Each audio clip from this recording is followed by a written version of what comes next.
Chapter 653. Gradually. This matter was about to become Feng Zichen's sore point. If he could not comprehend the way of Hongmeng, he would not be able to completely refine Hongmeng Daozhong. This meant that Hongmeng Daozhong could leave him at any time. This made Feng Zichen very uneasy. Could be said that he was able to achieve what he had today, mainly because of Hongmeng Daozhong. Although it was partly due to his hard work, it was far from being comparable to the role played by Hongmeng Daozhong. In the primordial world, there were many people who worked hard. There were also people who worked harder than Feng Zichen. Why didn't others achieve so much? Not to mention anything else. Let's talk about the great magicians of the primordial world. Could it be that they didn't work hard enough? They had persisted in cultivating for hundreds of millions of years without relaxing. It could be said that they worked hard enough. But what about the achievements they had achieved? It was far from as high as Feng Zichen. And all of this was brought by Hongmeng Daozhong. Could be said that there was no Hongmeng Daozhong. There was no Feng Zichen today.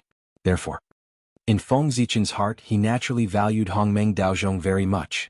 He did not want him to be lost in his hands. Although with his current strength, even without Hongmeng Daozhong, he could still dominate the primordial world and pursue a higher realm. However, the existence of Hongmeng Daozhong would undoubtedly allow him to take fewer detours, reduce a lot of risks, and cultivate to a higher realm faster. Therefore, this treasure could not be lost. A treasure like Hongmeng Daozhong. In his own hands, it was better than in the hands of others, right? Hongmeng Daozhong had transformed into a primordial treasure in his hands. It must not be taken away by outsiders and become a wedding dress for them. It was because he was worried about Hongmeng Daozhong that Feng Zichen ignored his own safety when the Hongmeng runes mutated and allowed them to devour his innate origin. This was the first time he had seen the Hongmeng runes change. Therefore, no matter the outcome, he would let it continue to change. Because this might be the only opportunity for him to peek into the mysteries of Hongmeng's Dao. There was movement. It was better than nothing.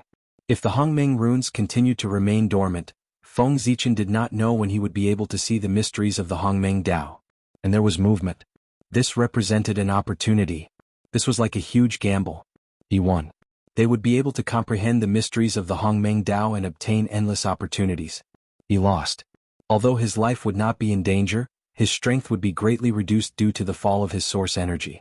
But Feng Zichen did not care anymore. With the boundless starry sky and Panga's projection behind him, no matter how much source energy he lost, he could make up for it in an extremely short period of time. So, he could afford to gamble. Moreover, he might not lose. Faintly, Feng Zichen had a feeling.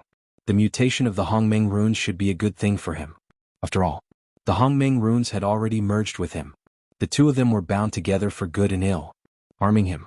Not only would the Hongmeng runes not gain any benefits, but they would also pay an unimaginable price.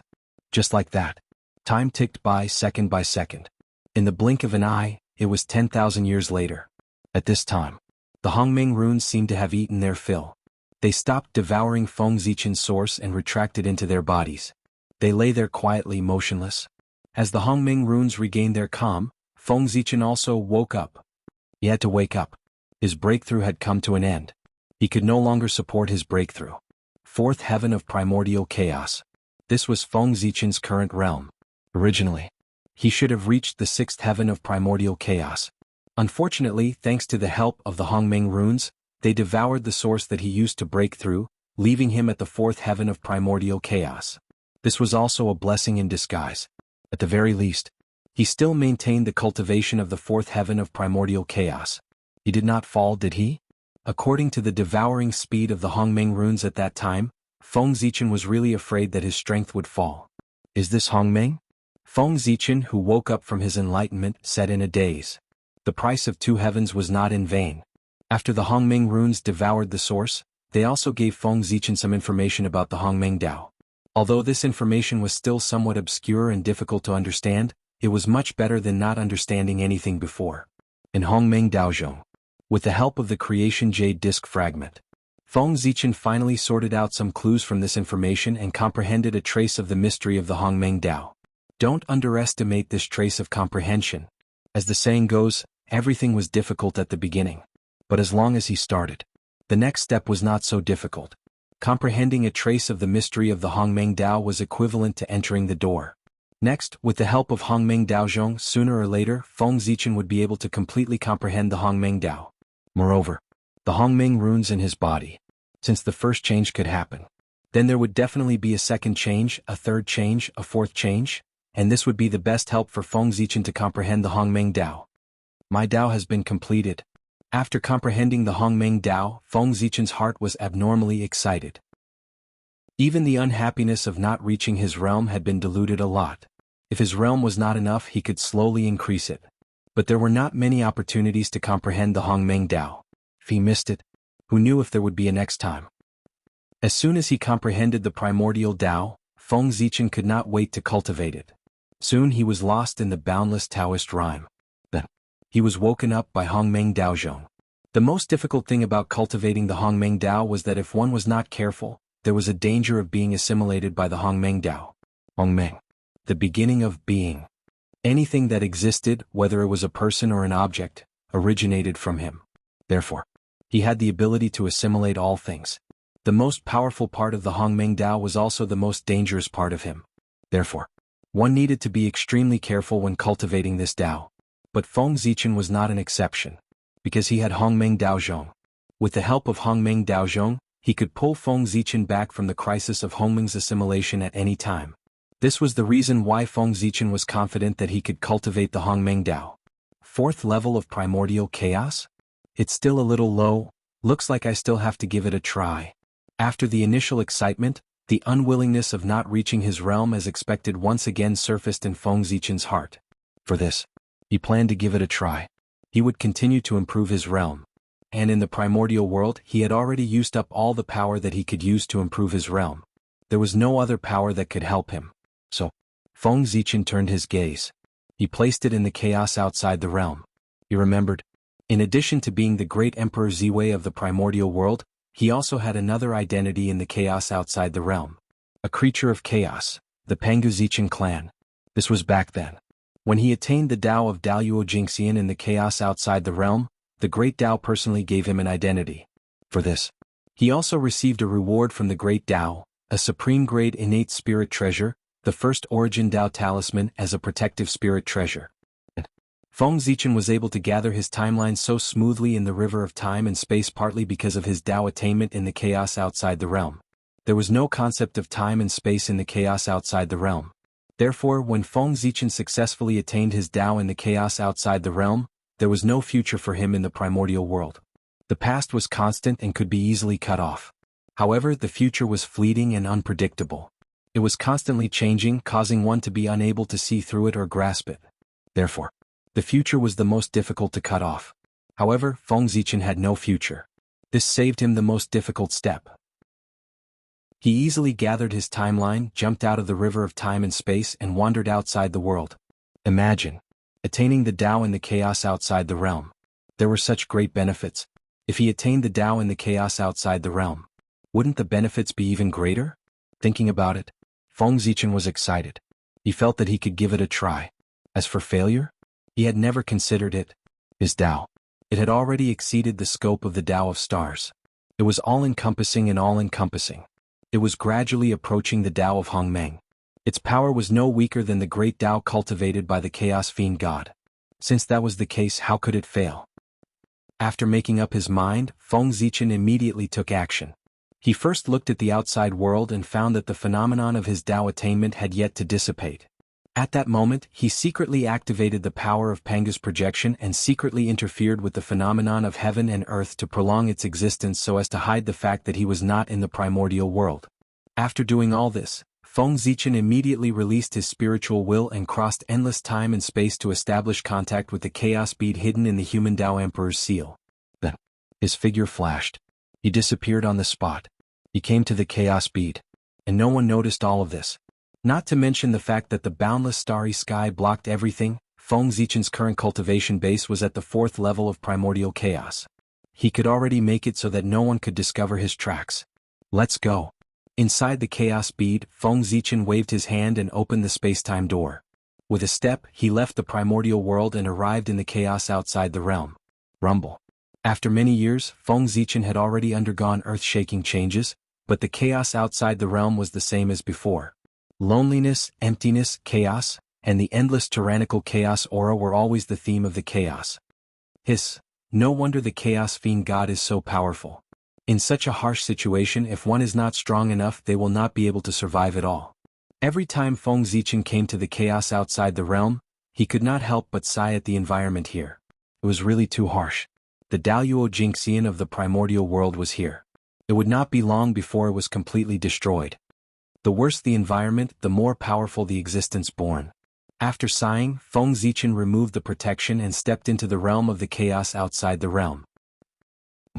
When he first stepped into the realm of chaos, not only did he not feel uncomfortable as he expected, but it gave Feng Zichen a comfortable feeling like a fish in water, as if he had returned to his mother's embrace. This surprised him. Rumble. Just as Feng Zichen was surprised, he seemed to sense a strange aura. The surrounding chaos aura suddenly became restless and swarmed toward him, wanting to devour him. Humph. Displeased, Feng Zichen was about to take action to suppress the chaos aura that was surging over when he saw a mysterious divine light blooming from his body. Shwa. Wherever the divine light shone, the restless chaos aura seemed to be tamed and floated obediently beside Feng Zichen. This is... In a trance, Feng Zichen seemed to understand something and reached out to touch his eyebrows. There he did not know when, suddenly, a mysterious imprint appeared on it. And that mysterious divine light was emitted from this mark. Zichen mark. It was the name of the mark. At the same time, it was also the symbol of Feng Zichen's identity as a chaos creature. This was the mark of life that the great Tao gave to Feng Zichen. It was his real name. It could also be said to be the name of a god. It's been a long time since I've been to the chaos outside the realm. I forgot that as a chaos creature, how could I be afraid of a mere chaos aura? They should be the ones who should be afraid. With a chuckle, Feng Zichen opened his mouth and inhaled fiercely. He actually swallowed all the chaos aura that hovered around him. This is the real chaos aura. The power contained in it is many times richer than the chaos aura in the chaos outside the realm. Smacking his lips, Feng Zichen said with some emotion. After his strength reached the realm of primordial chaos, the Khanate aura could no longer meet his daily needs for cultivation. Only the chaos aura could allow him to continue to improve. However, after the chaos aura of the primordial world was filtered by the sky curtain, although the danger was greatly reduced, the power contained in it was undoubtedly weakened by a lot. It was far from being comparable to the pure chaos aura in the chaos outside the realm. It was no exaggeration to say that cultivating here for a day was better than cultivating in the primordial world for a year. It's time to find an opportunity to take back the chaos bead. Thinking of the benefits of cultivating in the chaos outside the realm, Feng Zichen decided to take back the chaos bead to make it easier for him to cultivate here. Originally, even if this didn't happen, he would have taken back the human Tao Emperor seal after the 5 emperors. A Khanate treasure. How could it always be in the hands of others? Forget it. Business is more important. Let's achieve the Tao first. Knowing that his time was limited, Feng Zichen didn't delay any longer and decided to achieve the Tao first. Rumble. A long purple river of more than 4,000 miles surged out of Feng Zichen's body in a mighty manner. Following the connection between them, it rumbled toward the origin of chaos. There was the mark left behind by Feng Zichen when he attained the Tao. Just as Feng Zichen had thought, his attainment of the Tao this time was very smooth. His great Tao was easily imprinted on the origin of chaos and existed with it. Just like last time, as Feng Zichen imprinted his great Tao on the origin of chaos, the great Tao in the unseen world immediately reacted. Wisps of mysterious power hung down and gathered the chaos aura in all directions, turning into a huge furnace of the great Tao. It enveloped Feng Zichen and slowly refined him. This was the great Tao personally helping him to be reborn and reconstruct his Tao body with supreme power. Chapter 654. Just like when Feng Zichen broke through to Daluo Jingxian, the great Tao personally cleansed his origin and helped him transform into a chaos creature. This time, when Feng Zichen broke through to primordial chaos Daluo Jingxian, he received the same experience in the great Tao. Perhaps, with this opportunity, he could transform into a chaos demon god in one fell swoop. Of course, this was just a thought. How could a chaos demon god be so easy to become? Who knew how many years had passed since the birth of chaos, and this vast chaos had only given birth to 3,000 chaos demon gods. If Feng Zichen only relied on one baptism of the great Tao to transform into the high and mighty chaos demon god, wouldn't that make the chaos demon god look bad? That's all I, the great chaos demon god, am? That's all? If the Chaos Demon God really had no face, how could he be called the greatest life in the world? Therefore, the birth of every Chaos Demon God consumed the luck and creation of the chaos. It was not so easy to achieve. 1 or 2 baptisms of the great Tao could not make Feng Zichen transform into a Chaos Demon God. At most, it could only make him closer to such an existence. After all, the Chaos Demon God was different from the innate God Fiends. They were the true seeds of the great Tao, and each of them had the possibility of achieving eternity. Boundless pain assaulted him, causing Feng Zichen to gasp uncontrollably. This was the price of baptizing his body. The pain went straight to the depths of his soul, and it was impossible to avoid. However, Feng Zichen's realm was high and his endurance had greatly increased. After the initial discomfort, he began to get used to this pain. Then, he could not feel the pain. It seemed that it was just that. After not feeling the pain, Feng Zichen relaxed a lot. Then he began to do business. Great Tao Furnace out. Feng Zichen's mind moved, and a huge furnace flew out of his body and hung in the air, echoing with the Great Tao Furnace in the outside world. This was a supreme great magical power that he had created by imitating the Great Path Furnace, pseudo. Since he had nothing to do, he might as well take this opportunity to transform his divine ability. Originally, the power of the Great Tao Furnace was very strong. It was enough to rank at the top of the countless great divine powers in the untainted land. Then, after confirming with the Great Path once again, its power would definitely be further enhanced. Who knows, he might be able to enter the top 3 and become one of the strongest supreme mystical skills of the Great Desolate Eon. In the chaos, time passed unknowingly. Under the baptism of the furnace of the Great Path, Feng Zichen did not know how much time had passed. It felt like an instant, yet it also felt like thousands of years. In short, in a daze, Feng Zichen finished his transformation. The Great Tao came suddenly and left suddenly. The moment Feng Zichen completed his transformation, all the strange phenomena disappeared without any warning. Only Feng Zichen was left behind. He stood in the chaos stunned. That's it. In the chaos, Feng Zichen muttered in a daze. It was no wonder that he was like this. In the early stages of the baptism, he had indeed tasted unimaginable pain. But after the baptism reached the later stages, everything was different. The Great Tao seemed to have released its restrictions on him. All kinds of mysteries appeared in front of his eyes without any concealment, allowing him to swim freely in the ocean of the Great Tao. Unknowingly, Feng Zichen was immersed in it. Therefore, after the Great Tao left, he suddenly woke up from his enlightenment and could not accept the feeling of difference for a moment. That was why he sighed as if he had not had enough. If I could stay under those conditions, why would I worry about not being able to reach the limitless Great Tao? After calming down, Feng Zichen shook his head and said. Then he began to sense his own condition. Because he had fallen into the deepest level of enlightenment, his mind was completely immersed in the Great Tao. He did not have any extra mind to pay attention to his body. This was what was often said. Apart from the Tao, there was nothing else. For this reason, during the enlightenment period, Feng Zichen's body operated instinctively. He really did not know what kind of changes had happened. He needed to feel it carefully. Fifth heaven of primordial chaos? The moment his mind returned to its original position, all kinds of information naturally poured into Feng Zichen's mind, allowing him to understand all the changes. Among them, the most eye-catching thing was, it was his cultivation level. Fifth heaven of primordial chaos. He was one step closer to the fourth heaven of primordial chaos. It still did not satisfy Feng Zichen. That's right. The Great Tao had personally taken action. Logically speaking, it should not be so shameful. Even if it did not raise Feng Zichen's realm by 5 or 6 levels, it should have raised it by 2 or 3 levels. Only then would it be in line with the identity of the Great Tao. But in the current situation, how should he put it? The performance of the Great Tao was indeed not worthy of his identity. He had only raised his cultivation level by 1 level.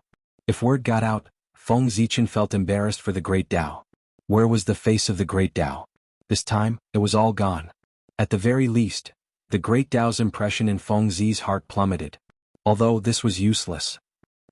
After complaining about the realm, Feng Zichen looked at the Hongmeng runes. After all, to him, this was the most important thing. After calming his mind, Feng Zichen focused his attention on the Hongmeng runes. Immediately he had a different feeling. The power of Hongmeng. He felt the power of Hongmeng. No, to be precise, he had mastered part of Hongmeng's power. In Feng Zichen's body, The mysterious Hongmeng runes were no longer silent. Instead, they became abnormally active. They came to Feng Zichen's divine sea and trembled inexplicably.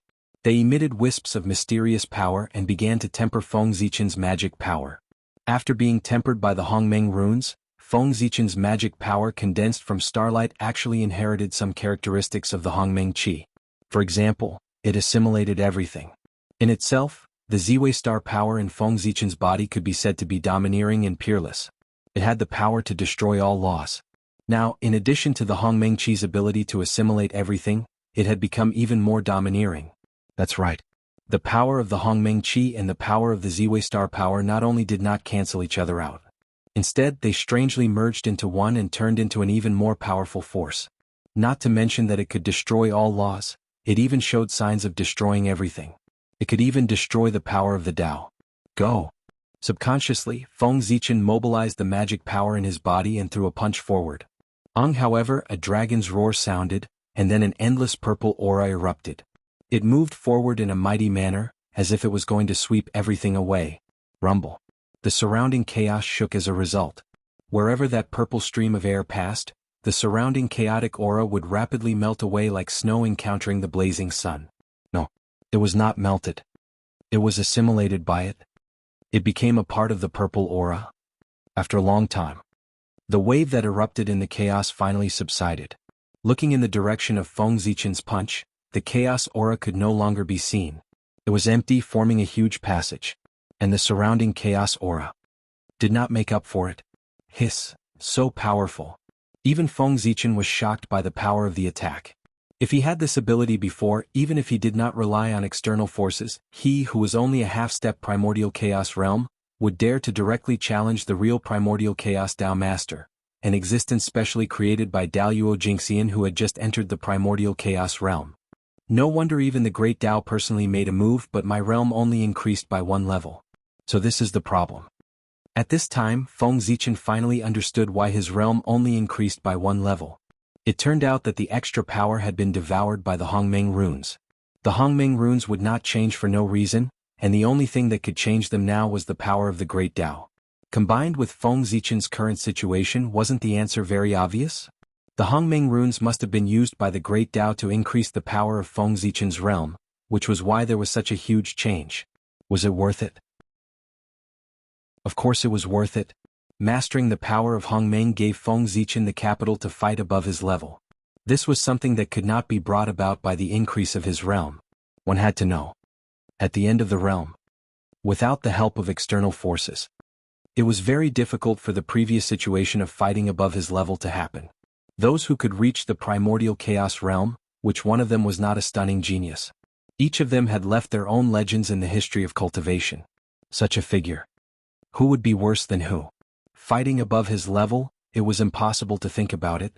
After mastering the Hongmeng runes, Feng Zichen had this possibility. How could this not be exciting? If his realm was low, he could slowly increase it. But once this opportunity was missed, it would really be gone. TSK. It had to be said. The Great Tao was the Great Tao. Its power was much higher than the power of the primordial world. Feng Zichen had paid so much in the primordial world, but it only made the Hongmeng runes react. But once the Great Tao made its move, it directly made the Hongmeng runes completely recover. This was the difference. Ziwei Emperor Qi. From now on you'll be called Ziwei Emperor Qi.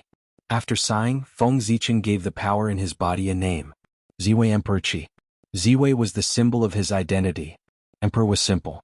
As the name implied, it meant the Great Emperor. Qi, needless to say, referred to power here. The combination of Ziwei Emperor Qi meant that it was the power of Ziwei the Great. It was also narcissistic. After confirming the realm and the changes in the Hongmeng runes, Feng Zichen turned his gaze to the changes in his body. Speaking of which, the changes in his body were the greatest. After all, this was the goal of the Great Tao's transformation. Compared to before, the origin has improved a lot. It's more perfect and more in line with the Great Tao. It's just that, there's still a long way to go before I become a Chaos Demon God. After feeling it, Feng Zichen said. Overall, he was very satisfied with the changes in his body. Although he did not succeed in becoming a Chaos Demon God, he was very close and had the possibility of becoming a Chaos Demon God. Perhaps, if he continued to transform like this, when Feng Zichen's cultivation reached the 12th level of the perfected primordial chaos, he would be able to transform into a true chaos demon god in one fell swoop. Perhaps the perfected primordial chaos realm was not enough. But when Feng Zichen reached the limitless Daluo Jingxian, he would definitely be able to transform into a chaos demon god. He had the confidence. He also had the confidence. However, after this transformation, even if Feng Zichen did not transform into a chaos demon god, with his current background, it was enough to enter the top 3 of the primordial world. Even Lien Sanqing, in terms of background, could not compare to him. Moreover, the path of the God Fiend mainly cultivated the physical body. Since Feng Zichen had achieved the Tao with the path of the God Fiend, it meant that his physical body was very powerful. He had already cultivated the Pangu's Tao body, specious but not. Its hardness was not inferior to a primordial treasure at all. Even if Dijiang was reborn and Hudu came in person, she did not dare to say that she was better than Feng Zichen in terms of physical body. With the size of the primordial world, it was estimated that only the demon ancestor Rahu. Only then would he be able to surpass Feng Zichen in terms of physical strength. He could not be called the first in the primordial world, but he could definitely be called the top 3 in the primordial world. Strong. Very strong. The current Feng Zichen could be said to be truly standing at the top of the primordial world, becoming the small group of people standing at the top, able to dominate the fate of all living beings. The rise and fall of heaven and earth were all in his hands. From this moment on, he had completely gotten rid of the fate of a chess piece and became the next person on the chessboard called heaven and earth. From behind the scenes, he walked to the front of the stage. With Feng Zichen's cultivation of the 5th level of primordial chaos, there were not many people stronger than him in the primordial world. There were only a handful. Even the 7 saints. Their strongest person's strength would not exceed the 6th level of primordial chaos. Could be said that the current Feng Zichen could completely do whatever he wanted in the primordial world. Daluo Jingxian, who had reached primordial chaos, already had the capital to flip the table with the heavenly Tao. And this was the capital to roam the world. On this trip to chaos, Feng Zichen could be said to have gained a lot. His strength had increased too much. In one fell swoop, he had become one of the top 10 experts of the primordial world. There were only 10 primordial chaos experts alive now. 7 saints, Tao ancestor, demon ancestor, Feng Zichen. Now that he thought about it, every time Feng Zichen came to the great chaos outside the realm, he would be able to obtain unimaginable gains. The great chaos outside the realm. It could be said to be his blessed land, his road to rise. It was here that the foundation was laid. In the future, if there was nothing, he should come here more often. After all, this was his blessed land. If he walked a few more times, he might be able to find some other opportunities. This trip to the chaos outside the realm, he had gained so much. Feng Zichen was generally satisfied. However, it wasn't as if there were no regrets. This time, because he had not become a chaos fiend god. The great Tao did not bestow a magic treasure as his lifelong spiritual treasure like before. This was Feng Zichen's greatest regret. Back then, he only became a creature of chaos. The great Tao gave him a supreme grade innate spirit treasure. Then if he became a chaos fiend god, wouldn't a magic treasure bestowed by the great Tao be even better? One had to know that every chaos fiend god had a chaos spirit treasure. Without a chaos spirit treasure, Feng Zichen would naturally feel very regretful. However, it didn't matter. This chaos spirit treasure, he would get it sooner or later. He would treat it as a temporary deposit in the hands of the great Tao and keep it for him for a period of time. The attainment of the Tao is over. The next chapter is back to the primordial world. Chapter 655. It's about time. It's time to return to the primordial world. After erasing the aura of chaos on his body, Feng Zichen stepped into the space-time door and returned to the primordial world. Although the chaos was good, but his foundation, and the people he could not bear to part with, they were all in the primordial world. In the blink of an eye, space-time changed. Looking back again, Feng Zichen had already returned to the Emperor's Star. At this moment, only 3,000 years had passed since he left the primordial world. Well, it was just a short moment. And this, of course, was not because Feng Zichen was lucky. One had to know. Because the chaos did not have space-time, one could not feel the passage of time there. Therefore, if one was not careful, one might think that one had only stayed in the chaos for a moment, but in fact, tens of thousands of years or even hundreds of thousands of years had passed in the primordial world. Of course, it was also possible that one had spent tens of thousands of years in the chaos, and only an instant had passed in the primordial world. All of this depended on one's luck. To be honest, Feng Zichen's luck could be said to be extremely good. But there was always a possibility. What if his luck was useless in the chaos? So, he did not dare to gamble on this probability. If he was delayed in the chaos for hundreds of thousands of years, then it would be too late for this. After Feng Zichen entered the chaos, he used the chaos bead to stabilize the chaos and make the flow of time consistent with the primordial world. In this way, no matter how many years had passed in the primordial world, no matter how many years had passed in the chaos realm, the reason why Feng Zichen could return after 3,000 years was because of this. Otherwise, who knew what time and space the time node was when he returned? Feng Zichen's age was already past the time to gamble on luck. The current him was focused on planning before acting. Without sufficient preparation, how could he let himself take the initiative to put himself in an unknown situation? That was not only irresponsible to himself. It was also irresponsible to the forces behind him and the people who cared about him. Feng Zichen. He was no longer a loner. He had a wife. He also had clansmen. He had friends. 3,000 years. In addition to the 10,000 years before that, that's a total of 13,000 years. That's not a short time. It's time to go out. If we don't go out now, it will arouse suspicion. After returning to Emperor Microstar, Feng Zichen estimated the time that had passed and felt that it had been a bit too long. He didn't have time to rest and immediately removed the Tao attainment phenomenon. Outside, there was still a large group of powerful beings waiting. Indeed, they did not know how long it would take to attain the Tao. Therefore, it was reasonable to say that Feng Zichen could come out whenever he wanted. But don't forget, there would also be a day when these great beings would attain the Tao. If that day really came and they remembered what happened today, he only needed to compare it with the time he attained Tao to know that something was amiss. This would bring unnecessary trouble to Feng Zichen. In order to prevent such a situation from happening, Feng Zichen still had to put on a full show. He had to remove the phenomenon of heaven and earth in time to announce to the world that he had successfully reached the realm of primordial chaos Daluo Jingxian. Rumble. As the phenomenon of heaven and earth disappeared, a vast fluctuation suddenly spread out from Emperor Microstar. In an instant, it swept through the entire primordial world. At that moment, heaven and earth seemed to have stopped. After that, heaven and earth returned to normal. However, the living beings of the primordial world had already unknowingly prostrated themselves in the direction of Emperor Microstar. That was Feng Zichen releasing his aura to announce to the world that after Dong Huang Tai, the new primordial chaos Daluo Jingxian was born. Of course, in order to keep a trump card, and also to prevent scaring others. Feng Zichen only displayed the cultivation base of the third heaven of primordial chaos to the outside world, not the fifth heaven of primordial chaos. Once he attained the Tao, he would be at the fifth heaven. If word got out, it would be like a myth. It was indeed a little scary. It was better to keep a low profile.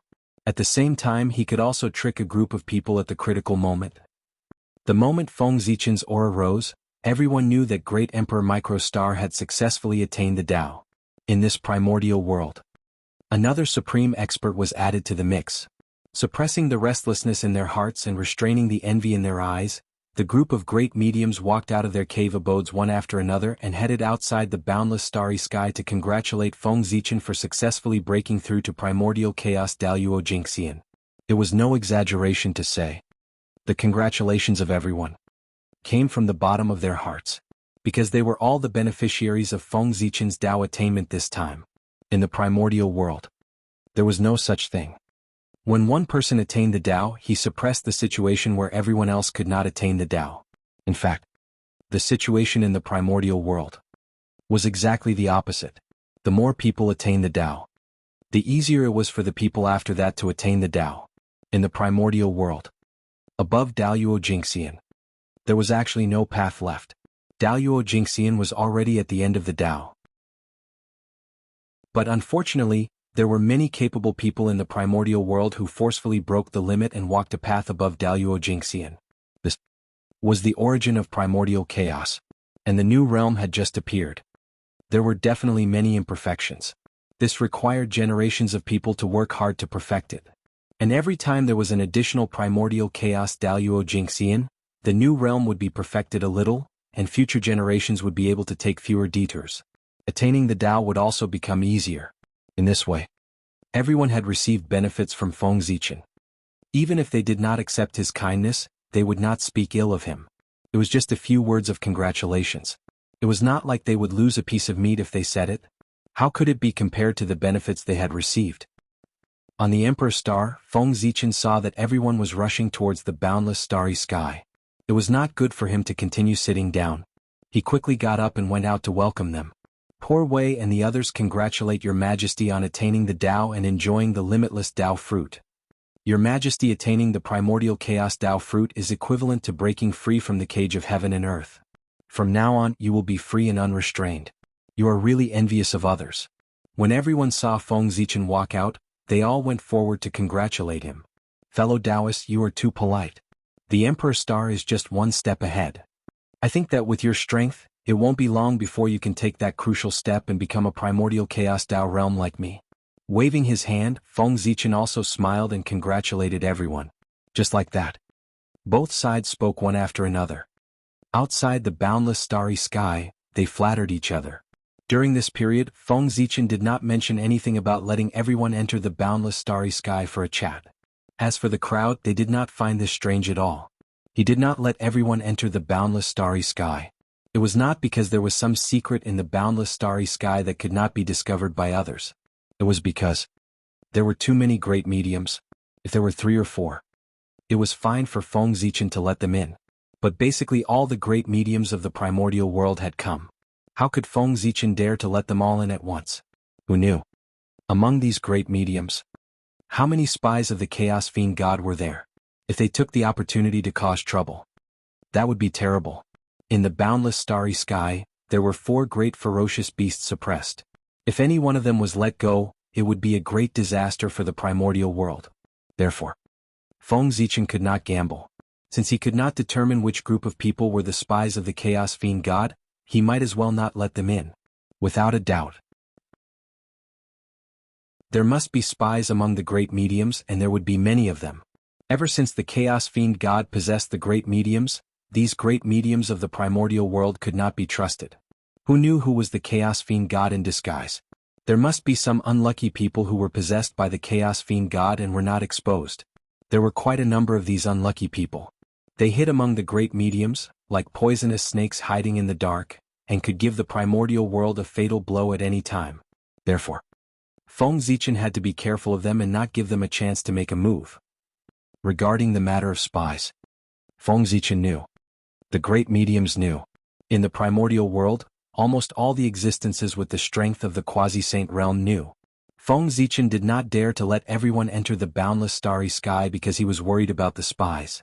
In order to prove their innocence, everyone did not mention entering the boundless starry sky. What did they want to do by entering the boundless starry sky at this time? No matter what the purpose was, the person who made this request would definitely arouse everyone's suspicion. As everyone was afraid of each other, they began to exchange pleasantries in front of Feng Zichen's house. Gradually, Feng Zichen realized that it was not a good idea to continue like this. If word got out, it would make him seem impolite. Therefore, after some consideration, Feng Zichen decided to bring everyone to the heavenly court for an exchange. It was also because Hao Yan was not around and Zhuanshu had abdicated. The heavenly court was in a state of being without a master that Feng Zichen dared to do so. If the heavenly court had a master, Feng Zichen's actions would be a slap in the face. No heavenly emperor would be happy. But now the heavenly court had no master. Of course he had the final say. Fellow Taoists, it's not convenient for us to talk here. Why don't we go to the heavenly court? It just so happens that we can also discuss the candidate for the next heavenly emperor. The heavenly court has a rule to maintain the operation of the primordial world. It can't be without a master for a long time. After the greetings, Feng Zichen suggested to everyone with a smile. All right. Regarding this, everyone had no objections and agreed. Thus, Feng Zichen led everyone. They headed towards the heavenly court in a mighty manner.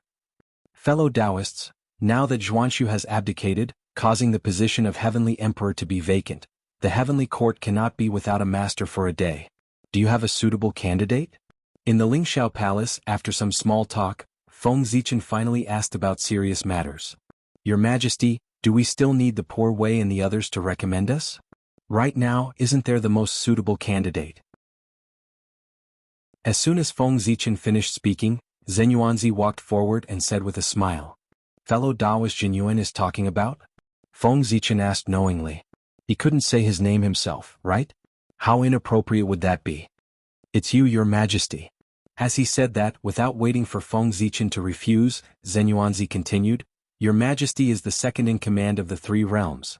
Now that the Heavenly Emperor has entered a calamity, it's only right for Your Majesty to step forward and take charge of the Heavenly Court." This was the truth.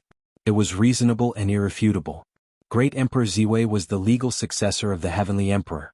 This was recognized by the Heavenly Tao. Fellow Taoist Zhen Yuanzi is right. It's most appropriate for His Majesty to step forward and take charge of the Heavenly Court. If His Majesty hadn't been seriously injured back then, His Majesty would have stepped forward to clean up the mess when the Heavenly Emperor entered the calamity. Why would he need to give up the 5 emperor positions to the human race? Yes. Before the Heavenly Empress reincarnated, didn't she also entrust the Heavenly Court to His Majesty? After Zhen Yuanzi finished speaking, the remaining great mediums echoed. Actually, in their hearts. As long as it wasn't a human who continued to be the Heavenly Emperor, then it didn't matter who came to be the Heavenly Emperor. Of course, it would be best if Feng Zichen was the one who became the Heavenly Emperor. Because he was the Heavenly Emperor, he was really too suitable. There was no other suitable candidate like him in the primordial world. Under the flattery of everyone, Feng Zichen was not prepared to hold back and was about to agree to this matter immediately. Okay. Since everyone has unanimously recommended me, then I won't refuse the position of the Heavenly Emperor. Just as Feng Zichen was about to agree, an accident happened. Quickly go to the chaos beyond the heavens. A heartless voice suddenly sounded in Feng Zichen's ear, interrupting what he was about to say. Heavenly Axie dash in an instant. Feng Zichen's face darkened. Because he recognized whose voice it was. It was the Heavenly Axiom. In the primordial world, only the Heavenly Axiom could emit such an extremely cold and majestic voice. At this moment. At the moment when he was about to become the Heavenly Emperor. The Heavenly Axiom asked him to go to the chaos beyond the heavens. It would be strange if there was no problem. Obviously. Someone did not want him to become the Heavenly Emperor. As for why he did not suspect that something had happened to the chaos first? Of course, that was because in Feng Zichen's perception, nothing unusual had happened to the chaos. Something happened to the chaos beyond the heavens. It would definitely be difficult to hide from his perception. Because Panga's projection covered the entire primordial world, and he controlled Panga's projection. This meant that the entire primordial world was under Feng Zichen's surveillance. Who could it be? The first thing to eliminate was the Heavenly Axiom. Feng Zichen was only temporarily taking over the position of the Heavenly Emperor. It was not like he was changing the world and completely replacing Haotian. When he returned, he would still have to return the power to Haotian. Since that was the case, such a small matter, the Heavenly Axiom would not care. If it was not the Heavenly Axiom, then it could only be the Tao Ancestor or the Six Saints. In the primordial world, only they could mobilize the power of the Heavenly Axiom to stop him from becoming the Heavenly Emperor. Tao Ancestor Hongjun might not have a reason to make a move, but the 3 Pure Ones in Zhuandi had a full reason. There was a grudge between Feng Zichen and them. With a suspect target, the next thing was much simpler. He only needed to go to the chaos beyond the heavens to verify it personally. One had to know. Among the saints, there were also people who stood on his side. Referring to Nuwa. Cough. Fellow Taoists, I already know your intentions.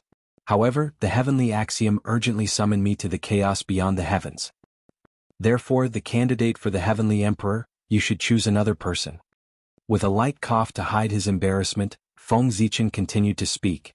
At the same time, the moment he spoke, an invisible aura spread out from his body. In an instant, it enveloped the entire Lingxiao Palace. Chapter 656. The sudden change caused everyone's expressions to change. They hurriedly released their divine senses to check what had happened. Rumble. The majestic divine senses surged out and swept through the Lingxiao Palace in the blink of an eye. Time and space are frozen? This is, after everyone sensed it, they did not find any danger. They only felt that the time and space here seemed to be isolated and had fallen into a stagnant state. I see. After thinking for a while, everyone understood Feng Zichen's intention. The heavenly axiom had summoned him and he had to go.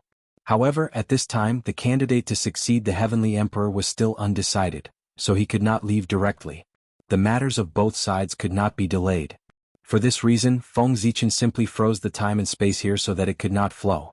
In this way, no matter how much time had passed in the Lingxiao Palace, the time in the outside world would not move and would always remain at the previous moment. This move could be said to be killing two birds with one stone. It would not delay Feng Zichen's time to go to the chaos beyond the heavens, nor would it prevent him from choosing the next heavenly emperor. This made Feng Zichen much more relaxed. What happened just now, Ziwei had no choice but to do so. I hope everyone can forgive me. After everyone calmed down, Feng Zichen said apologetically. Although there was a reason for his action of freezing time and space, he did not inform everyone in advance. It was inevitable that it would cause everyone's displeasure. It was an emergency. Understandable. Understandable. When everyone heard this, they hurriedly waved their hands to show that they did not care about what happened just now. Now they only had shock in their hearts. How could they care about their displeasure? Too strong. Feng Zichen's performance just now. It was really too strong. Just like that, he froze time and space in front of them, and they did not have any means to stop it. If such a method was used to deal with them, the consequences would be unimaginable. Their minds were completely immersed in the scene of Feng Zichen's action just now. How could they dare to go against Feng Zichen? As long as he did not go overboard, naturally he would do whatever he said. His power was inferior, so it should be like this. Looking at everyone's expressions, Feng Zichen knew that he had achieved his goal of intimidating them. He made a move to freeze time and space. Saving time was only one aspect. On the other hand, it was to show everyone how powerful he was to intimidate them. Primordial world. After all, this was a place where strength spoke louder than words. If he did not show off his muscles, who would know how much he was worth? Who would take his words to heart? Fellow Taoists, are there any other candidates? Now that he had achieved his goal, Feng Zichen did not want to force them too much, lest it backfired. Therefore he asked about the important matter. For a moment everyone hesitated, not knowing what to say. In the end it was because they could not figure out Feng Zichen's thoughts. In the vast untainted land, wasn't it easy to find a few people who were qualified to become celestial emperors? Even if that didn't work, couldn't they take the field themselves? The reason why they didn't speak was that they didn't know who could satisfy Feng Zichen. Thinking about it, they happily recommended a candidate that they were satisfied with, but Feng Zichen rejected it. Wouldn't that be awkward? Moreover, looking at Feng Zichen's attitude, it was obvious that he didn't want everyone to recommend him. Everyone was smart. From Feng Zichen's performance, they could roughly see that he already had a suitable candidate in his mind, but he was too embarrassed to say it out loud. What he was waiting for was just a step. He naturally said the candidate in his mind. And the step came very quickly. Your Majesty, let's not talk about whether there is a suitable candidate in the minds of Poor Wei and the others. Let's talk about whether there is a suitable candidate in your Majesty's mind. If there is, why don't you say it out loud and let Poor Wei and the others discuss it? As if seeing Feng Zichen's dilemma, Zhen Yuanzi was very sensible and gave him a way out. Yes. We have already recommended him just now. Now it's time for your Majesty to recommend him. Hearing this, everyone hurriedly echoed. Seeing everyone's performance, Feng Zichen was very satisfied. But on the surface he looked hesitant. It wasn't until after hesitating for a long time that he said with a troubled expression, "Since everyone says so, then I'll recommend a candidate. Look, what do you think of the Earth Empress?" As soon as he finished speaking, in an instant, the entire hall became so quiet that one could hear a pin drop. The faces of the great divines froze on the spot. The Earth Empress, a name that didn't have much of a sense of existence, almost made everyone forget her existence. But it was this name that brought great shock to everyone the moment Feng Zichen said her name. That was the incarnation of a saint. Everyone thought of many possibilities in their hearts, but they didn't expect that Feng Zichen would recommend the incarnation of the Earth's saint, one of the four royals, as the heavenly emperor. However, in a sense, that person was indeed one of the most suitable candidates. Everyone couldn't refute.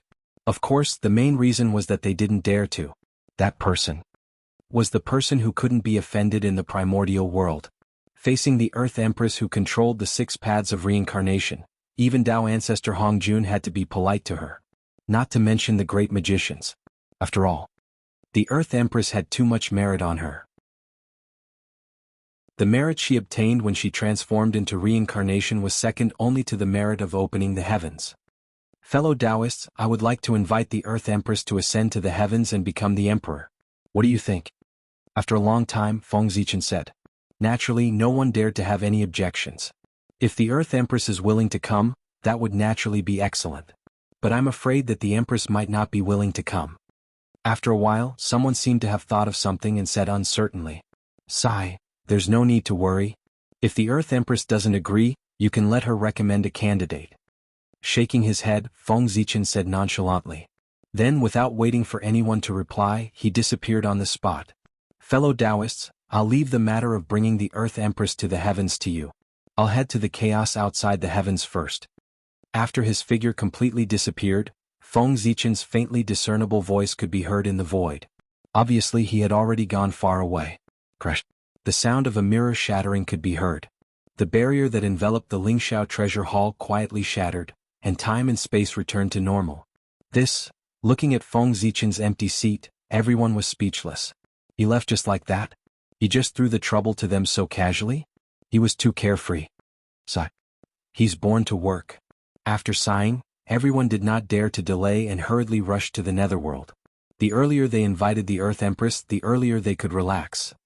Just as everyone was heading to the netherworld, the chaos outside the heavens, at the junction of the primordial world and the chaos outside the world, where the gate of witchcraft was, the atmosphere was extremely tense.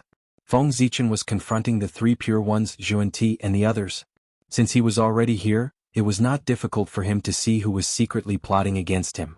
It was the Heavenly Lord of Primordial Beginning.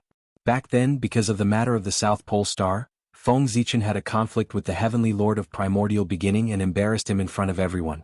And this was extremely difficult for the Heavenly Lord of Primordial Beginning, who cared about his reputation. Because of this, the Heavenly Lord of Primordial Beginning secretly hated Feng Zichen and was prepared to find an opportunity to repay him. However, before he could find an opportunity to do so, the disaster of the Chaos Demon God erupted. Helpless, the Heavenly Lord of Primordial Beginning could only go to the sky screen to resist the invasion of the Chaos Demon God. For this, to take revenge on Feng Zichen, he had to put it on hold for the time being. However, putting it on hold did not mean that the Heavenly Lord of Primordial Beginning had forgotten about it. The Heavenly Lord of Primordial Beginning, who was bored in the chaos outside the heavens, planned to use the vision of his clone to observe the current situation of the primordial world. Good Lord, it did not matter what he saw, but he saw an opportunity to take revenge on Feng Zichen. At that time, it was when everyone elected Feng Zichen as the emperor. When the Heavenly Lord of Primordial Beginning saw this scene, how could that be? Of course he disagreed. He had to think of a way to stop it. After Feng Zichen attained the Tao, it was already very difficult to deal with him. If he became the Celestial Emperor, it would definitely encourage his arrogance. Could not be said that. Even a saint would find it difficult to restrain him. Feng Zichen becoming the Celestial Emperor, even if it was only temporary, would bring about a greater impact than Haotian. After all, Feng Zichen's strength was ranked there. Third heaven of primordial chaos. Or out of fear. Or out of revenge. In short, the Heavenly Lord of Primordial Beginning decided to stop Feng Zichen from becoming the emperor. And the 3 pure ones were one.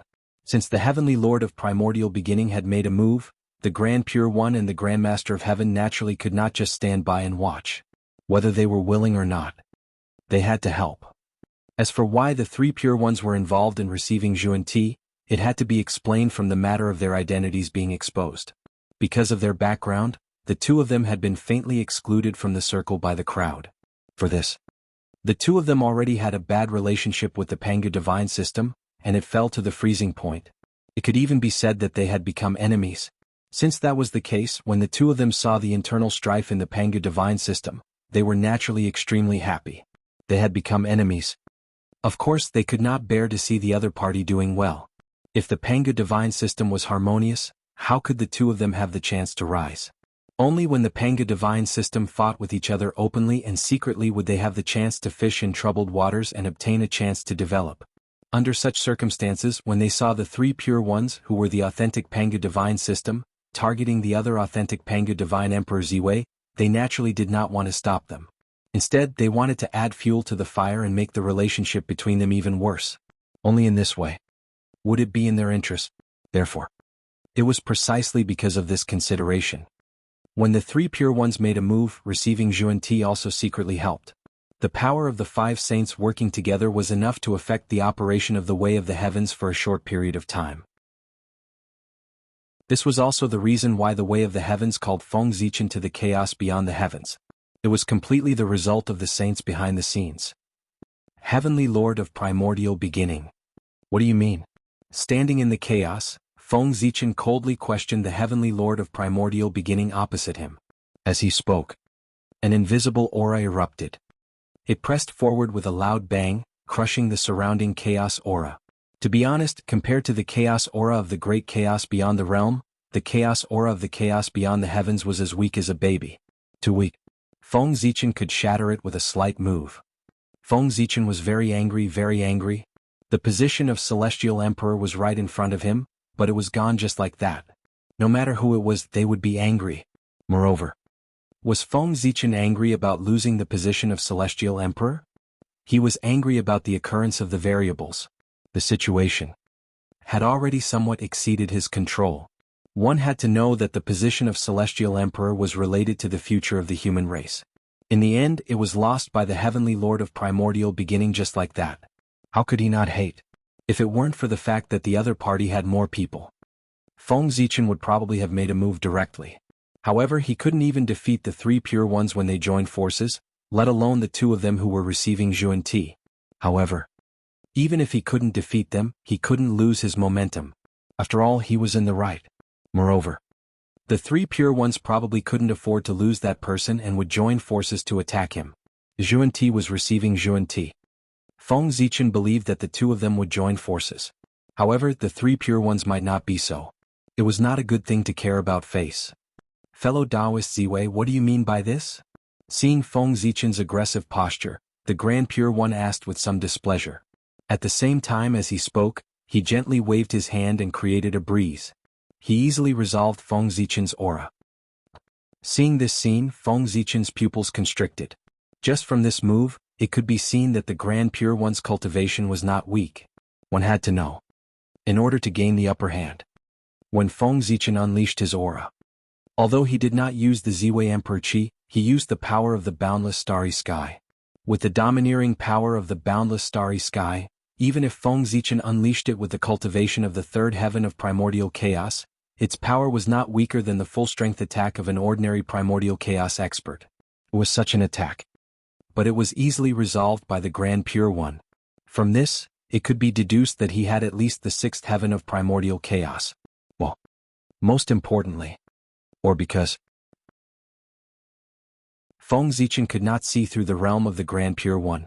With his cultivation of the fifth heaven of primordial chaos, he could not see the true realm of the Grand Pure One. Without a doubt, the Grand Pure One was definitely stronger than him. That was the sixth heaven. Of course, Feng Zichen could not see the realm of the Grand Pure One. However, the realm of others could not be hidden from him. Heavenly Lord of Primordial Beginning, Grandmaster of Heaven, Saint Jain, and Goddess Nuwa were all at the fifth heaven of primordial chaos like him. However, because of the mending of the heavens, there was something wrong with Goddess Nuwa's condition. She looked a little weak. Although she was at the fifth heaven and was even close to the sixth heaven of primordial chaos, she could not unleash her full strength.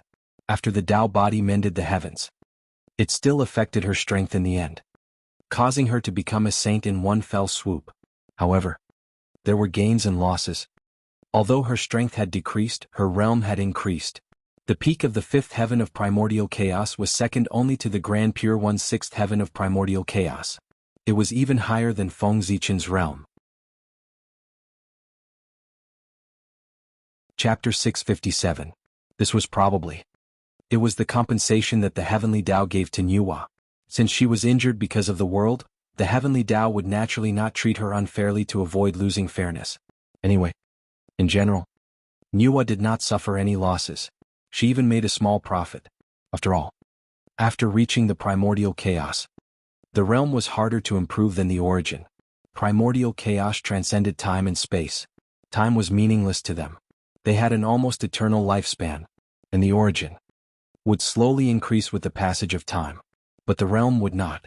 The realm was only related to the comprehension of the Tao. It would not slowly increase with the passage of time. After the four saints was Saint Xuanti, and he was the only person who could make Feng Zichen feel gratified, because Xuanti's realm was only at the fourth heaven of primordial chaos. Compared to Feng Zichen, he was a level lower. He could be said to be the existence with the lowest realm among the seven saints. As for why it was the seven saints and not the six saints, the reason was that although Feng Zichen did not know the true strength of the Hutu, he knew that it was definitely not lower than the fifth heaven of primordial chaos. One had to know that once the Hutu broke through, she was already at the fourth heaven of primordial chaos. Now that so many years had passed, it was impossible for her not to improve. And this meant that the Hutu's realm was higher than that of Saint Xuanti. So, Feng Zichen dared to say, the realm of Saint Xuanti could be said to be at the bottom of the seven saints. This did not mean that Saint Xuanti's talent was worse than the other six saints. On the contrary, for existences at their level, most of their talent was about the same. Even if there was a difference, it would not be too obvious. And the reason why such a big difference happened was mainly because of Saint Xuanti himself. He did not work hard. Among the seven saints, only Saint Xuanti did not cultivate diligently. While everyone was working hard to cultivate, Saint Xuanti was working hard for the revival of the Western sect. It was precisely because of this. That was why his cultivation was delayed. As a result, his cultivation level fell behind everyone else. Of course, it was also because Saint Xuanti was running around outside that Saint Jian could settle down and focus on cultivation. In terms of realm, he was on par with everyone else. The Western sect could have today. It was all thanks to Saint Xuanti, with the pain of one man in exchange for the prosperity of the West. From a certain perspective, Saint Xuanti was worthy of the word great. He. Fellow Taoist Grand Pure One, why are you asking when you already know the answer? Do you really not know my intentions? With a sneer, Feng Zichen curled his lips and mocked. At this moment, the Grand Pure One was still pretending. It was as if they were not the ones who had used the heavenly Tao to call him over. His face was truly shameless. Poor Wei, I don't know. Poor Wei only saw fellow Taoists speaking ill of my second brother the moment you arrived, and even wanting to attack him. The Grand Pure One shook his head and said, and from what he said, it was as if Feng Zichen was being unreasonable. What do you mean by lying through your teeth? What do you mean by making bogus accusations? This was it. Feng Zichen was so angry that he was speechless. If the three pure ones refused to admit it, he would not be able to find any evidence. After all, the one who called him over was the heavenly Tao, not the three pure ones. He could secretly interfere with the operation of the heavenly Tao, but he could not say it. Did the heavenly Tao not want face? Therefore, once such a thing was said, it might cause a huge storm. It was normal for the three pure ones not to admit it. Good. Very good. Is this the leader of the saints?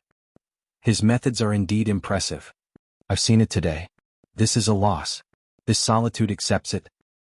However, Grand Pure One, since you're willing to bear this karma for the Heavenly Lord of Primordial beginning today, don't blame me for giving you retribution in the future. There's still a long way to go. Let's wait and see. Suddenly, Feng Zichen smiled. He could not help but shake his head and say to the Grand Pure One. He did not let it go. Instead, he remembered this matter in his heart. At this moment, the other party had the advantage in numbers. If Feng Zichen continued to cause trouble, no matter what the outcome was, he would definitely be the one to suffer in the end. Since that was the case, he might as well put this matter aside for the time being and wait for an opportunity to take revenge in the future. The battle of primordial chaos was not in a moment but in a lifetime. One had to know that the human race was still in his hands. If the Grand Pure One wanted to preach in the human race, he would definitely not be able to bypass Feng Zichen. And this was his chance to take revenge. Sigh. Fellow Taoist, why bother? Hearing that, the Grand Pure One did not have much of a reaction. He only shook his head and said indifferently. Obviously. He did not take Feng Zichen's words to heart. That's right. With the Grand Pure One's status, why would he be afraid of the threat of others? It was more like he was threatening others. Feng Zichen did not say anything about that. He turned around and walked to the side to study the sky screen. It was useless to say anything about such matters. He still had to rely on his actions to speak. When the Grand Pure One was schemed against by him, he would regret it as much as he was arrogant today. Anyway, no matter what. Today Feng Zichen and the Grand Pure One had completely formed a grudge. Trouble? On the other side of the chaos beyond the heavens, Feng Zichen could not help but have a headache. What happened just now not only made him think too much. Just as the plan of the four royals was set, he was called to the chaos beyond the heavens. Was this really a coincidence? Perhaps, there was a force in the dark that was interfering with everything. Being in the chaos beyond the heavens, Feng Zichen would probably not be able to return to the primordial world in a short period of time. Then the matter of him becoming the celestial emperor would be completely ruined. In this way, even if the plan of the four royals was carried out as usual, the human race would not be able to gather 8 celestial emperors. The difference between 7 and 8 celestial emperors seemed very small, but who knew how many variables would appear during this period? The difficulty of planning the positions of 2 celestial emperors was completely different from that of 1. In short, Feng Zichen's plan was completely messed up. I knew that the matter of the 9 celestial emperors wouldn't be so simple to complete. At this point, Feng Zichen had no choice but to take one step at a time. Most things in the world were like this. The greater the benefits, the more difficult it was. This was the so-called good things are strewn with setbacks. At this moment, in the primordial world, in front of the netherworld, a group of great divine abilities stood there quietly as if waiting for someone to arrive. They were waiting for the Lady of Earth. With the speed of the great divine abilities, they naturally arrived at the netherworld very quickly. However, it was not until they arrived at the netherworld that they realized that the netherworld was still in a sealed state. In other words, they could not enter. That was awkward. However, even if they could not enter, they still had to do it. Therefore, Zenyuanzi stepped forward and contacted the Lady of Earth across worlds. Why Zenyuanzi? Because he was a famous good person in the primordial world. He had face with everyone. Moreover, Zenyuanzi and the Lady of Earth were both cultivators of the path of Earth. They had a friendship in the early years. It was best for him to step forward. Just as everyone was silent, the Lady of Earth came slowly. Fellow Taoists, please don't blame me. Now that the Chaos Fiend God is causing trouble in the netherworld, in order to prevent him from escaping the netherworld and causing trouble in the primordial world, we have no choice but to join forces to seal the realm. We can't let outsiders enter at will. Walking in front of everyone, the Lady of Earth said apologetically. That's how it should be. Hearing that, everyone did not show any dissatisfaction and expressed their understanding. The Chaos Fiend God was a huge problem. Compared to him, their grievances were nothing. Fellow Taoists, what brings you here? After exchanging pleasantries, the Lady of Earth asked about their intentions. Empress, Poor Wei and the others are here to invite you to ascend to the heavens. Zenyuanzi straightened his face and spoke on behalf of everyone. The Lady of Earth was a little puzzled. Empress, you might not know this, but ever since Emperor Shen abdicated, the position of Celestial Emperor has been empty. However, the heavenly court cannot be without a ruler for a day. Therefore, we have specially come here to invite you to ascend to the heavens and become the Emperor. As he spoke, Zenyuanzi bowed to the Lady of Earth. We implore Empress to ascend to the heavens. When the people behind him saw this, they followed suit and bowed. The Lady of Earth was speechless. She hadn't figured out what had happened yet, and they wanted her to ascend to the heavens and become the Emperor? Her heart stirred slightly. In just an instant, the Lady of Earth knew the cause and effect. She couldn't help but be annoyed with Feng Zichen. What kind of idea did he come up with? Now, there were still a lot of things waiting for her to deal with in the netherworld. How could she have the time to go to the heavenly court to become the Emperor? Fellow Taoists, please get up. There were thousands of thoughts in her mind, but the Lady of Earth didn't forget to ask everyone to get up. What was the point of bowing all the time? I already know the purpose of everyone's visit, but everyone knows the situation in the netherworld. The tribulation of the Chaos Fiend God hasn't passed, so I really can't leave. Shaking her head, the Lady of Earth refused. If there was no threat from the Chaos Fiend God, she would have agreed. But now there were countless Chaos Fiend gods hidden in the 9 underworlds. In order to prevent them from attacking the 6 paths of reincarnation, none of the top combat strength of the netherworld could leave. So, the Lady of Earth couldn't agree to everyone's request. When everyone heard this, they couldn't help but look at each other, their faces full of embarrassment. This reason, it could be considered as blocking all their words of persuasion. The position of the Celestial Emperor was very important, but the safety of the primordial world was even more important. If the Chaos Fiend God fled to the primordial world because of the Lady of Earth's departure, then their sins would be great. Then, Empress, do you have a suitable candidate in mind? Everyone felt helpless. They knew that it was impossible for the Lady of Earth to become the Celestial Emperor, so they asked. They thought that since they had come this time, they couldn't come in vain. It didn't matter if they couldn't invite the Lady of Earth.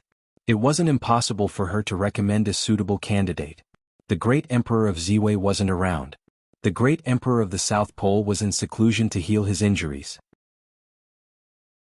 After the North Star Emperor faked his death, no one knew where he went. Of the 4 heavenly emperors, the only one who was still active was the Lady of Earth. So, this concerned the candidate of the Celestial Emperor. Who else could they ask? No one else had the right to agree.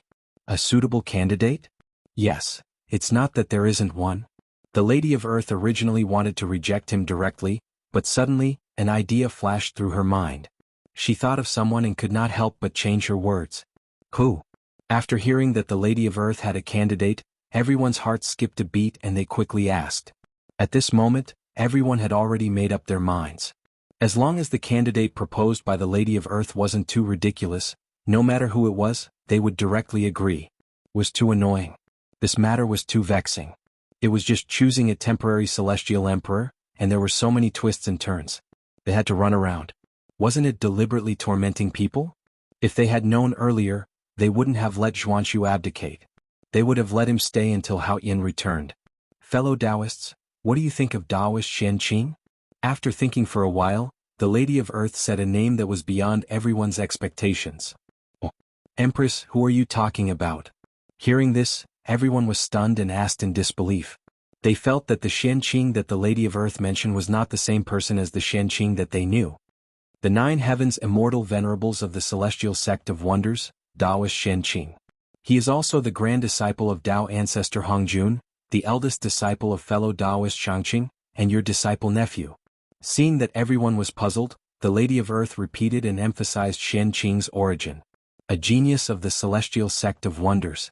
The first person of the 3rd generation. This is one of your own. To let one of your own become the celestial emperor, I, the Lady of Earth, am generous enough.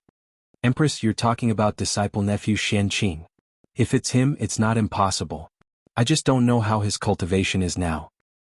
If you want to be the celestial emperor, you can't be too weak. After thinking for a while, everyone nodded. If Xianqing officially became the celestial emperor, these powerful beings naturally wouldn't agree. They couldn't accept a future life sitting on their heads. However, it wasn't impossible for them to accept such a temporary role as the celestial emperor. It was only 1,000,000 years. At most, they would go into seclusion for 1,000,000 years. However, there was one thing that they didn't understand. Why would the Lady of Earth recommend Xianqing? One had to know, Xianqing was a member of their celestial sect of wonders. The kind that couldn't be in the middle. Moreover, Xianqing was from the 3 pure ones. As everyone knew, the relationship between the 3 pure ones and the 12 ancestral shamans had always been bad.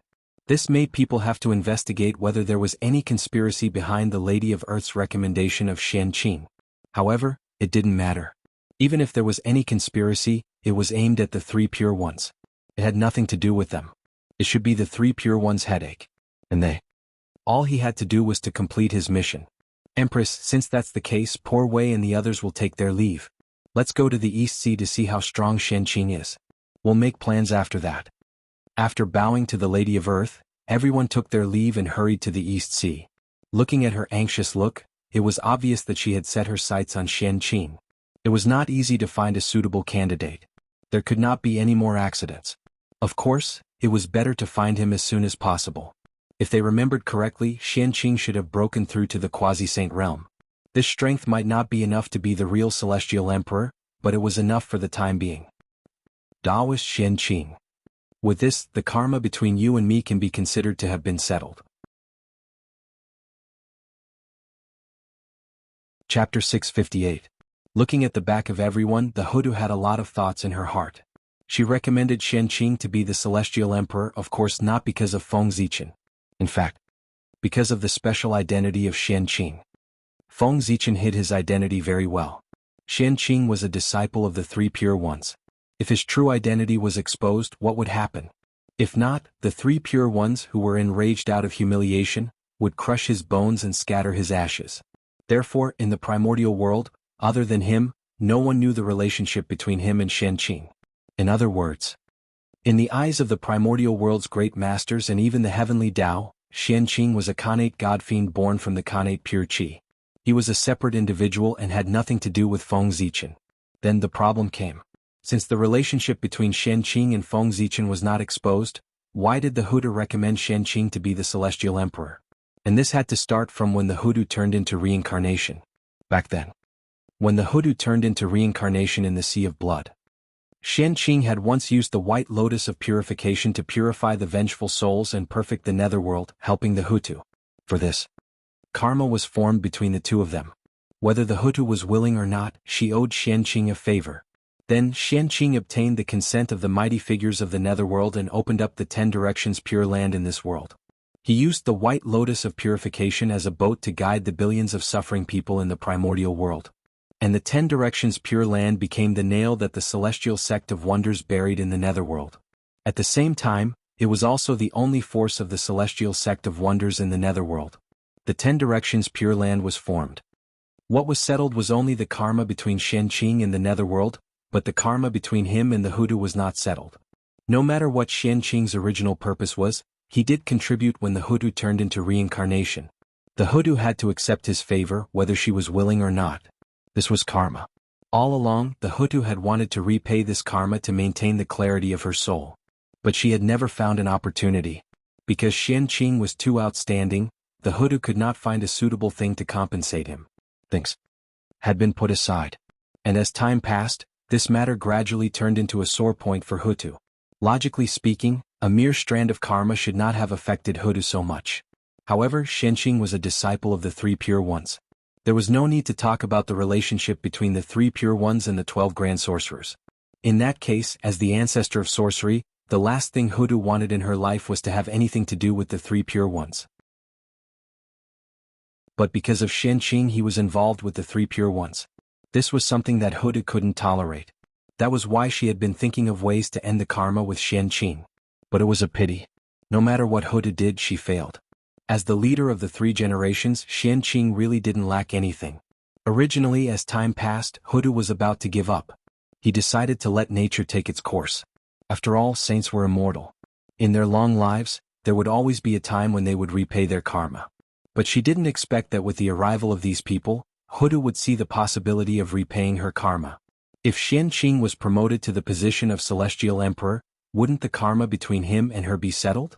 The celestial emperor was the supreme being of the primordial world. He had the luck of heaven and earth in his body. He had great creation and great merit. He could be said to be boundless. If Qianqing became the celestial emperor, even if it was only temporary, he would be able to obtain unimaginable benefits. Perhaps this experience would be his capital to become the primordial chaos Daluo Jingxian in the future. The benefits of this. It was enough to end the karma with Qianqing. That was what Hutu thought. That was what she did. Therefore, she directly recommended Qianqing to everyone. Moreover, she wasn't afraid that everyone would refuse. Because Hutu didn't intend to ask for everyone's opinion at all. It wasn't easy for her to find a way to repay her karma. How could she let it go? In fact, regardless of whether everyone agreed or not, Hutu would push Qianqing to the position of celestial emperor to end the karma. Don't doubt that as the only saint who could appear in the primordial world, Hutu had this ability. She was invincible. That was the current Hutu. If everyone disagreed, then they would fight until they agreed. It was also because everyone was tactful that they didn't say anything to refuse. Otherwise, they would probably suffer a lot of physical pain. After all, the witch race's violent temper. That was famous in the primordial world. Everything was perfect. But from the beginning to the end, Hutu and the others had never considered Qianqing's attitude. They weren't worried that he would refuse. That was true. Everyone was here. There was no room for Qianqing to refuse. Besides, he wasn't prepared to refuse. See. Penglai Immortal Island. Qianqing, who was in seclusion, suddenly felt a terrifying aura coming from afar. At that moment he couldn't care less about his seclusion. He rushed out of the island and looked into the distance. After him, a figure walked out from the depths of the East Sea. He looked into the distance with a face full of surprise and uncertainty. This was a peerless expert of the Dragon Clan. When the experts of the Aqua Clan were heading to the easternmost region, He had been secretly guarding the East Sea to prevent anyone from seizing the foundation of the Dragon Clan. Today he who was sleeping was awakened by the terrifying aura coming from afar. He thought that something had happened in the East Sea, so he hurriedly ran out to observe the situation. Hiss. These auras are so familiar. They are. Above the East Sea, Xianqing looked at the large auspicious clouds floating in the distance in bewilderment. He couldn't figure out why everyone had rushed to the East Sea. Looking at their route, their goal was the Penglai Immortal Island. In the sky, the auspicious clouds were endless, almost covering half of the sky. Seeing this, Xianqing didn't know who had come. He had lived so long in vain. But he didn't know why they were here? Did something big happen? Or were they here to cause trouble for him? Thinking of this, Xianqing couldn't help but reflect on his recent actions. But he suddenly realized that he had been in seclusion on the Penglai Immortal Island recently. He hadn't done anything. So, they weren't here to cause trouble for him. Something big had happened and it had something to do with him. Faintly, Xianqing felt his mind shake, and a divine light appeared in front of his eyes. It was as if something amazing was about to happen to him. A whim. This was a sign that something good was about to happen. Thinking of this, Xianqing completely relaxed. He squeezed out a smile and greeted the people who had rushed over from afar. Uncle Masters, why didn't you greet Xianqing before you came here? So that Xianqing could be prepared and not be rude. Coming in front of everyone, Xianqing bowed and said, Yes. Not bad. The cultivation of a late-stage quasi-saint is not bad. What do you think, everyone? It's him. How about it? Everyone ignored Xianqing. They just went forward and carefully sized him up before communicating with each other. Sure. As if they had reached some consensus, everyone nodded. Uncle Masters, what do you mean by this? Being sized up by a group of single old men, Xianqing was very uncomfortable and couldn't help but ask. Disciple nephew Xianqing, you're in luck. Now that the position of Heavenly Emperor is empty, in order to prevent the Heavenly Court from being without a master for a long time, it will affect the normal operation of the primordial world. Goddess Huda recommended you to the Poor Way and the others so that you can ascend to the Heavenly Emperor. So, disciple nephew, if there's nothing else, you can go to the Heavenly Realm with the Poor Way and the others. Withdrawing his gaze from Xianqing, a great magician said with an expression that said, You're in luck. Hearing this, Xianqing was at a loss. To be honest, he was really shocked. The surprise had come too suddenly. One had to know that not long ago, he was still worried about the matter of the Heavenly Emperor. But in the blink of an eye, the matter of the Heavenly Emperor that had troubled him was suddenly solved. The position of Celestial Emperor that others yearned for but could not obtain had fallen on his head without any warning. What a pleasant surprise. If Xianqing was the Heavenly Emperor, he could fill the vacancy of the original body and allow the human race to continue to have 8 Heavenly Emperors, thus correcting Feng Zichen's plan. Everything would return to normal. No. If Xianqing was the Heavenly Emperor, then the next thing would be much simpler than the original plan. The 9th Heavenly Emperor didn't need to plan at all. As long as he let nature take its course, it would naturally appear. After the initial shock, Xianqing's heart surged with ecstasy, but he didn't show it on his face. Instead, he deliberately put on a difficult look and pretended to say to everyone, This isn't appropriate, is it? Xianqing's ability is low. How can he spy on the supreme position? According to Xianqing's intention, of course he couldn't agree directly. He had to pretend to decline. In the end, under the persuasion of everyone, he reluctantly agreed to everyone's request. To show that he wasn't greedy for power. Originally this was nothing. After all, this was almost a convention. Starting from Fuxi, every generation of Heavenly Emperors had been like this. But when it came to Xianqing there was a change. What was the identity of the previous Heavenly Emperors? The human emperor that was personally conferred by the Heavenly Axiom had the support of the heavens and earth, and his identity was incomparably noble. Therefore, even if everyone was unwilling, they had to accompany them to finish the show. Because the human emperor had this qualification. But what was Xianqing's identity? Was he everyone's disciple nephew, their junior? Since that was the case, what qualifications did Xianqing have to make everyone accompany him to play the trick of abdicating? So, Xianqing's show was halfway through, he was forcefully interrupted by the impatient crowd. Your Majesty, it's getting late. We should leave. Fellow Taoist in the sky, I'm afraid you're already waiting anxiously. With that, without waiting for Xianqing to reply, the group of great mediums carried him and flew towards the heavenly court. During this period, Xian Qing had been in a state of confusion. The script was completely wrong. It shouldn't be that he refused, everyone invited him again and then he refused again. After doing this again and again, did he just agree with a difficult expression? F*ck, noun, a kind of plant. How could this situation be explained? It was really quite speechless. To be forcefully carried to the heavenly court, he was probably the most aggrieved heavenly emperor in the history of the primordial world. Even Hao Yin had never been so aggrieved. It wasn't that Xian Qing hadn't thought of resisting.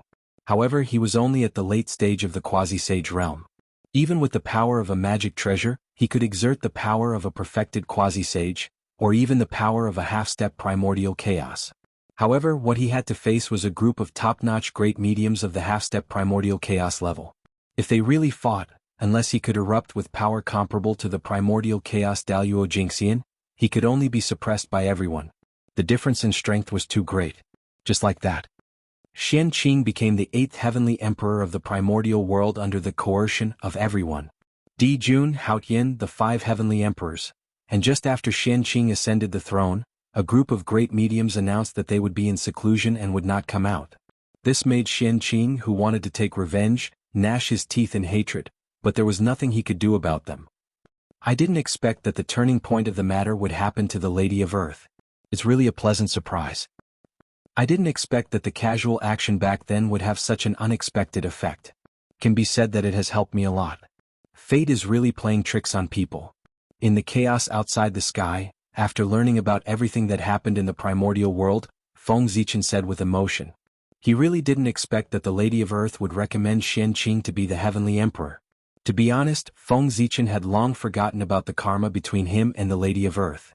After all, he had gone to the Blood Sea with the intention of freeloading merit. In this way, after getting the merit, how could he have the face to ask for a favor? Feng Zichen still cared about his face. However, he didn't expect that the Lady of Earth didn't forget. She always remembered this matter and finally found an opportunity to completely repay this karma. This time, I owe the Lady of Earth a favor. Secretly, Feng Zichen thought silently. However, this was nothing. With his relationship with the wizard clan, this favor was not worth fussing over. If he really wanted to calculate, wouldn't the wizard clan owe him more? Now that Xian Qing is the emperor, if the plan of the 4 royals can be carried out normally, then the matter of the 9 heavenly emperors appearing in the human race will be simple. In the chaos outside the sky, Feng Zichen hid in a corner and began to think about the impact of Xian Qing becoming the emperor on his plan. In fact, it didn't have much of an impact. If he really had to say, it could only be said that after Xian Qing became the emperor, his plan went even smoother. According to the original plan, the 3 great emperors of Ziwei, North Star, and South Pole would become the heavenly emperor. However, because of the saint, the plan had changed and he had to replace Ziwei with Xian Qing. This was a good thing. After Xian Qing there were South Pole, North Star, and Ziwei. In this way, wouldn't the human race have 9 heavenly emperors?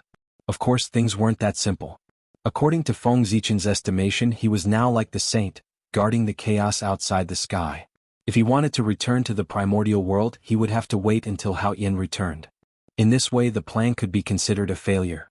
However, don't forget that the great emperor of Ziwei was the 2nd emperor of the 3 realms.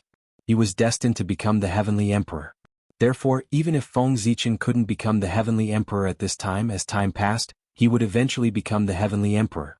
It could be said that as long as the North Star and South Pole could successfully ascend after Xian Qing, then the fate of the human race in the heavenly court would be completely united. Chapter 659. Right now. The only thing he needed to worry about was the time for Hao Yin to return. If Hao Yin suddenly returned after Xian Qing abdicated before the 2 emperors of the North Star and the South Pole ascended to the throne, then everything would be over. No matter how perfect Feng Zichen's plan was, it would be useless. Because Hao Yin was the true celestial emperor recognized by heaven and earth. Unless he lost his virtue in the primordial world. Otherwise, no one could compete with him for the position of celestial emperor. Not even Feng Zichen. Therefore, for the sake of the human race, no matter what, he could not let Hao Yin return before the North Star and the South Pole.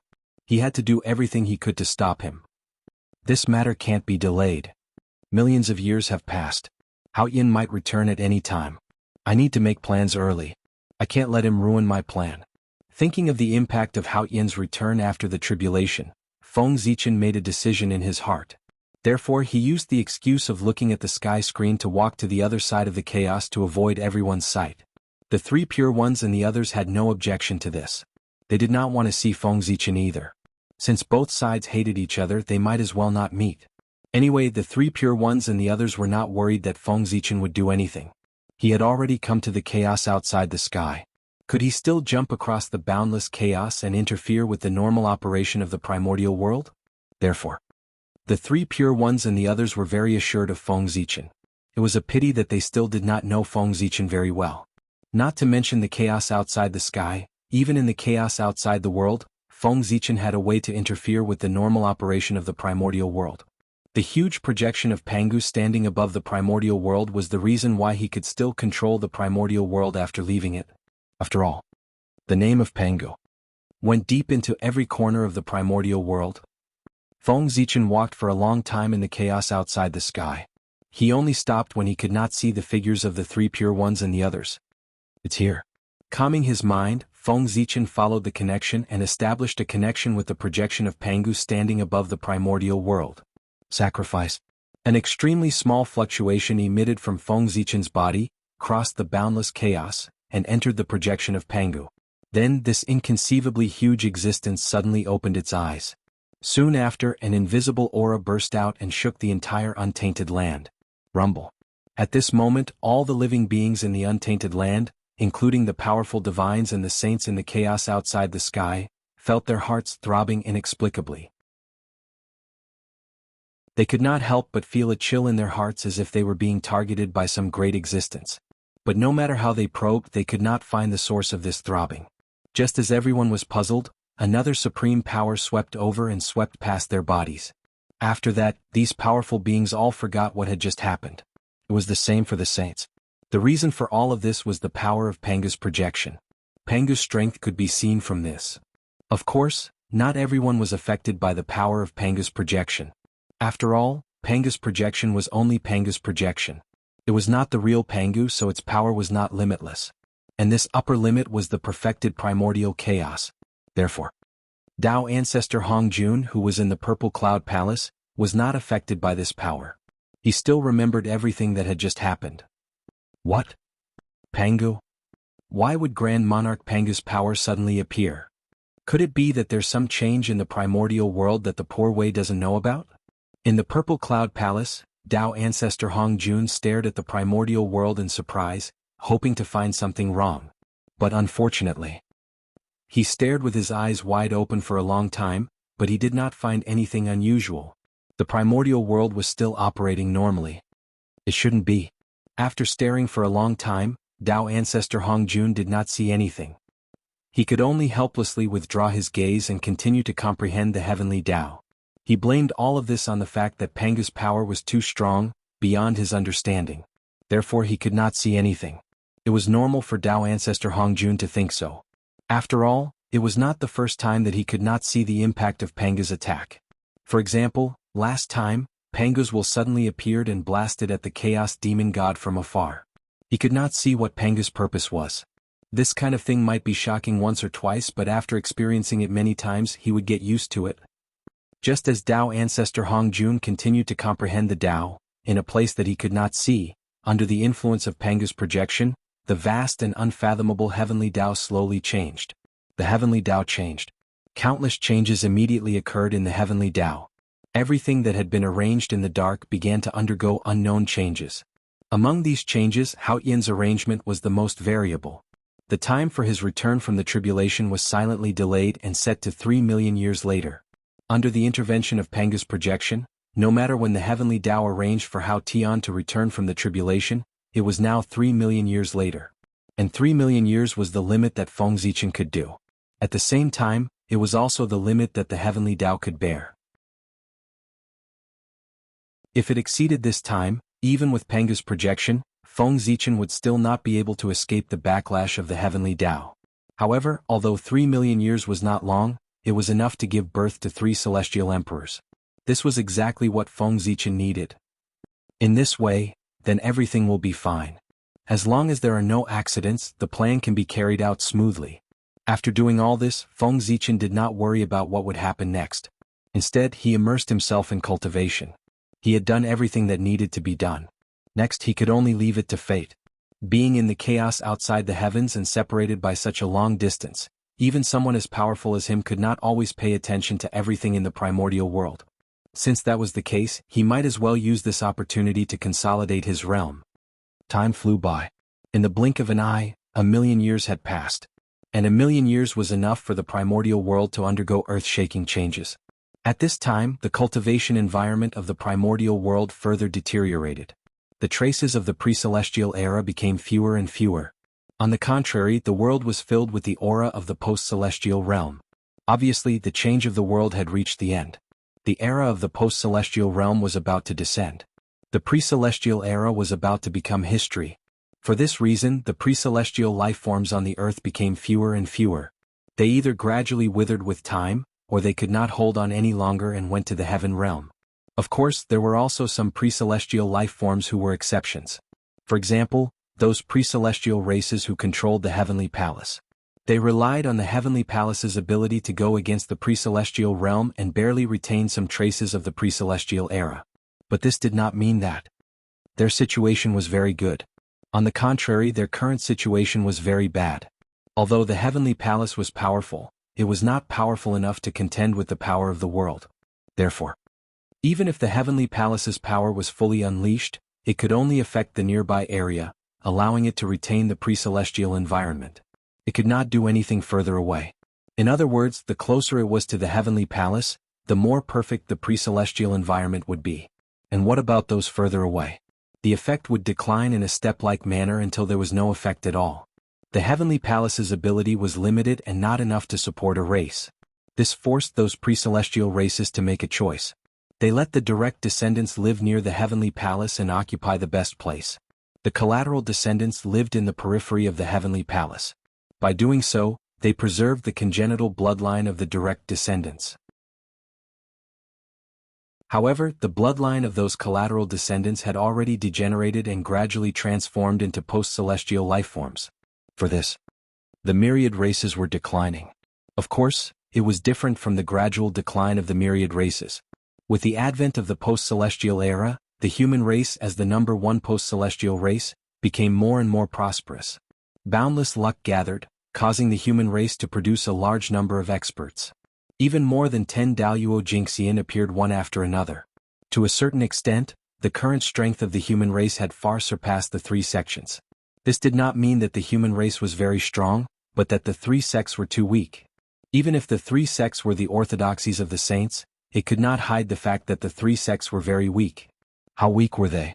In the huge 3 sects, there were only 3 Daluo Jingxian, Shenqing, Shendu and Duobao. TSK. It was embarrassing to say that there were only 3 Daluo Jingxian.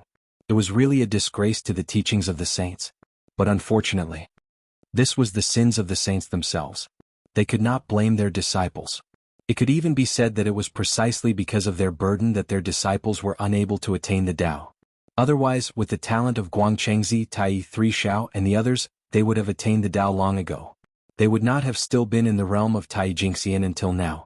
That's right.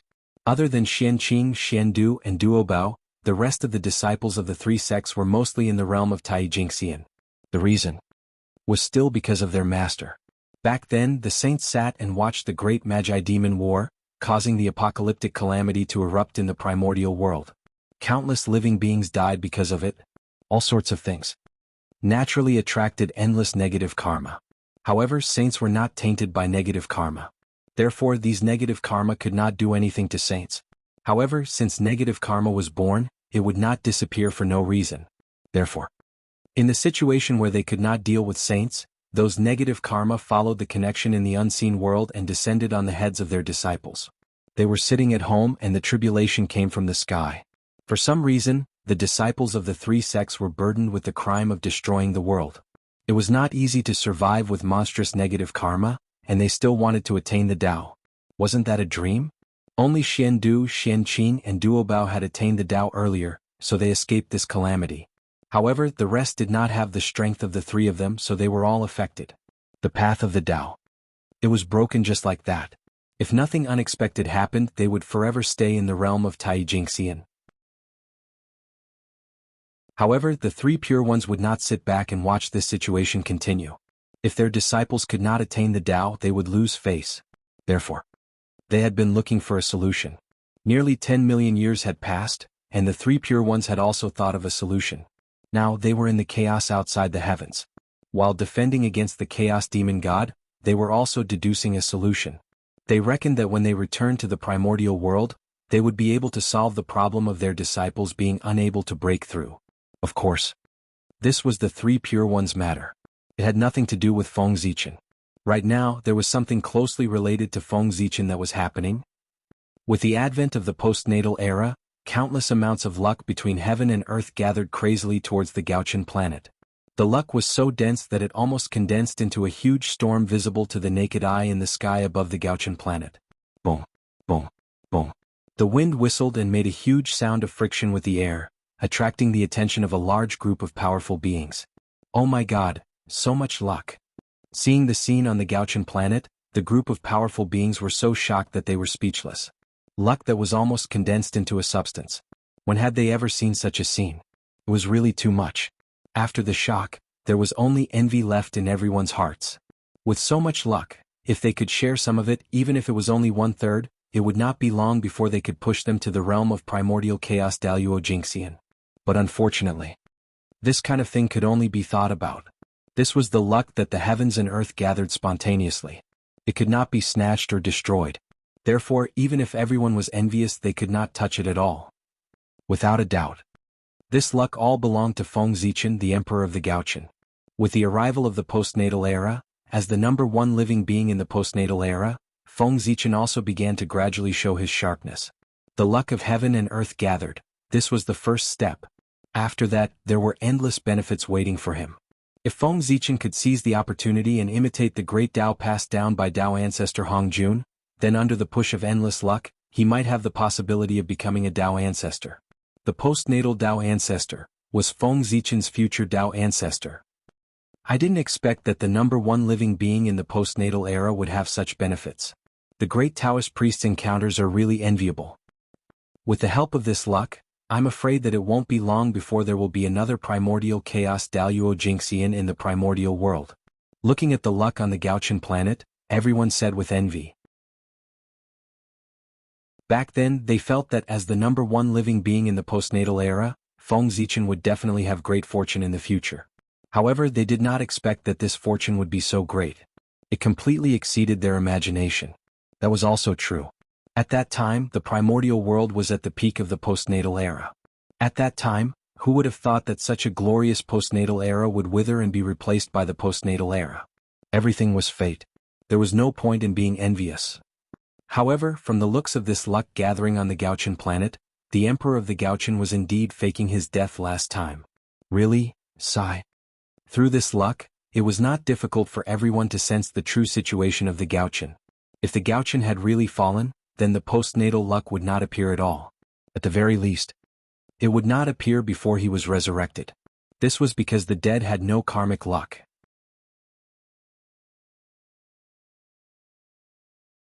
Chapter 660. Only when a living person's aura permeated between heaven and earth could the providence from all directions gather. Sigh. This is the second time.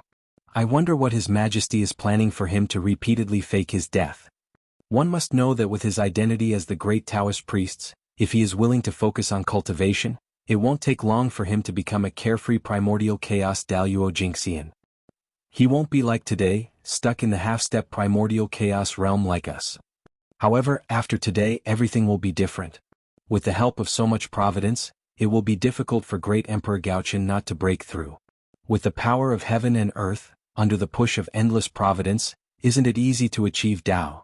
Everyone retracted their gaze from Gauchan's star and sighed. Don't look, don't look. If they continue looking, their hearts might not be able to take it. This kind of opportunity could not be envied. Boom, boom, boom. On Gauchan's star, in the Gauchan celestial palace, as the endless providence surged, the giant cocoon formed by great Emperor Gauchan was beating wildly.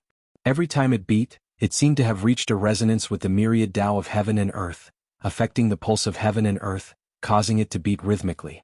Vaguely, an unparalleled pressure spread out, suppressing heaven and earth, the past, present, and future. This is the aura of primordial chaos. He was about to break through. Great Emperor Gaochen was about to break through. He, who was already in the transformation period, was finally about to take that crucial step under the push of endless providence and cultivate to the realm of primordial chaos Daluo Jingxian. One could see that the huge Gaochen celestial palace was filled with boundless providence, almost condensing to the point where it could be seen with the naked eye. Boom! Just as the providence condensed to the limit, an inexplicable force appeared. Then, like a spark falling into a pot of oil, the providence burned with a boom, turning into a dazzling Dao fire. It burned fiercely and released unparalleled energy, surging toward the giant cocoon formed by Great Emperor Gaochen. Providence was the #1 treasure of the primordial chaos. It had unimaginable power. His power could be said to be mysterious to the extreme.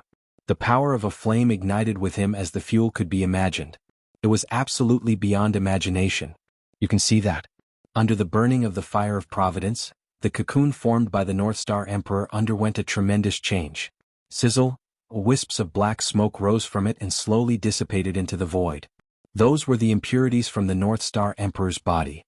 To be precise, it was the impurities in the power of faith. Back then, in order to recover his strength as soon as possible, the North Star Emperor had chosen to use the power of faith.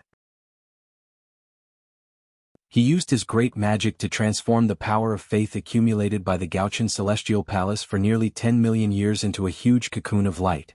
His true spirit entered the cocoon and used the power of faith to reconstruct his Dao body. This was the origin of the cocoon of light in the North Star Heavenly Palace.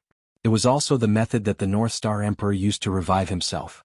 The power of faith was a miraculous power born from the hearts of all living beings. It had the ability to make dreams come true. Using this power to reconstruct the Dao body, the speed was unbelievably fast. However, the power of faith was not without its own hidden dangers. As the saying goes, incense is poisonous. How could the power born from the hearts of all living beings be so easily absorbed? The power of faith was mainly formed by the thoughts in everyone's hearts. They may be good or bad, but all of them carried the distracting thoughts of all living beings.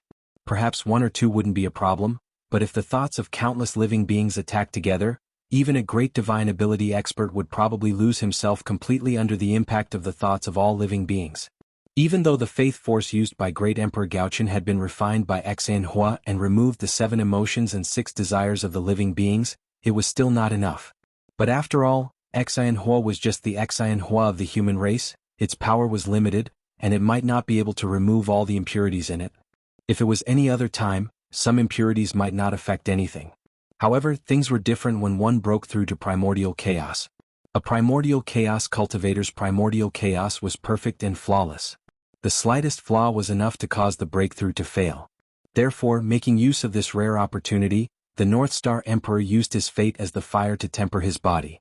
He wanted to completely resolve the hidden danger of the faith power in his body. Luck was the most mysterious power in the untainted land. If even he could not solve the hidden dangers of incense and willpower, then there was really no other way to solve the hidden dangers of incense and willpower in the primordial world. But was this possible? There might be things that luck could not solve, but it would definitely not be incense and willpower. As time passed, more and more luck gathered, causing the fire of luck under the light cocoon to burn even more brightly. And under the burning of the fire of luck, more and more impurities were refined out of the light cocoon. Great Emperor Gaochen's Dao body became even more perfect. An aura that was close to perfection was emitted from his body. It was abnormally mysterious. He was getting closer and closer to primordial chaos Daluo Jingxian. He would probably attain Dao in another 1,000,000 years. And after 1,000,000 years, it would be his turn to become the Celestial Emperor. With primordial chaos Daluo Jingxian's potential to ascend to the position of Celestial Emperor, the scene at that time would definitely be very exciting. Thinking about it, it was really exciting.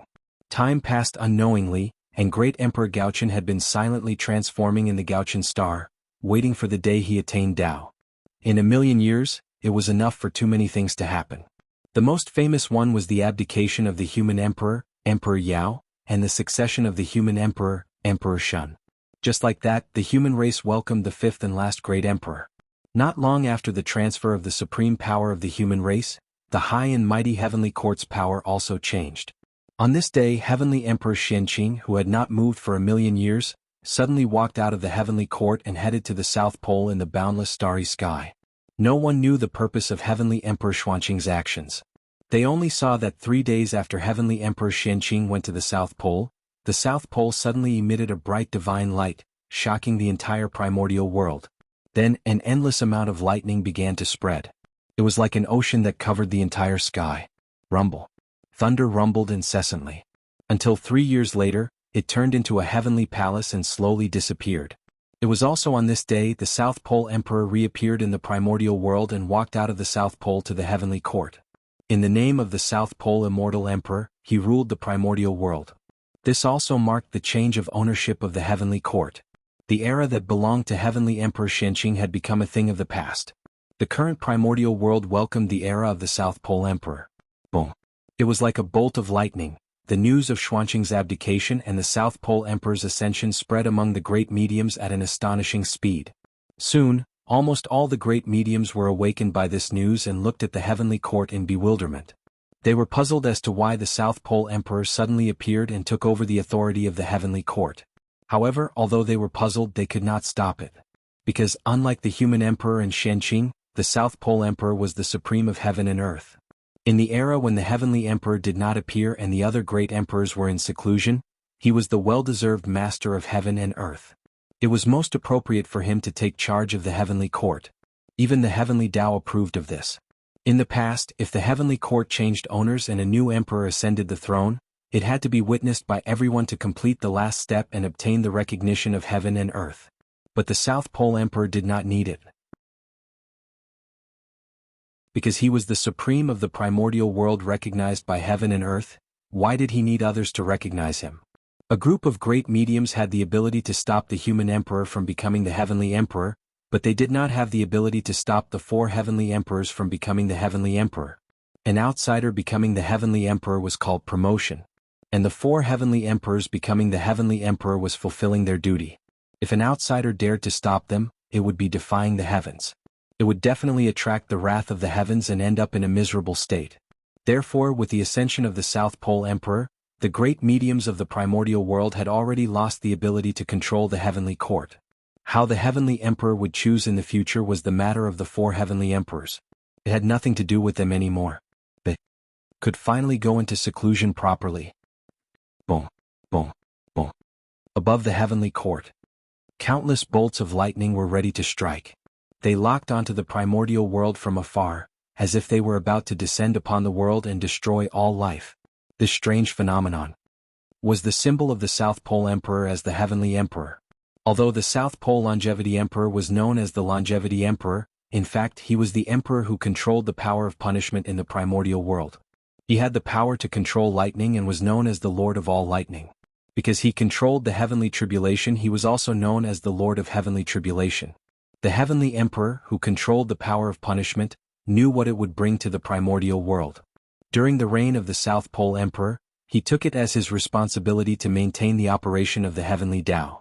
Anyone who dared to defy the heavens, commit heinous crimes, or violate the heavenly rules, and so on would be punished by him. The connate divine thunder that densely covered the sky above the heavenly court was prepared for this. Could be said that, during the reign of the Thunder Lake Emperor, it could be considered the best era of the primordial world, and it was also the happiest time for mortals to live.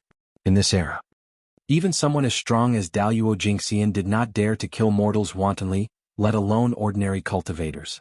Otherwise, what greeted them would be the anger of the South Pole Longevity Emperor. The true anger of thunder. Alright, during the reign of the South Pole Emperor, there was one thing that had to be said. That was the so-called heavenly rules, which were also the laws against immortals. It was perfected in the hands of the South Pole Emperor. It was that rule that caused a lot of trouble in the later generations. The rule that immortals and mortals could not fall in love was also set by the South Pole Emperor. This was not because the South Pole Emperor had any problems in his heart, but because the heavenly Tao had made such a rule.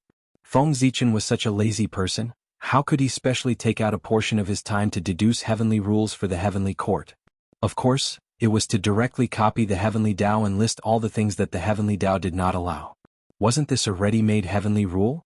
In this way, even if there was a mistake in the future, it would be the fault of the heavenly Tao, and it would have nothing to do with Feng Zichen.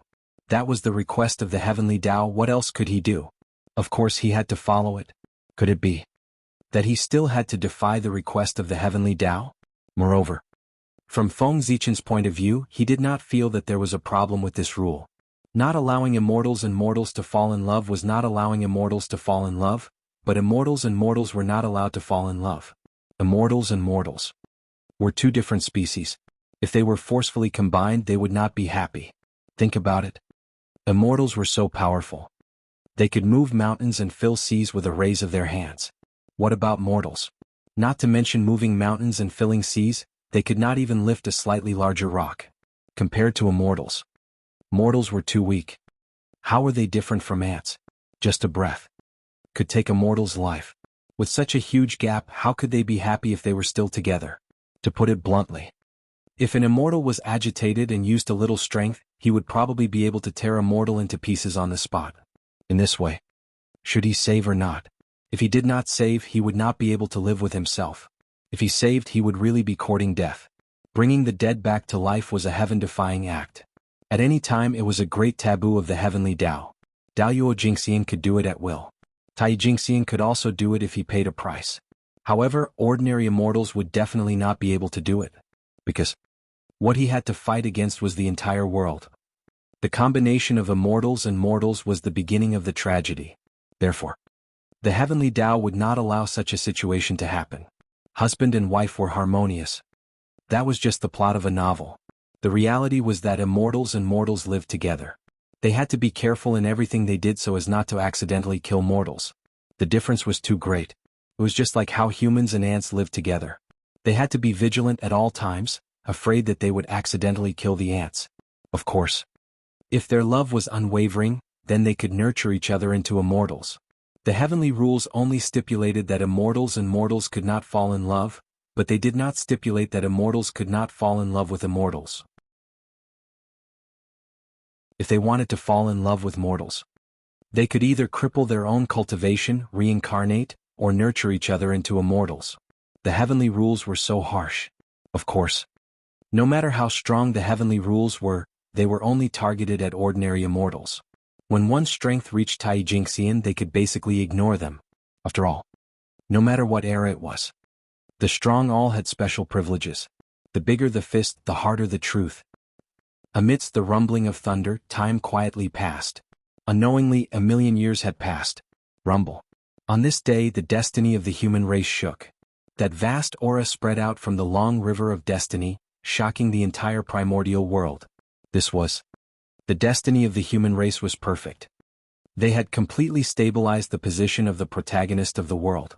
And the reason for all of this was that Emperor Shun had completed his merit. He stepped down from the position of the human emperor and went to the Fire Cloud Cave. Emperor Shun, the 6th grandson of Emperor Zhuanxiu. He was also the 5th great emperor of the human race. At the same time, he was also the last destined great emperor of the human race. As his merit was completed, the heavenly Tao had set an opportunity for the human race to prosper. The 3 emperors and 5 emperors, these 8 supreme positions could be considered to have been completely completed. Therefore, the moment Emperor Shun abdicated, heaven and earth immediately sensed it. Endless destiny gathered and spontaneously poured into the destiny of the human race to help it complete the final transformation and completely stabilize the position of the protagonist of heaven and earth. On this day, the primordial world shook. Under the astonished gazes of all living beings, a vast river appeared with a loud rumble, vast and mighty.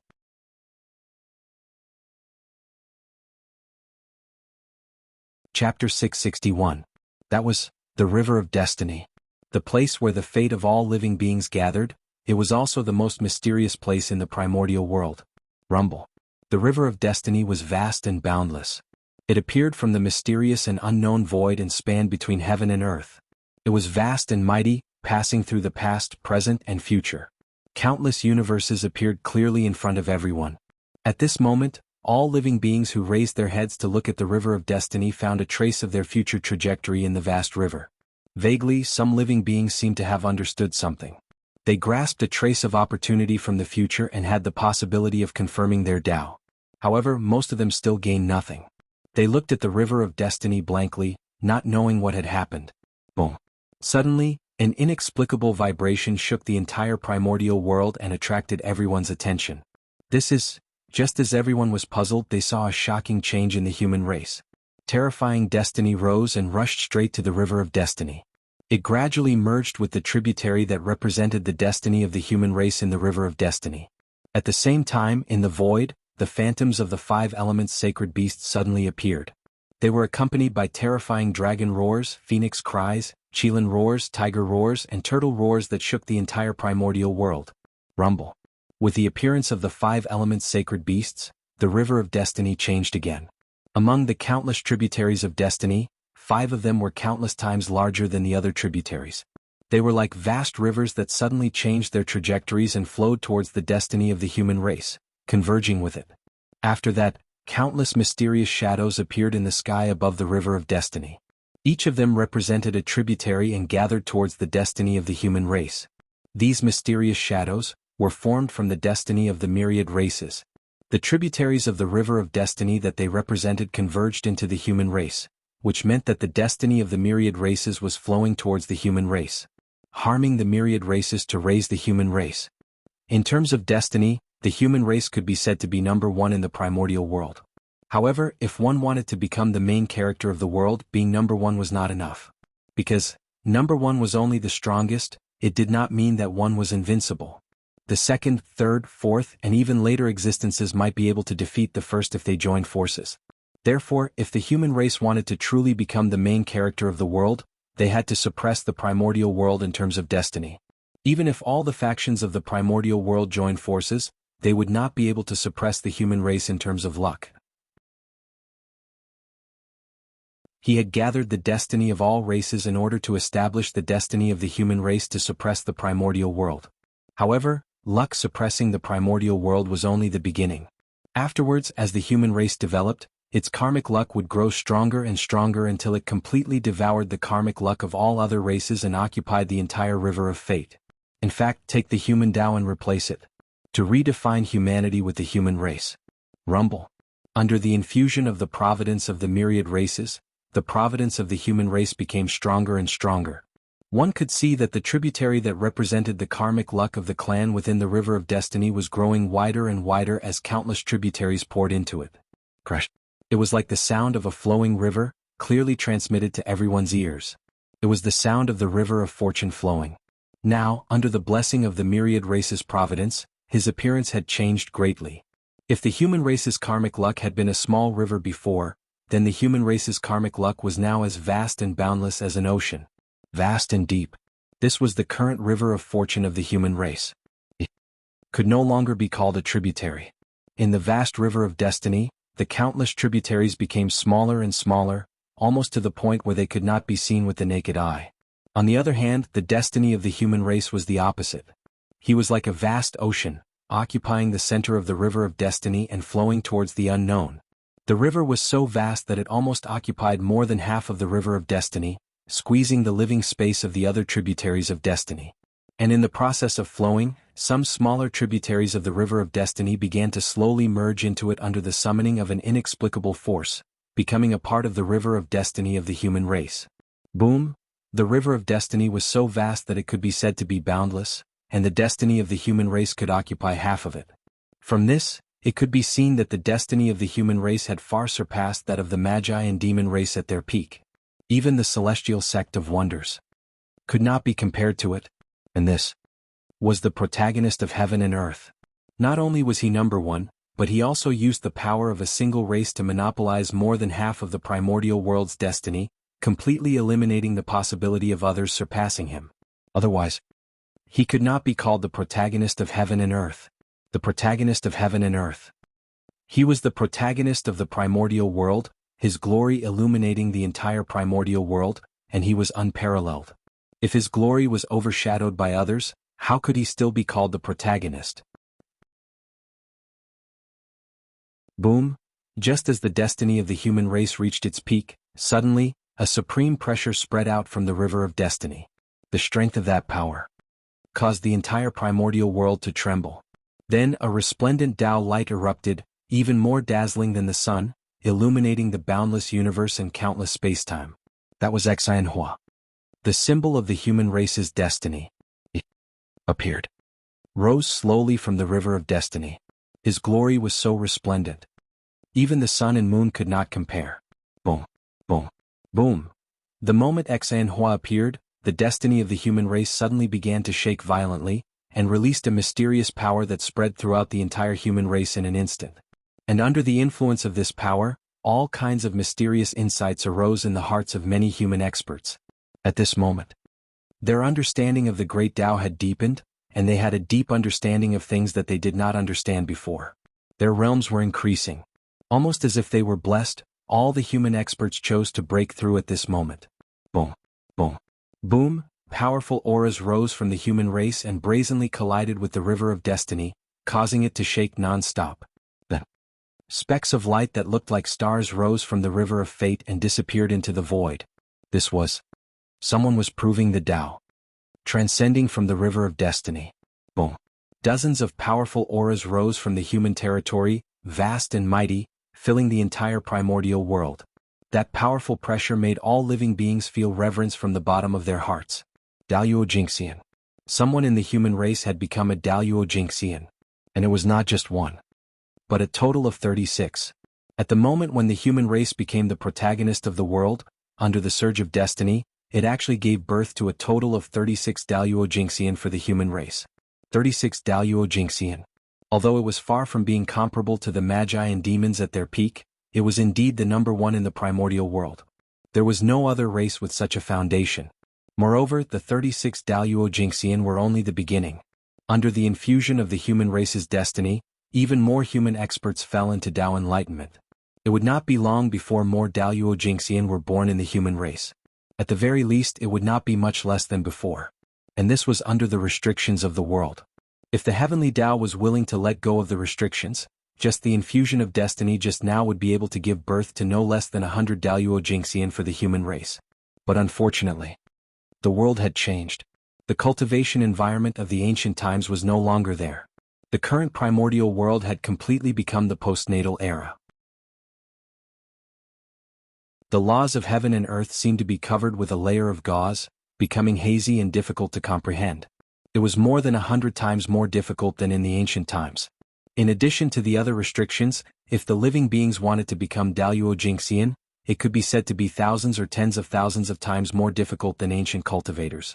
Could even be said that if the living beings wanted to become Daluo Jingxian, the difficulty was exactly the same as the difficulty of the ancient cultivators to become quasi-saints.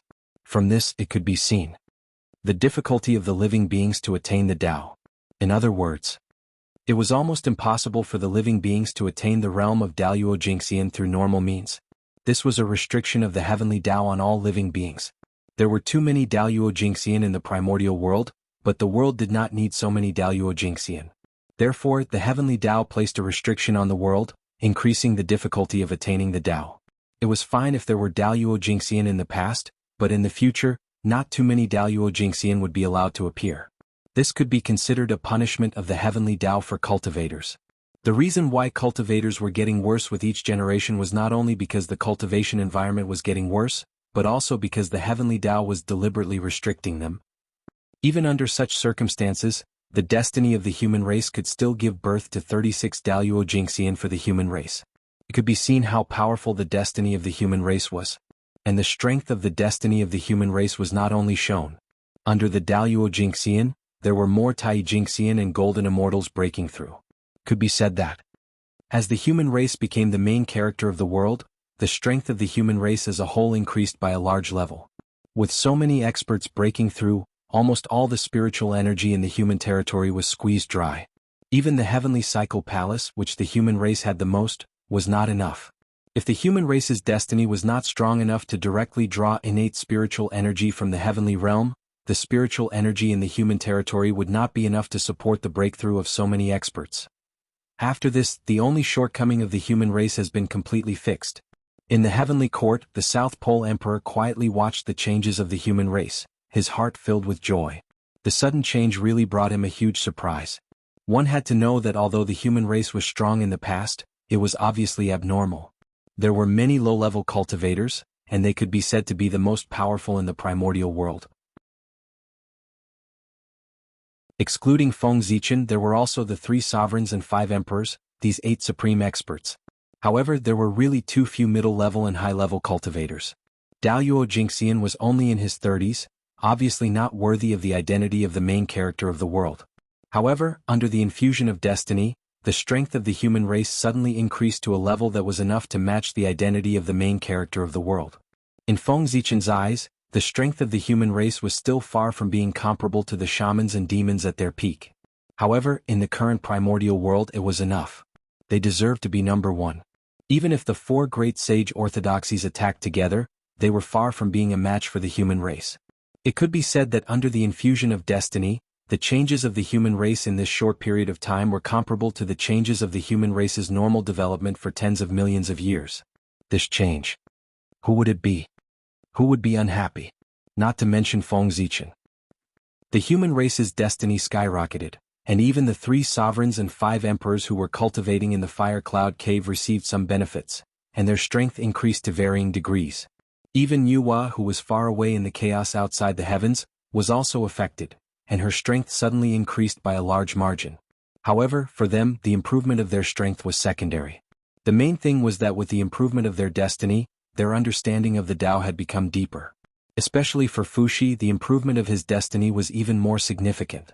With the blessing of the human race's destiny, he who already had a deep foundation, truly saw the possibility of attaining the Tao. It was estimated that it would not be long before he could take that crucial step and cultivate into the primordial Daluo Jingxian. This kind of power was not the power brought by the quasi-saint karmic rank, but the power that truly belonged to him. The primordial Daluo Jingxian. The karmic rank only brought him the power comparable to the primordial Daluo Jingxian, but it did not deprive him of the possibility of continuing to improve. The two did not conflict. On the contrary, the two complemented each other. Karmic rank was the authority of the primordial world. Having a karmic rank was like the authorities were giving you a cheat. With the blessing of the karmic rank, the cultivation speed would be faster. Similarly, the stronger one was, the more perfect the power brought by the karmic rank could be. It was true that the power of the karmic rank was very strong, but this did not mean that the person with the karmic rank was weak. In other words, even the current 6 sages, even if they had suddenly lost their sage karmic rank, they were still the supreme masters who suppressed the primordial world. This was because they had already cultivated into the realm of the primordial Daluo Jingxian with the blessing of the sage karmic rank. The 6th heaven of the sage was the 6th heaven of the primordial chaos. In terms of the essence of the realm, there was no difference between the two. The only difference was that the former could control the power of the way of heaven, while the latter could not. As the supreme masters of the human race, the 3 sovereigns, 5 emperors, and Yuhua had all benefited. In terms of contribution to the human race, Feng Zichen, who was also the North Star Emperor, would naturally benefit more than them. Boom on the North Star. An invisible force descended with a loud rumble. It ignored all the restrictions and formations and directly blasted on the light cocoon formed by the North Star Emperor in the North Star Palace. The North Star Emperor, who was at the critical moment of transformation and was only half a step away, directly took the last step with the help of this force and completed the final transformation. Bang! There was a shocking explosion, and the light cocoon formed by the North Star Emperor shattered and turned into light spots that filled the sky and disappeared. At the same time, a supreme pressure swept out in all directions with the North Star as the center. In the blink of an eye, it spread to the entire primordial world. Whoosh! At this moment, the world went silent. In front of this supreme pressure, the world seemed to have frozen. Time and space stopped moving and the rules also stopped operating. Only on the North Star, a figure that was surrounded by Taoist rhymes and filled with a mysterious aura slowly appeared. That was the North Star Emperor. He had attained the Tao. In a trance, endless light bloomed from his body. It was extremely bright and the world lost its color. Only the bright light of the Tao filled the air. P.S. Today is the birthday of my book friend, the Sky Guide. I would like to say to him, happy birthday. I hope he can see it.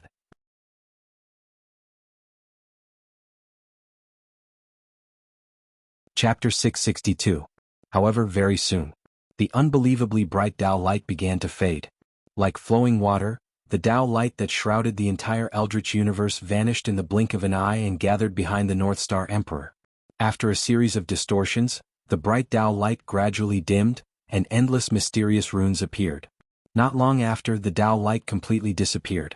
A long river made of innate runes replaced his position and floated behind the North Star Emperor, bobbing up and down. That was the Great Tao River. It was formed by the North Star Emperor's Great Tao and was more than 3,000 miles long. It represented the North Star Emperor's third heaven of primordial chaos. That's right, it was the third heaven. With the help of the postnatal providence, the North Star Emperor's position, and the human race's providence, the North Star Emperor broke through to the third heaven of primordial chaos. That was the benefit of having a karmic rank. It was fine if he did not break through, but once he did, he would break through to the next realm. Ordinary people could not be envious. Rumble.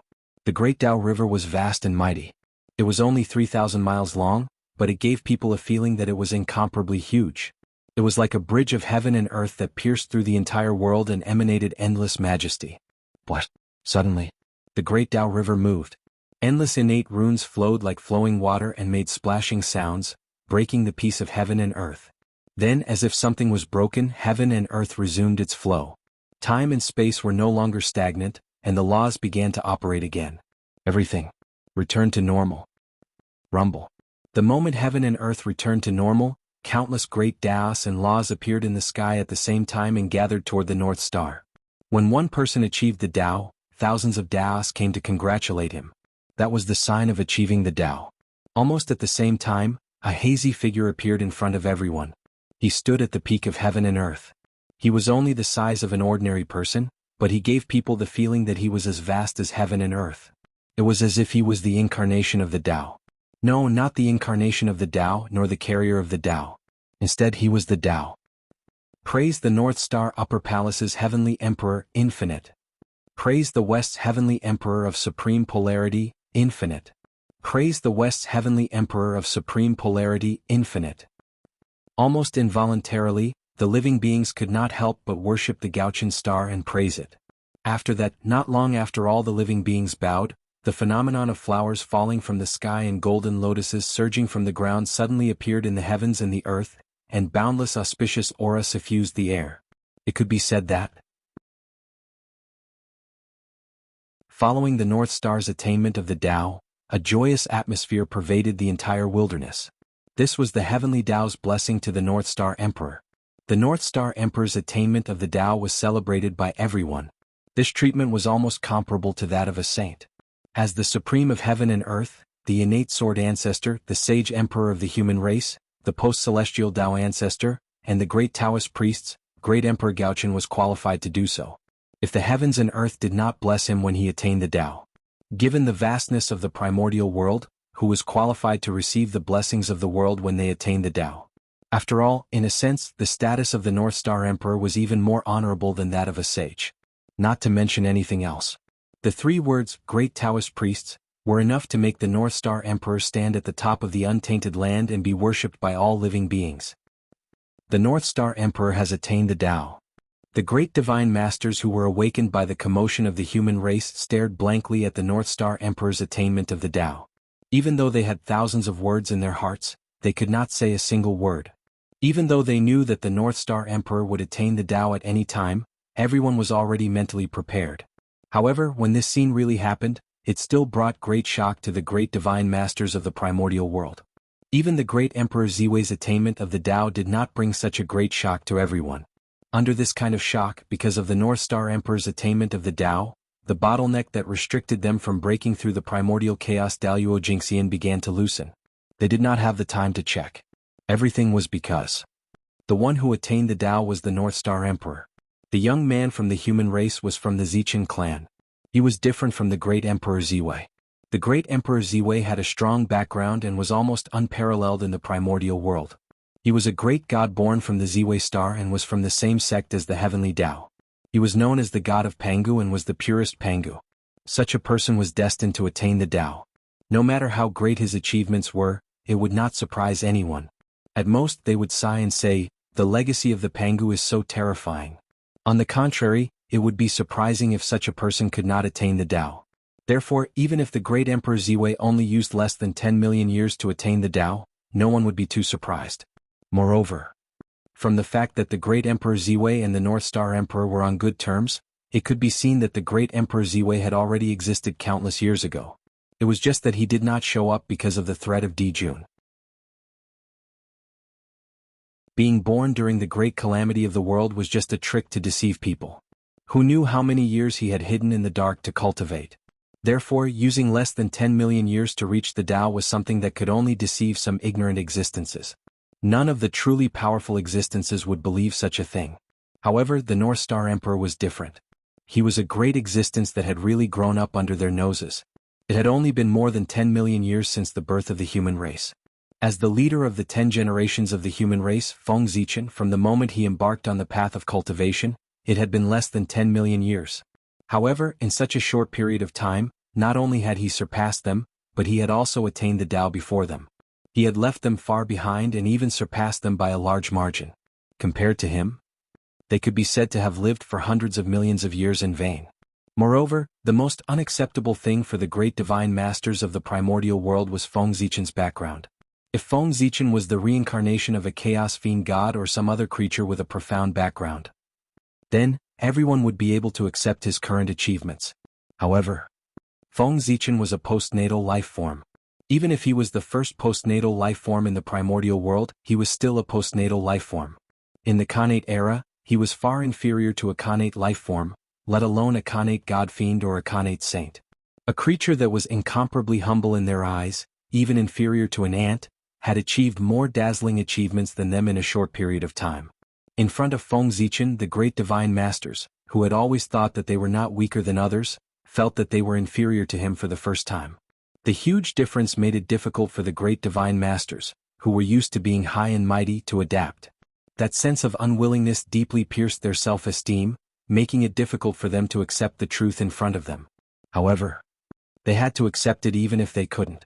As the North Star Emperor withdrew his aura, the heaven and earth phenomenon also ended. The majesty that suppressed the heavens and the earth also disappeared in an instant. And all of this symbolized that the North Star Emperor had stabilized his realm. Sigh. Don't be conflicted. The North Star Emperor's attainment of the Tao is his own and also his opportunity. There's nothing to be envious of. Moreover, his attainment of the Tao is also a good thing for us. The poor Wei feels that with the North Star Emperor's attainment of the Tao, the boundary between the quasi-sage realm and the primordial chaos Daluo Jingxian realm is becoming more and more blurred. Perhaps it won't be long before we can attain the Tao. After all, they had seen too many storms. After losing their composure for a short while, everyone quickly stabilized their Tao hearts and improved a little, making their hearts to pursue the Tao even more determined. Then, everyone put away their complicated emotions and flew towards the boundless starry sky with a calm attitude to congratulate the North Star Emperor's attainment of the Tao. Just as everyone moved, the North Star Emperor and the South Pole Emperor moved at the same time. The difference was that one was walking towards the boundless starry sky while the other was heading towards the boundless starry sky. At the same time, in the primordial world, changes occurred again. With the North Star Emperor's attainment of the Tao, the fate of the human race gradually disappeared, and the river of fate also disappeared. Without the suppression of the two, the aura that belonged to the human race was no longer concealed and was exposed to the heavenly way. In the human race's territory, 36 auras that belonged to the Daluo Jingxian and tens of thousands of auras that belonged to the Tai Jingxian burst out without any reservation. Rumble. The terrifying aura rose from the human race's territory and rushed to the sky, stirring up the boundless wind and clouds. Even the heavenly court was shaken by the aura. One could see how powerful it was. Good heavens! With such a powerful force, it could be said to be comparable to a quasi-sage expert, let alone surpassing the golden immortal realm. The human race's action was no less than challenging the heavenly way. Rumble. In the blink of an eye, the moment the human race's aura was exposed, the sea of laws at the intersection of heaven and earth shook violently as if it was enraged. Boundless laws swept out as if they were going to suppress everything. Clatter. The sound of chains rattling could be heard from the void. Then, in the sea of laws, streaks of divine light descended and turned into divine chains of order that charged toward the human race. Swish, swish, swish, swish, swish, swish. Before the human experts could react, the divine chains of order formed by the divine light had already crossed the boundless void and arrived in the human race's territory. They wrapped around the human experts' bodies and locked them firmly. Then streaks of divine light flashed. The human experts who were entangled by the divine light had disappeared without a trace. They had been led to the heavenly realm. Not long after, more than half of the human experts had disappeared. However, while some people were slow to react, there were naturally others who reacted quickly. As soon as the river of fate disappeared, some people realized that something was wrong. Almost instinctively, they rushed into the heavenly palace. Thus, under the protection of the heavenly palace, these human experts were not sensed by the divine light and were spared. Even so, more than 80% of the human experts were still forced to ascend to the heavenly realm. After this incident, the human race's strength in the primordial world could be said to have suffered a great loss. When they were forcefully received by the divine light, their bodies were branded with the heavenly Tao. With this Tao imprint, even if their strength was suppressed, they would not be able to return to the primordial world in a short period of time. This was because with the heavenly Tao imprint on their bodies, they would definitely be rejected by the primordial world. They could only return to the primordial world after the heavenly Tao aura disappeared. There was another important point. The heavenly Tao aura on the imprint would disappear, but the imprint itself would not disappear. The imprints could be stacked. The more imprints one had, the harder it would be to get close to the primordial world. At the same time, when the imprints accumulated to a certain number, it would attract a heavenly tribulation or even a heavenly punishment. This was a method used by the heavenly Tao to counter cultivators. It was to prevent cultivators from frequently exposing their strength in the primordial world. If they wanted to erupt once and leave, they could come back later. That was impossible. The loopholes of the heavenly Tao were not so easy to exploit. Those who dared to exploit the loopholes of the heavenly Tao would definitely pay the price. This was because the heavenly Tao would not reason with you at all. If they found a loophole, they would fill it. As for those who took advantage of the loopholes, they would kill them casually. Therefore, even if there was a passage to the heavenly realm in the heavenly palace, the human experts who were guided away by the divine light could not return through these passages. At least, that was the case for a short period of time. However, they did not have to return. This was because the primordial world would welcome the 6 celestial emperors of the human race, the North Star Emperor. As everyone knew, the true identity of the North Star Emperor was the ancient sacred emperor of the human race, the Zichan clan. Since he would be the celestial emperor, these human experts who had just ascended to the heavenly realm would naturally have the opportunity to show their prowess. Of course, even if the human race on the ground had lost 80% of their strength, they still had the power to suppress the entire primordial world. This was not an exaggeration. The current human race was more than 10 times stronger than before. It was not an exaggeration to say that it was 100 times or 1,000 times stronger. With such strength, even if they had lost 80% of their strength, they were still stronger than before. Since that was the case, it did not make sense that the weak human race in the past could suppress the primordial world, but now the stronger human race could not do so. Good. Very good. The current human race finally has a trace of the shadow of the primordial world's great race. In the chaos outside the heavens, Feng Zichan sensed the changes in the human race, and he could not help but feel happy. Of course, he dared to show such a performance because he was not afraid that the 3 pure ones and the others would discover his relationship with the human race. That was because the North Star Emperor had achieved the Tao. As a good friend of the North Star Emperor, he would naturally be very happy to see his good friend achieve the Tao. On this point, no one could find fault with it. Unlike Feng Zichan's joy, the 3 pure ones' faces were completely dark. As for Zhuan Ti and the other 2, they were watching from the side. This time the human race had prospered.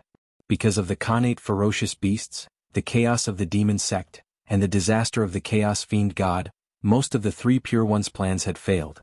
Especially the heavenly lord of primordial beginning. It could be said that he had suffered a great loss. No, it should be said that he had lost everything. Although the Grand Pure One and the Grand Master of Heaven had suffered some losses, they had each obtained the position of the Imperial Preceptor. As for the Heavenly Lord of Primordial Beginning, not only did they not get anything but they also lost a lot. Back in the Purple Cloud Palace, everyone had already agreed to give the position of the Imperial Preceptor to the 3 sections.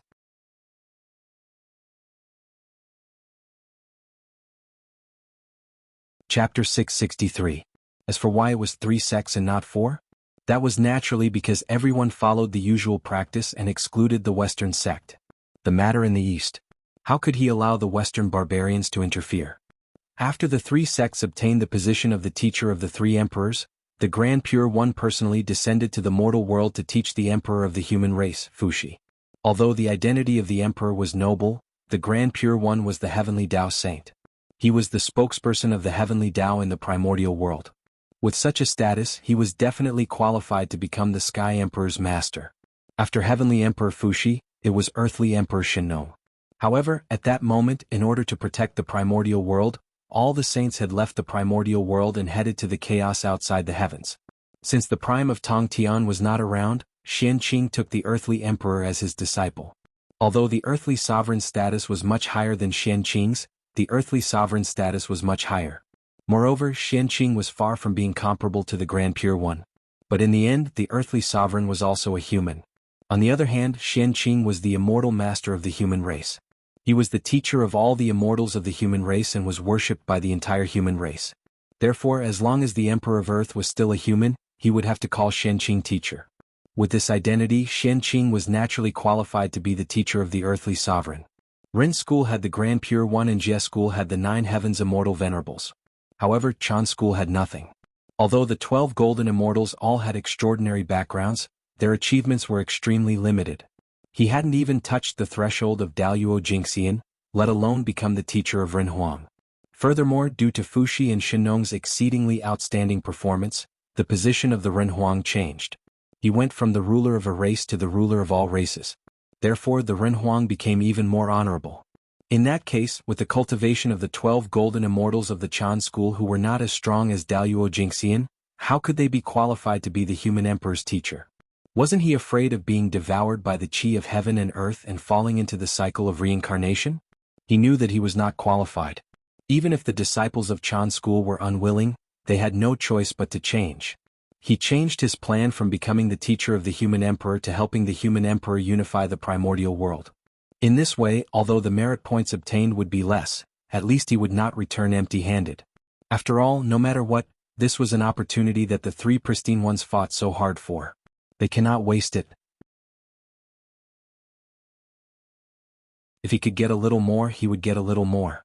Unfortunately, the 12 golden immortals of Chan school had a good idea, but they had overestimated their strength. In the battle between Shen Yuan and Qiyu, not only did they not gain any benefits, but they were also caught in the tribulation. If Taoist Randang had not taken action in time, they would have died in the tribulation and turned into ashes. After a great battle, not only did he not reap any benefits, he almost lost his disciple. How could the primordial Lord of Heaven not be angry? And this was not what angered him the most. What infuriated him the most was that because of the tribulation aura, the disciples of the Chan school had to go through the tribulation in the future to erase the tribulation aura on their bodies. Otherwise, he would have to go through the cycle of reincarnation. It was already good enough that the heavenly Lord of primordial beginning did not fly into a rage on the spot when such a great opportunity was ruined. In short, the matter of the imperial tutor. The primeval Lord of Heaven had suffered a great loss. After the 3 sovereigns were the 5 emperors. Since the 3 imperial tutors belonged to the 3 pure ones, then the imperial tutors of the 5 emperors belonged to them as well. However, the 3 sovereigns were too strong. With the strength of the 3 of them, they stirred up the boundless momentum and forcefully raised the position of the human emperor, causing the position of the 5 emperors to change. Once they succeeded to the throne, they would be the master of all races. With such an identity, the remaining disciples of the 3 sects were not qualified to be their teachers.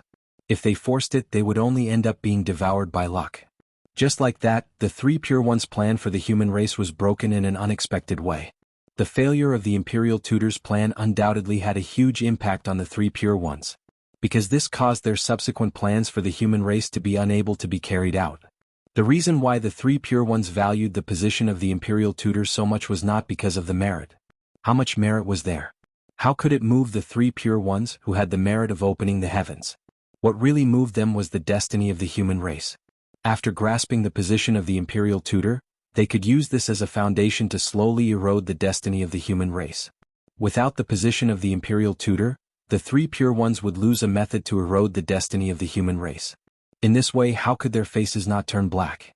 As for receiving Zhuan-Ti, no matter how high the destiny of the human race was, it would have nothing to do with them. No, it was not completely unrelated. After all, there was an irreconcilable blood feud between the two. If the destiny of the human race was too strong, it would not be a good thing for receiving Zhuan-Ti. In the future, he still needed to find an opportunity to weaken the strength of the human race. Otherwise, if the human race was too strong, they would attack the Western sect instead. In the chaos outside the sky, unlike the three pure ones' gloomy expressions, the joy on Yua's face was almost undisguised. She was too happy.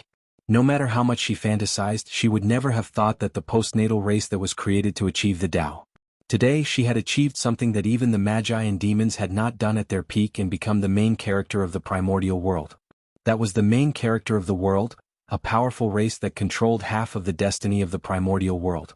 Although the destiny of the human race was not completely controlled by Nuwa, as the creator of the human race, as long as the human race was not destroyed, she would always control a portion of the destiny of the human race. This was a unique benefit of the creator of the human race. Others could not envy it. This portion of destiny was between 10% and 20%. The remaining destiny of the human race was more complicated. Because of the immortal Tao, the celestial sect of wonders controlled 20% to 30% of the destiny of the human race. The immortal Tao was the foundation of the celestial sect of wonders. Later on, it expanded into the Tao of alchemy, the Tao of refining, and several other cultivation paths. As long as there were people in the human race who cultivated these great Taos, a portion of the destiny of the human race would definitely flow into the celestial sect of wonders. This was something that could not be helped. To be honest, the reason why the celestial sect of wonders could dominate the primordial world was that the immortal Tao had become the mainstream of the primordial world's cultivation. The immortal Tao was the foundation of the celestial sect of wonders. In a sense, anyone who cultivated the immortal Tao was a member of the celestial sect of wonders. The power of the celestial sect of wonders could be seen from this.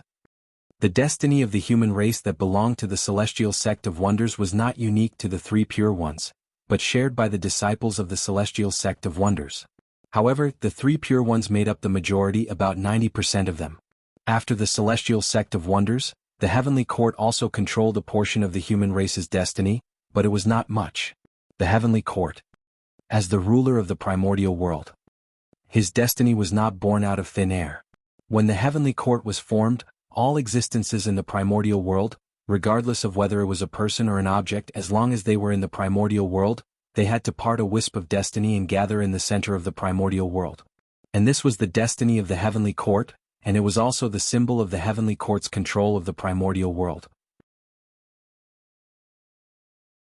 As a member of the primordial world, the human race naturally had a wisp of destiny in the heavenly court. If the heavenly court had it, so did the Yin court. After all, countless people died every year in the human race.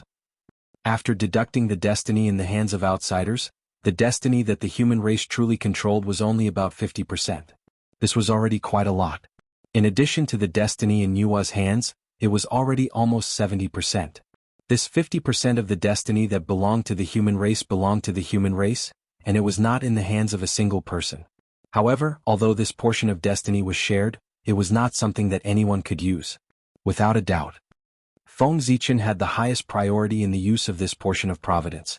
After that, it was the 3 sovereigns and 5 emperors. After that, it was those with high authority in the human race. Don't underestimate this 50% of the human race's destiny. One had to know that the destiny of the human race was as much as half of the primordial world's destiny. Its strength had reached an unbelievable level. Even a saint would not dare to say that he could contend with it. Even if it was only 50%, if it could be completely concentrated on a single person, it could create an existence that was comparable to a saint out of thin air. However, it was a pity that unless it was a last resort, the destiny of the human race would not all gather on a single person. After all, the destiny of the human race was not all on a single person. 50% of the destiny is not much, but it is not little either.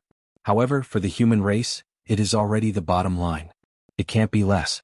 If it is less than 50%, the human race will be in danger of losing its dominance. In the chaos outside the sky, Feng Zichen thought to himself. The human race only controlled 50% of the destiny. This was an extremely dangerous signal for him. One had to know that destiny was not unchanging.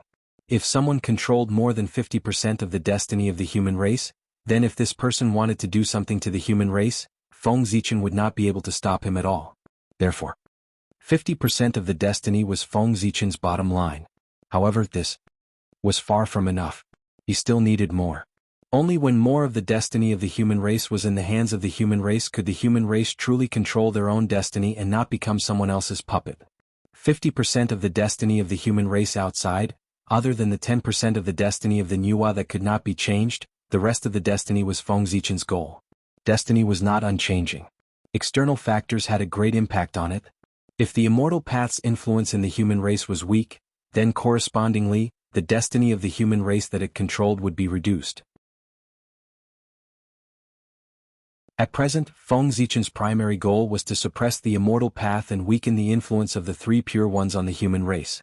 And on this point, the North Star Emperor was already planning, looking from the chaos outside the sky back to the primitive land.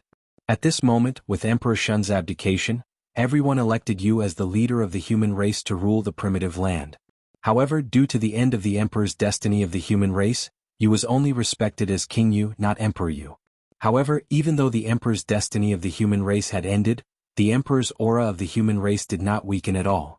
It still existed in the form of a 9-clawed divine dragon, hovering above the ancestral land of the human race, emitting endless majesty that deterred all races. Perhaps, with the support of such a strong Emperor's aura, it would produce an Emperor's purple aura for the human race. It was not impossible for King Yu to take another step forward and become one of the 9 great emperors of the human race. What a strong Emperor's aura. Perhaps this is where Yu's opportunity lies. With this, he can take another step forward and become a great emperor. If this is really the case, the destiny of the human race will definitely be stronger. In the heaven, the North Star Emperor could not help but exclaim when he saw the scene in the ancestral land of the human race.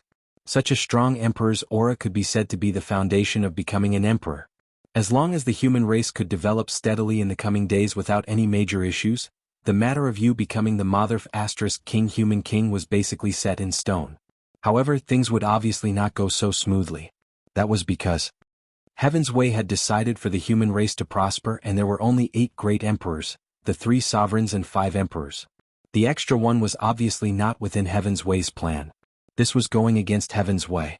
There would definitely be countless tribulations accompanying it to cut off the possibility of the 9th great emperor appearing in the human race.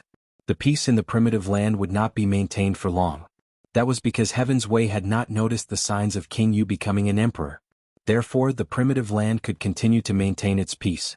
However, once Heaven's Way noticed that something was wrong, endless tribulations would definitely follow and descend upon the primitive land to destroy King Yu's foundation of becoming an emperor. Heaven's Way. Then let's have a fight and see whose methods are better. Emperor Gaochen thought silently as he thought about the possible tribulations in the future. He had already expected the tribulations that King Yu would face when he became an emperor. After all, the birth of a great emperor was never simple. The birth of every great emperor would be accompanied by endless blood and fire. Feng Zichen was not afraid of going against Heaven's Way. That was because he was very familiar with going against Heaven's Way. After all, he had done it many times. That's right, the current North Star Emperor was already a heavenly emperor. Not long after he attained Tao, the great emperor of the South Pole gave him the position of heavenly emperor. Emperor Yu's matter is not urgent. The most important thing now is the immortal Tao. After putting Yu's matter aside, Gaochen could not help but feel a headache when he thought about the immortal Tao in the primitive land and the decline of the Tao of God Fiends. As the postnatal era completely descended, what Feng Zichen was worried about finally happened. The Tao of God Fiends gradually declined, and the immortal Tao that was suppressed by it gradually recovered. Regarding this, Feng Zichen was also helpless. The cultivation of the Tao of God Fiends really consumed too many resources. The current environment could not support the cultivation of this Tao at all. There was no possibility of taking another step forward. Who would be foolish enough to persist? Therefore, the decline of the Tao of God Fiends was inevitable. It was not because the Tao of God Fiends was too weak. On the contrary, it was because it was too strong that it attracted the jealousy of the heavens and limited its development. In the future, the Tao of God Fiends would probably become the private land of prodigies. Not all prodigies cultivated the Tao of God Fiends. But those who cultivated the Tao of God Fiends were definitely prodigies. Ordinary people could not even enter the door. Regarding this, Feng Zichen was naturally unwilling. But he had no choice. The more powerful something was, the more restricted it would be. Moreover, the Tao of God Fiends was an existence that could allow one to go against the heavens. This was simply heaven-defying. The heavenly Tao allowed the Tao of God fiends to develop for nearly 10 million years without making a move. It was already giving Feng Zichen enough face.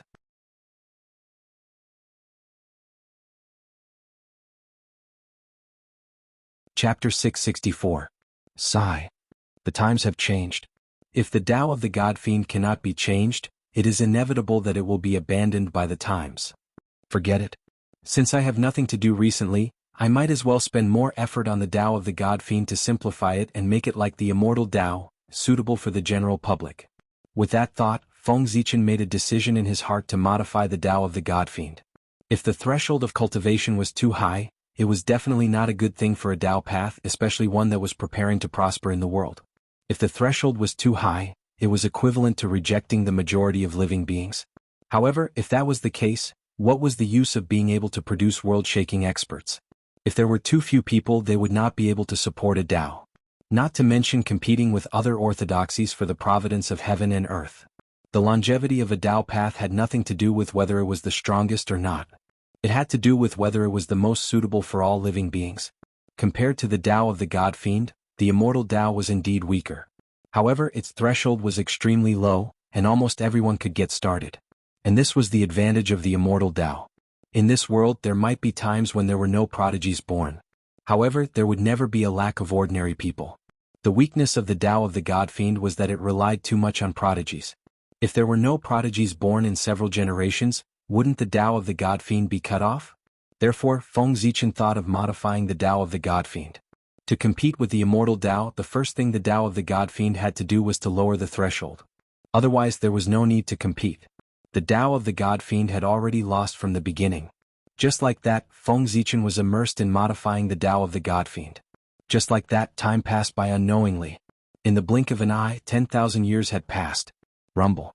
On this day, the heavenly court, which had not moved for a long time, suddenly emitted a huge fluctuation. A huge phantom of a stone tablet loomed in the sky above the heavenly realm. In an instant, a terrifying aura spread throughout the entire primordial world in the blink of an eye. It was like a mountain pressing down on the hearts of all living beings. What happened? Such a commotion naturally alarmed the great beings who were cultivating diligently. Thus, they all raised their heads and looked at the place where the aura erupted. A terrifying gaze shot out from the eyes of the great magics, piercing through the layers of void. Soon it arrived above the celestial court. As far as the eye could see, there was a huge stone tablet standing between heaven and earth, emitting endless majesty. The body of the stone tablet was engraved with mysterious runes, as though they recorded the most noble truth of the world. Endless Taoist rhymes swirled around them, making them look exceptionally mysterious. When facing such a profound stone tablet, if an ordinary person were to take a single glance at it, the person would probably be unable to help but be immersed in it and disregard everything to comprehend the grand Tao profundities within it. However, the great masters from the celestial sect of wonders were different. The moment they saw the mysterious characters on the stone tablet, a strong desire to destroy appeared in their hearts without any warning, urging them to destroy the stone tablet. It was as if the existence of the stone tablet could shake the foundation of their existence, giving them an extremely dangerous feeling. It was this feeling that made them want to destroy the stone tablet, and they couldn't get rid of it. Almost instinctively, the great masters from the celestial sect of wonders unconsciously raised their palms and were about to blast a magical ability at the stone tablet. However, at this moment, a loud roar suddenly sounded between heaven and earth. It was like thunder exploding in everyone's ears, waking them up. Then endless golden light descended from the sky and surged crazily toward the stone tablet. That was the golden light of merit. What is the origin of that stone tablet? Why did the poor Wei have the idea of destroying it just by looking at it? At this moment, the great masters of the celestial sect of wonders who had regained their senses looked at the stone tablet with bewilderment. They had no idea why such a situation had happened. If these great masters were only panicking, then the one in the purple cloud palace was already so shocked that he was speechless. The moment the stone tablet appeared, Tao ancestor Hong Jun, who was comprehending the heavenly Tao in the purple cloud palace, suddenly felt a wave of palpitations and directly withdrew from his enlightenment. Then, before he could understand the situation, he saw the destiny of the celestial sect of wonders shake violently as if it had met a mortal enemy. Under this power, even the purple cloud palace, which was as powerful as it was, could not stop shaking. Rumble. The entire purple cloud palace was shaking. The terrifying Tao runes spread and set off huge waves in the chaos outside the heavens. This sudden scene caused even Tao ancestor Hong Jun's powerful state of mind to be unable to help but cause waves and ripples. Ever since the Celestial Sect of Wonders established the primordial world after the war between Taoists and demons, the destiny of the Celestial Sect of Wonders had been unparalleled. It firmly controlled the general trend of the primordial world, suppressing all the major forces until they could not raise their heads. No one could compete with it. It could be said that the Celestial Sect of Wonders was the pillar of the primordial world. Naturally, no one could shake such a powerful existence's destiny. But today, the destiny of the Celestial Sect of Wonders was shaking violently out of the ordinary, as if it had met a mortal enemy. How could Tao ancestor Hong Jun not be shocked? This kind of situation had only happened in the primordial era, when the demon sect was at its peak. Therefore, Tao ancestor Hong Jun's first thought was that the demon sect had been revived again. But immediately he felt that something was amiss. Under the joint suppression of the 4 emperors of the heavenly court, the demon sect had been crippled. Even the demon ancestor Rahu had been severely injured and would not be able to rise again in a short period of time. Therefore, the threat to the Celestial Sect of Wonders was definitely not the demon sect. If it was not the demon sect, who else could it be? The Celestial Sect of Wonders' destiny was clearly shaking the foundation of the Celestial Sect of Wonders. And what was the foundation of the Celestial Sect of Wonders? Naturally, it was the immortal Tao. An existence that threatens the immortal Tao? While feeling puzzled, Tao ancestor Hong Jun could not help but calculate in his heart. In a trance he first saw the figure of the North Star. Then he saw a huge stone tablet appear in his hand. It was extremely powerful, shattering endless time and space. It suddenly came to the long river of destiny and pressed down on the Celestial Sect of Wonders' destiny, erupting with an intense battle. Martial Tao. It's the North Star. Shocked, Tao ancestor Hong Jun withdrew from his deduction, but he had already understood the cause and effect. Martial Tao, an existence on par with the immortal Tao? North Star, is this the trump card you left for the human race? It's indeed an incredible achievement. However, if you want to rely on this to deal with the immortal Tao, you're underestimating the poor way and the Celestial Sect of Wonders. The Celestial Sect of Wonders was able to stand at the peak of the Eldritch world for countless years not only because of the advantage of the immortal Tao, but also because of the accumulation of the immortal Tao cultivators who occupied almost 90% of the Eldritch world's living beings. In the face of such a powerful force, how can a newly born martial Tao compete with the immortal Tao? After understanding everything, Tao ancestor Hong Jun only sneered coldly, and then he once again fell into a state of enlightenment. Even though he knew about the existence of martial Tao, he had no intention of doing anything to it. Firstly, martial Tao had just been born, and it was naturally protected by the heavens and earth. With the support of endless merit, others could not destroy it. Secondly, there was no need to. Yes, there was no need. Just as Tao ancestor Hong Jun had said earlier, martial Tao had just been born and did not have the capital to compete with the immortal Tao. Did they really think that the power that the immortal Tao had accumulated over countless years was a joke?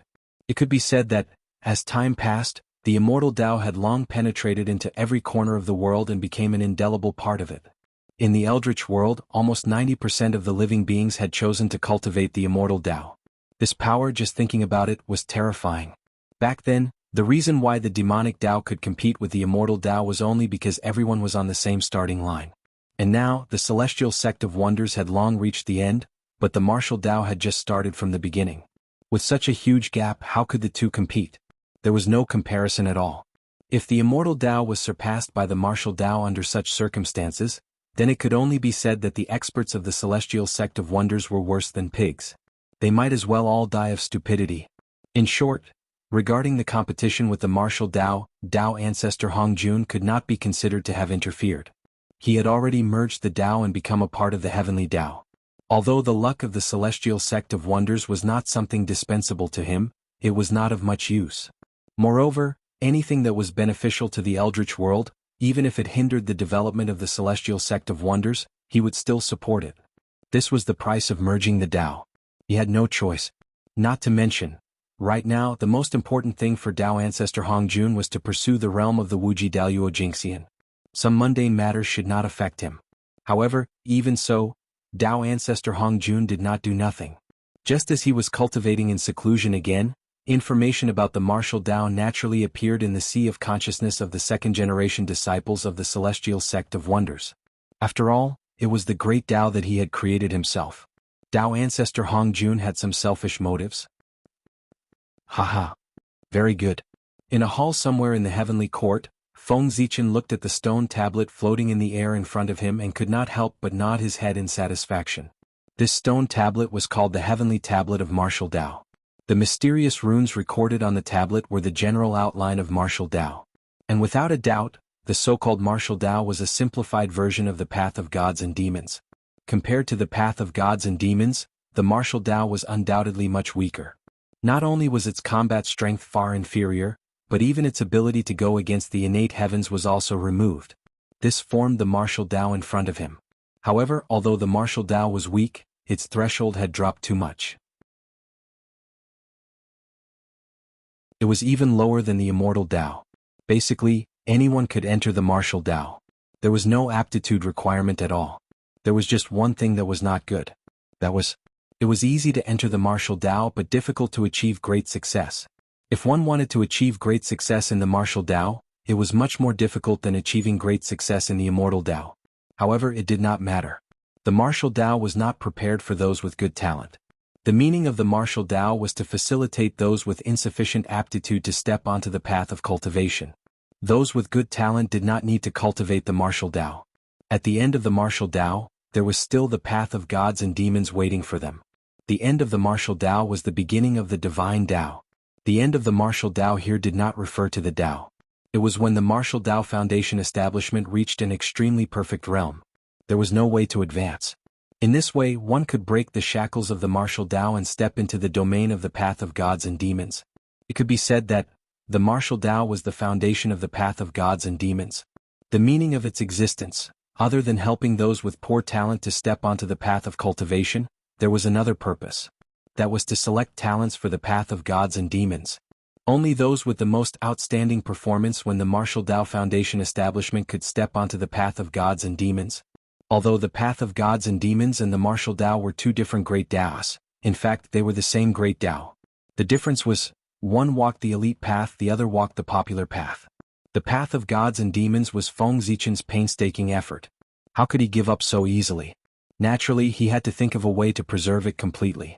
Even if there was the Martial Tao, he could not cut off the inheritance of the path of gods and demons. Therefore, he had just thought of this way to have the best of both worlds. Not only did he preserve the path of gods and demons, but he also derived a Martial Tao that was more suitable for the human race. The Heavenly Steel of Martial Tao, go. In the heavenly court, Feng Zichen raised his arms slightly and pointed out. Immediately, the Heavenly Steel of Martial Tao shook. A wave of Martial Tao True will soared into the sky and pierced through the 33 heavens. Then, the Heavenly Steel of Martial Tao broke through the void of the heavenly realm and directly passed through the Sea of Laws. With an incomparable aura, it crashed into the human race's ancestral temple. Rumble. At this moment, the destiny of the human race shook. Almost at the same time, the cultivation method of the martial path appeared in the minds of all the human race cultivators. In just an instant, Martial Tao spread throughout the entire human race. The Heavenly Steel of Martial Tao. It could be said that it was Feng Zichen's proud work. It was an object that preached the Tao, a divine ability and a magic treasure. It was said that it was an object that preached the Tao because it recorded the truth of the Martial Tao. It was said that it was a divine ability because in order to carry the truth of the Martial Tao, Feng Zichen had changed the supreme divine ability that he had created from comprehending Mount Buzhou, the Mount Buzhou seal, and used its immortal divine power to transform into the main body of the Heavenly Steel of Martial Tao. It could be said that, a Heavenly Steel of Martial Tao, it was equivalent to a small Mount Buzhou. And it was Mount Buzhou that carried the true will of Martial Tao. Its power could be imagined. As for calling it a magic treasure, it was because at the moment of the birth of the Martial Tao, boundless merit fell from the heavens and all fell into the Heavenly Steel of Martial Tao. Even Feng Zichen's portion was injected into it. For this, with the help of merit, the Heavenly Steel of Martial Tao was able to turn into reality. It became a top-notch postnatal merit supreme treasure. Moreover, the limit of the Heavenly Steel of Martial Tao was not limited to this. As an object that preached the Tao, the heavenly steel of martial Tao carried the martial Tao. For this reason, it would definitely be worshipped by the human race in the future. In this way, the heavenly steel of martial Tao would not lack incense and willpower in the future. Unlike humans, magic treasures did not have spiritual intelligence, so they did not have to worry about the hidden dangers in the incense and willpower. Therefore, with the support of the incense and willpower, even if the heavenly steel of martial Tao could not transform into a primordial treasure. However, its power would also become stronger and stronger. Sooner or later, it would reach the level of a primordial treasure. In that case, the human race would have another primordial treasure. And these would be the human race's capital to fight against the celestial sect of wonders in the future. After the birth of martial Tao, the luck of the human race has increased a lot. However, none of this is important. What's important is that with the birth of martial Tao, the human race will have the capital to fight against the immortal path. We won't become the puppets of the celestial sect of wonders. Looking at the changes in the human race, Feng Zichen's face revealed an unfathomable expression. Of course, he could also think of what Tao ancestor Hongjun could think of. But what he thought was even further than Tao ancestor Hongjun. The times were always changing. Therefore, in the primordial world, there was no cultivation path that could guarantee that they could always adapt to the times and not be abandoned by the times because they were backward. Therefore, even if it was as strong as the immortal path, there would be a day when it would be abandoned by the times. And at that time, it would be the opportunity for the martial Tao.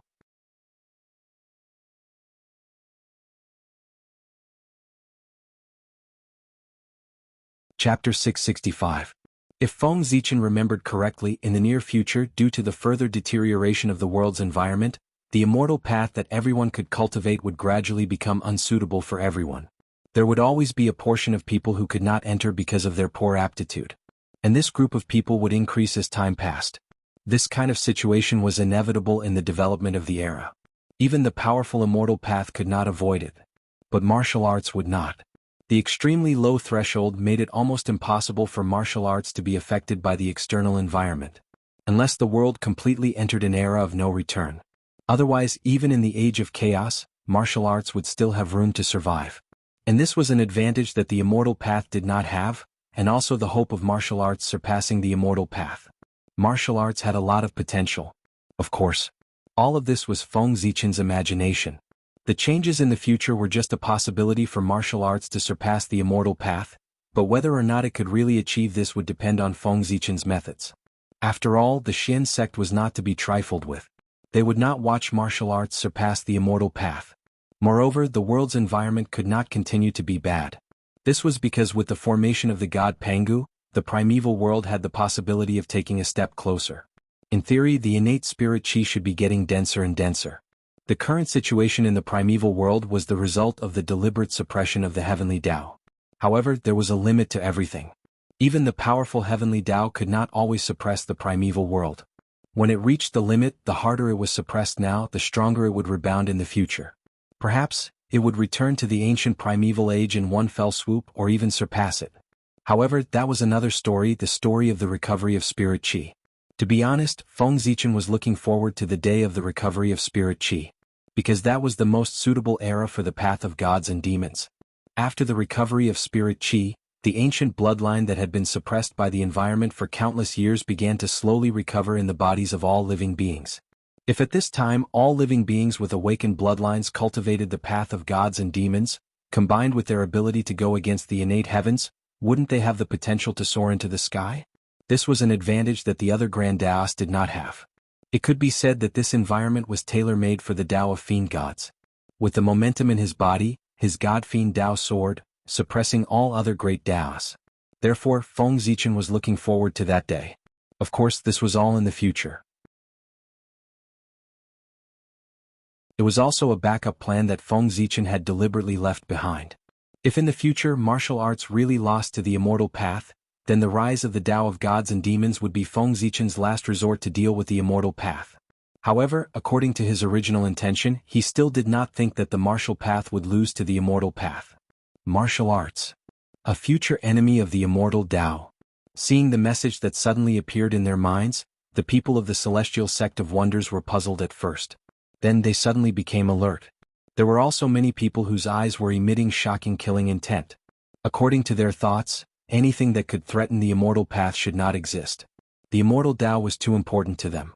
It could be said that their achievements today were not only due to their own efforts, but also the help of the immortal Tao. Without the immortal Tao, they would not have been able to step into the realm of Sage to be so quickly. Perhaps, they would have been in the realm of Daluo Jingxian for countless years before they could see the hope of breaking through. It was the appearance of the immortal Tao that allowed them to see the path after Daluo Jingxian. They did not know when it started, but the relationship between these great beings and the immortal Tao had long become inseparable. They were the ancestors of the immortal Tao, the objects of worship of countless immortal Tao cultivators in the world, and they had the karmic position of heaven and earth. If the immortal Tao fell, these halos would fade from the people of the celestial sect of wonders. The various blessings that came with it would also disappear. In this case, how could they tolerate it? Emperor Gaochen, is it? I didn't expect that in a moment of carelessness, this person would become a great threat to the immortal Tao. After learning the news of martial arts, for a moment, everyone was extremely disgusted with Feng Zichen, the creator of martial arts. Was this person? He had shaken their interest. He really deserved to die. Thinking of this, everyone could not help but have the intention to kill Feng Zichen in their hearts. Whoosh! With the ability of the great beings, once their intention to kill was raised, heaven and earth would immediately respond. Endless blood clouds appeared as if covering the sky and the sun, shrouding the entire vault of heaven. At the same time, a murderous aura suddenly came from heaven and earth. It was cold and penetrating, and the temperature of the entire eldritch land could not help but drop a few degrees. Even the living beings of heaven and earth could not help but inexplicably shiver under this murderous aura, and great fear grew in their hearts. At this moment, an angry roar suddenly came from heaven and earth, carrying with it an unparalleled force, dispelling the haze that shrouded the hearts of all living beings. Impudent! An impudent voice came from above the celestial court, containing the fury of thunder like the roar of the Tao, exploded in the eldritch land, and in one fell swoop, extinguishing the murderous aura of the great beings of the celestial sect of wonders. This was Feng Zichen's voice. The murderous aura of the great beings of the celestial sect of wonders could be felt by all living beings of heaven and earth, let alone Feng Zichen. It could be said that the crowd did not hide their murderous aura at all, and with an extremely arrogant attitude, they went straight to the celestial court. This was simply a provocation, and it showed that the crowd did not put Feng Zichen in their eyes at all. How could Feng Zichen tolerate such an arrogant attitude of the other party? Not to mention he had just reached the realm of the primordial chaos Daluo Jingxian, and was looking for an opportunity to establish his power, but now someone had taken the initiative to come to his door. Almost without hesitation he directly roared, with the unparalleled power of the primordial chaos, wanting to teach everyone a lesson. Humph! After the roar, everyone only felt that the dragon's roar was endless in their ears, oppressing their minds, and could not help but let out a muffled groan. Ha! You want to kill me with such ability? It's simply an ant trying to shake a tree, overestimating your own strength. In the celestial court, Feng Zichen seemed to have noticed everyone's performance and could not help but mock them. This was a ruthless slap to the other party's face. As for keeping the peace, that was impossible. Ever since the birth of martial arts, no matter what kind of relationship he had with the celestial sect of wonders, he had now become a great enemy that would not rest until one of them was dead. The celestial sect of wonders. They absolutely could not tolerate him. Since that was the case, why should they show mercy? Naturally, they would seize the opportunity to humiliate the other party to death. Gaochen Yu, when everyone heard that, they were really embarrassed and angry. They were embarrassed because what the other party said was the truth.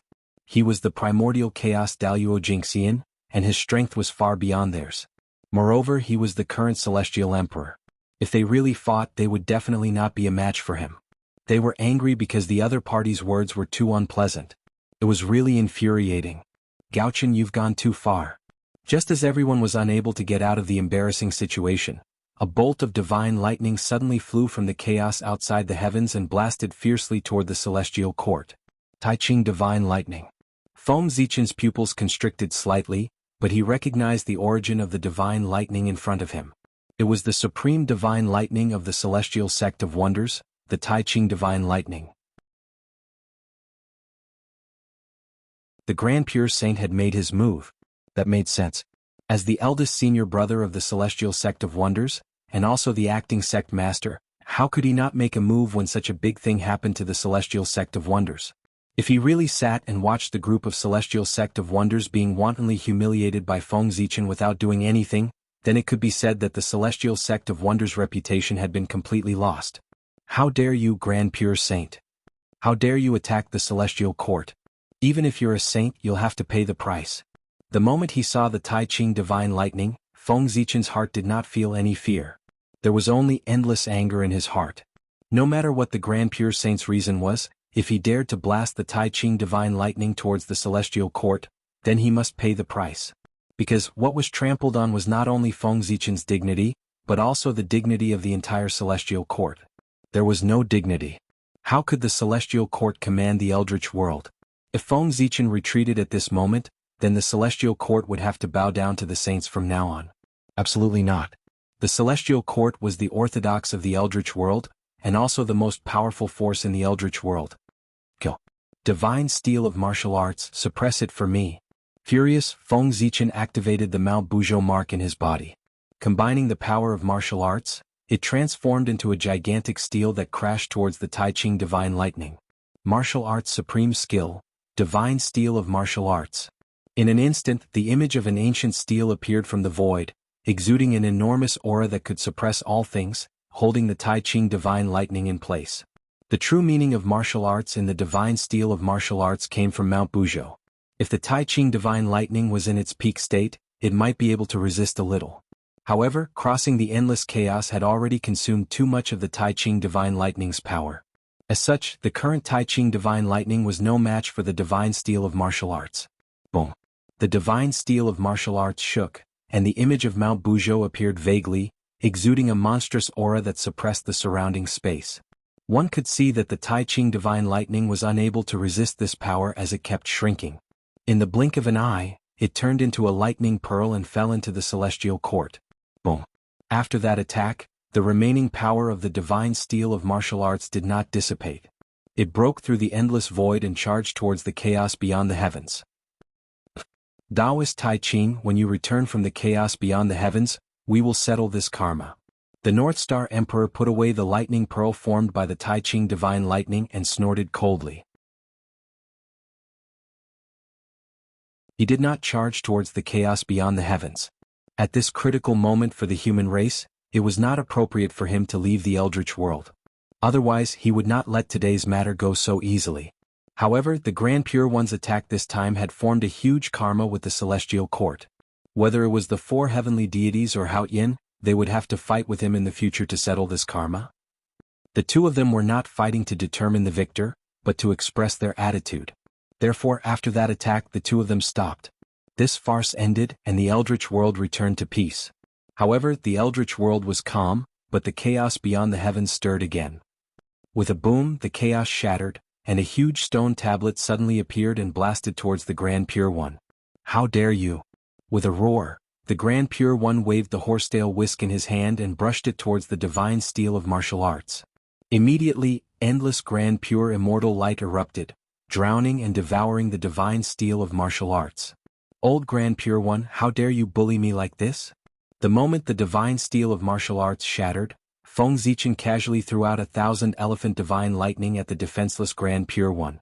At the same time, his body swayed and a huge Pangadao body appeared, charging towards the Grand Pure One. As one of the four heavenly deities, how could Feng Zichen, the great emperor of Ziwei, not react when he saw the Grand Pure One attack the Celestial Court? Rumble. Pangu's Dao body appeared. It was hundreds of millions of feet tall and was accompanied by boundless Dao runes. With every move he made, an unparalleled power erupted, shattering the surrounding primal chaos. This was called the extreme of strength. What? How can your physical body be so strong? I'm afraid even if Di Jiang comes back to life, he won't be so powerful? The appearance of Pangu's Dao body, Feng Zichen version, for the first time brought a huge impact to the Grand Pure One.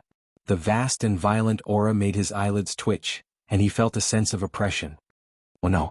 This beast is too powerful. I can't fight it. The moment Feng Zichen pounced, the Grand Pure One did not hesitate to activate the Khanate Cardinal Treasure, the Taiji painting, and evolve the Yin and Yang Qi to protect himself. Feng Zichen was unfazed by this and continued to throw a punch. He wanted to use the power of the Taiji painting to verify the power of his physical body. After the baptism of the great Tao, his physical body had undergone a shocking transformation.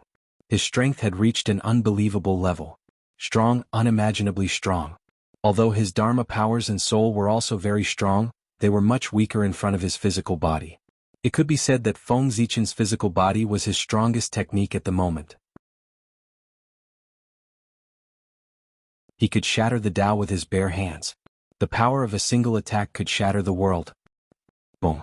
When Feng Zichen punched out, even the powerful Tai Chi diagram could not help but creak under the pressure. Then the yin and yang chi that it had evolved shattered, revealing the Grand Pure One inside.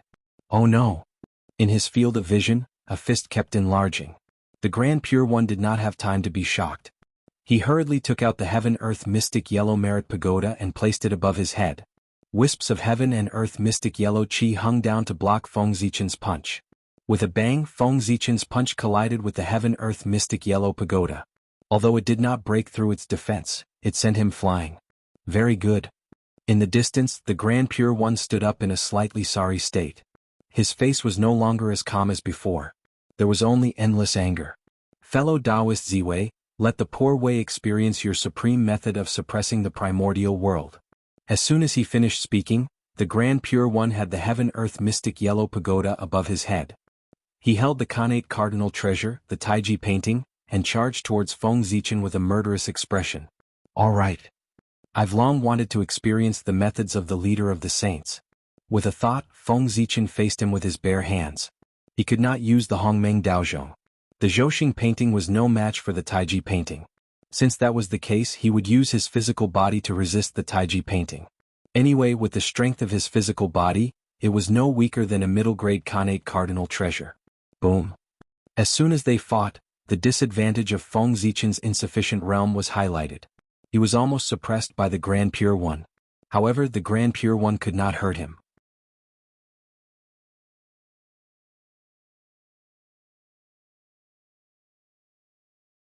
Chapter 666. Feng Zichen's physical body was too strong. No matter what mysterious techniques the Grand Pure One used or what shocking mystical abilities he had. However, when it landed on Feng Zichen's body, it did not even cause a ripple. It had no effect at all. That was to say, the Tai Chi diagram as the ultimate treasure of creation, was so powerful that it could block Feng Zichen's increasingly crazy attacks and even cause him harm.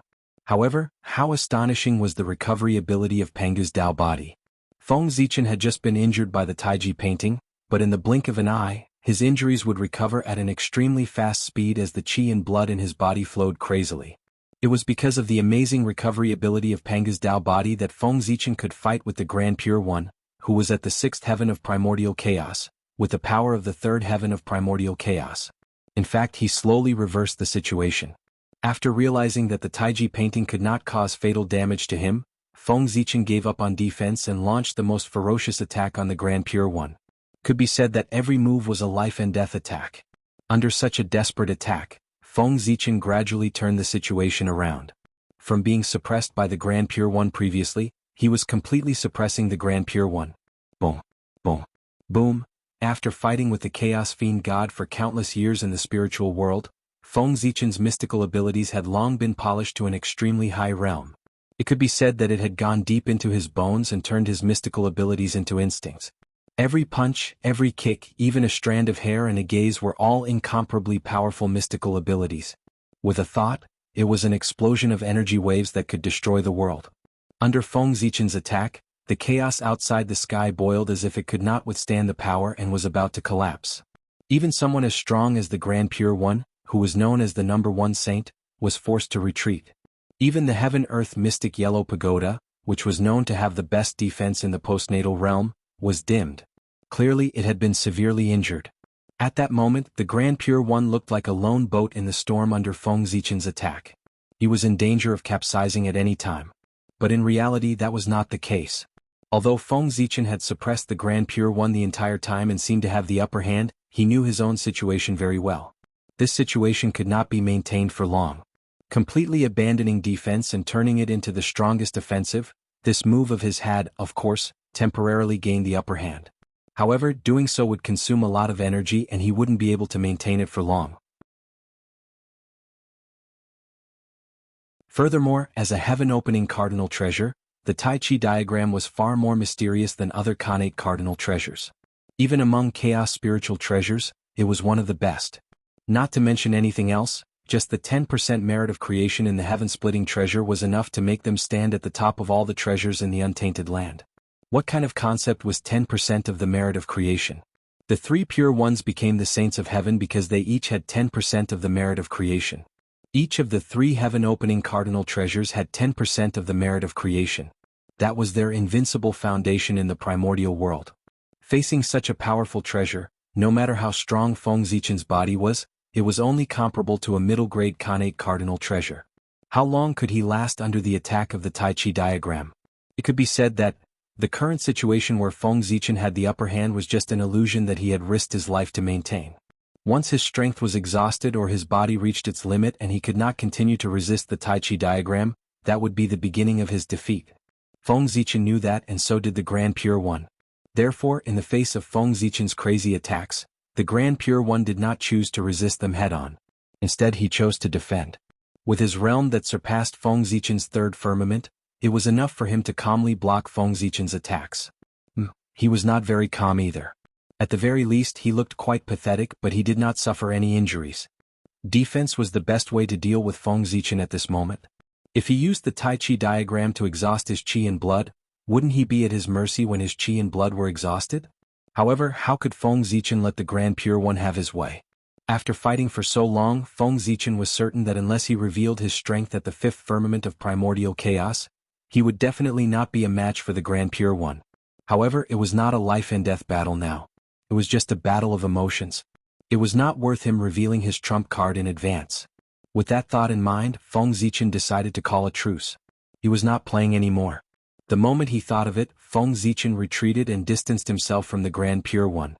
Is this the strength of the leader of the saints? I finally experienced it today. It's a little disappointing. After dispersing Pangu's Dao body, Feng Zichen said to the Grand Pure One in an extremely disappointed tone. That expression, that posture, it was as if the words, "That's all there is to it," were plastered on his face. Hearing that even with the Grand Pure One's mental state, he could not help but be furious. What did he mean by SOSO? He was clearly not his match, but he still acted as if he had taken advantage of him. That attitude was really infuriating. If you're really strong enough, why don't you continue fighting? Didn't you see that the situation was not good and retreat in time? If they continued fighting, the Grand Pure One was definitely confident that he could suppress Feng Zichen. Unfortunately, at the critical moment, Feng Zichen retreated. That made the Grand Pure One very angry. Moreover, Feng Zichen had grasped the timing of his retreat very well. It happened to be the moment when he was exhausted and the Grand Pure One was about to counterattack. He was filled with anger and was about to counterattack so that he could vent his anger. However, at that moment the other party retreated. He retreated. Faced with such a situation, the Grand Pure One felt that there was nowhere to vent his anger. He could not help but feel aggrieved. Especially, once Feng Zichen left, to create a false impression for others. When the Grand Pure One faced Great Emperor Ziwei, he could not resist at all. He could only be beaten passively. Thinking of that, the Grand Pure One felt even more aggrieved. The Grand Pure One was furious. It had been a long time since he had the intention to kill Feng Zichen. You can fight whenever you want and stop whenever you want. How can there be such a good thing in the world? Fellow Taoist Ziwei, the poor Wei has yet to enjoy the battle just now. Why don't we have another battle? Although he said that, the Grand Pure One did not give Feng Zichen any room to refuse. As he spoke, he had already raised the Taiji painting and attacked Feng Zichen. Rumble. The Grand Pure One attacked with hatred and almost used all his strength. In his hands, the power of the Taiji painting was completely restored. The yin and yang qi was vast and mighty, splitting heaven and earth and creating the two elements. Then a resplendent golden bridge appeared. It was incomparably huge, like the Tao mark in the middle of the Taiji painting. It spanned across heaven and earth, separating the two elements, drawing yin and yang and fixing the earth, fire, water and wind. In an instant, a power that could suppress heaven and earth spread out from the golden bridge. Immediately, Feng Zichen felt that the space around him had solidified, and a boundless pressure was generated, trying to crush him. The Taiji painting was used by Pangu to suppress the riot in the primordial world when he was opening the sky. Thinking about it, the Taiji painting at its peak could even suppress the primordial world, let alone Feng Zichen. However, the same Dharma treasure in the hands of different people would have different power. In Penga's hands, the Taiji painting could suppress the primordial world. However, in the hands of the Grand Pure One, the Taiji painting did not have such power. Although it was still very strong, it was not invincible. Zhousing painting rise.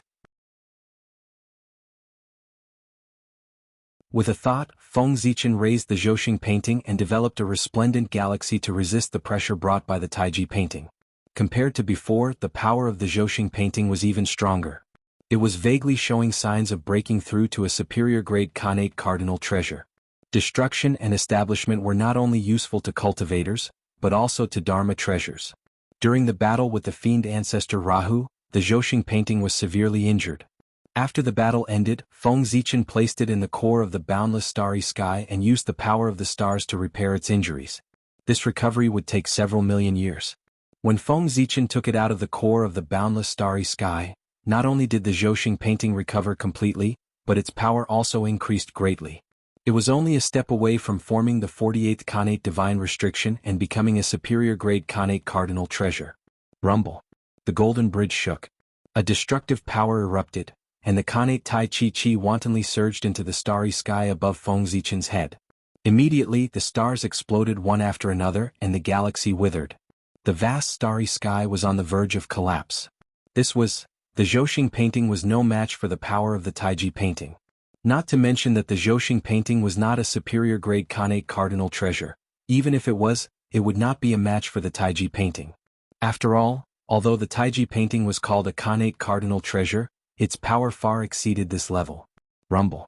In the blink of an eye, the starry sky above Feng Zichen's head shattered and turned into the Zhousing painting again, flying back into his hand. Without the obstruction of the starry sky, the power of the Taiji painting directly affected Feng Zichen's body. The terrifying pressure was about to crush him. However, Feng Zichen did not care about that.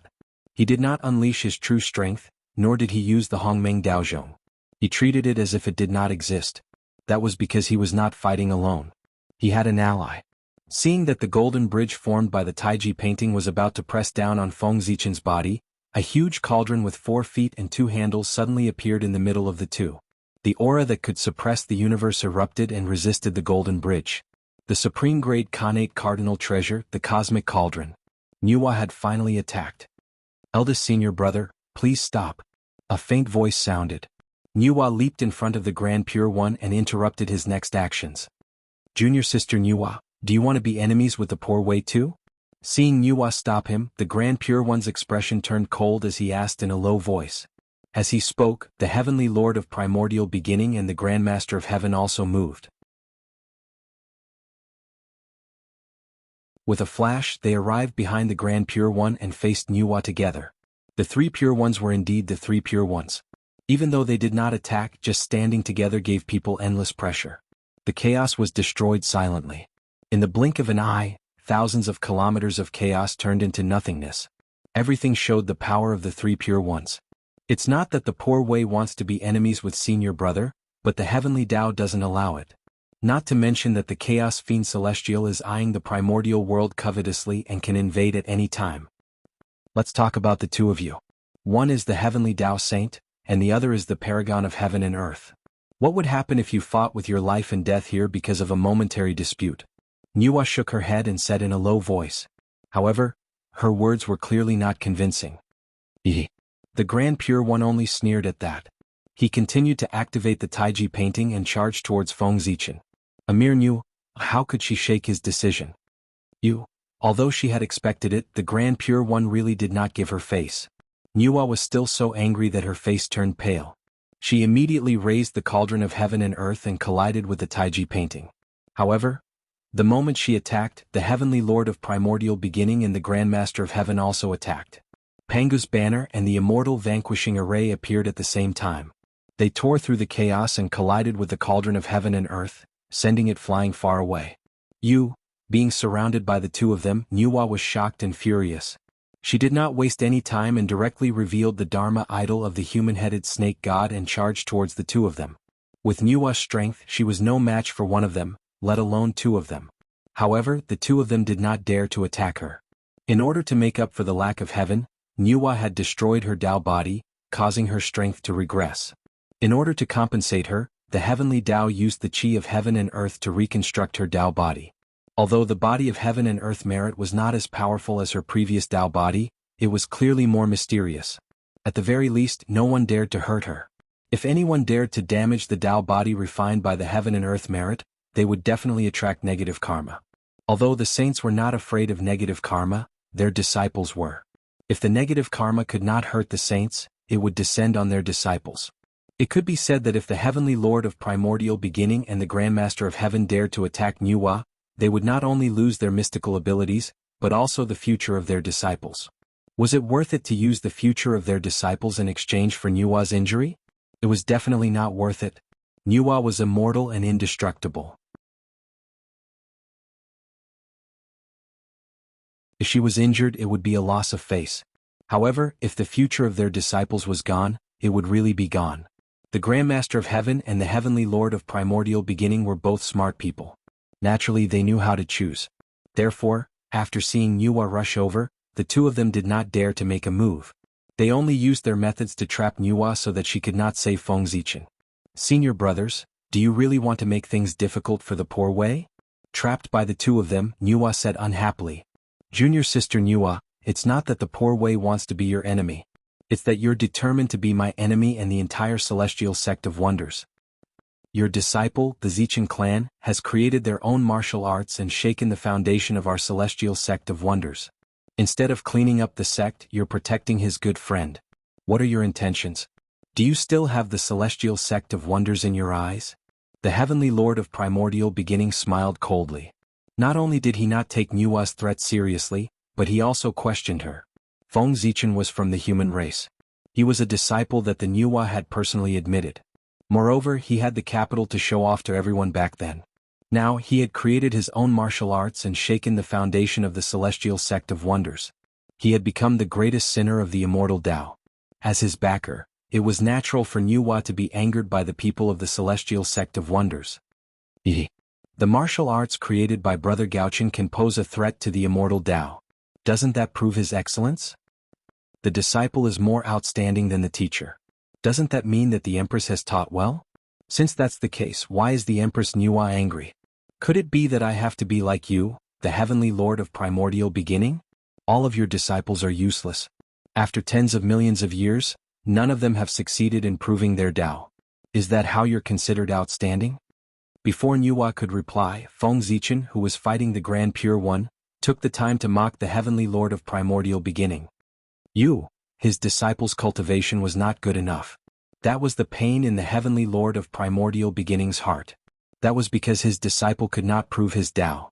It was not that he was not outstanding enough, but that he had implicated him. Therefore, the heavenly Lord of primordial beginning had always felt guilty towards his disciple. It was precisely because of that he had become abnormally protective. He wanted to use such a method to compensate his disciple. But now, Feng Zichen used that to mock him. How could the heavenly Lord of primordial beginning tolerate that? He exploded on the spot.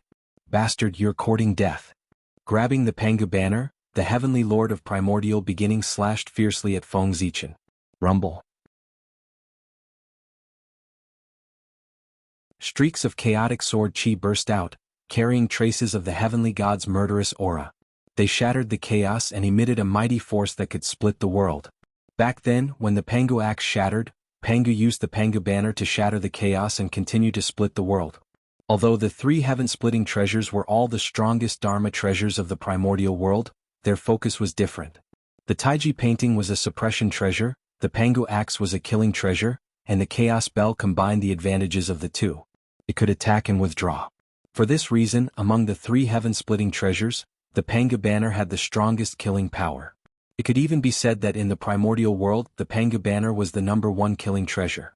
In front of him was the Taiji painting and behind him was the Pengu banner. Facing the #1 suppression treasure and the #1 killing treasure of the primordial world at the same time, no matter how confident Feng Zichen was, he did not dare to say that he could block the attacks of the two. But he still did not panic. Because he still had a trump card. Seeing the Taiji painting and the Pengu banner charging over, Feng Zichen actually put away the Zhouxing painting, as if he had given up resisting. Just when everyone was puzzled, Feng Zichen shouted calmly, "Don't worry. Tao Ancestor, are you still not going to make a move?" As soon as he finished speaking, the world fell silent in an instant. Then a sigh was heard. Then an unparalleled force erupted and brushed past everyone's bodies. Next, the world spun. When Feng Zichen came back to his senses, he found that he was no longer in the chaos outside the heavens, but in the purple cloud palace. Turning his head to look, he saw that the 6 sages had all appeared here. Obviously, the Tao Ancestor had used a supreme method to teleport them from the chaos outside the heavens to this place. Hiss. Thinking of this, Feng Zichen could not help but suck in a breath of cold air. Too powerful. The Tao Ancestor had probably reached the realm of the Wuji Daluo Jingxian. Otherwise he would not have captured them so easily. One had to know that. When the Tao Ancestor made a move, they did not even notice it, let alone resist. If the difference in strength was not too great, such a situation would not have happened.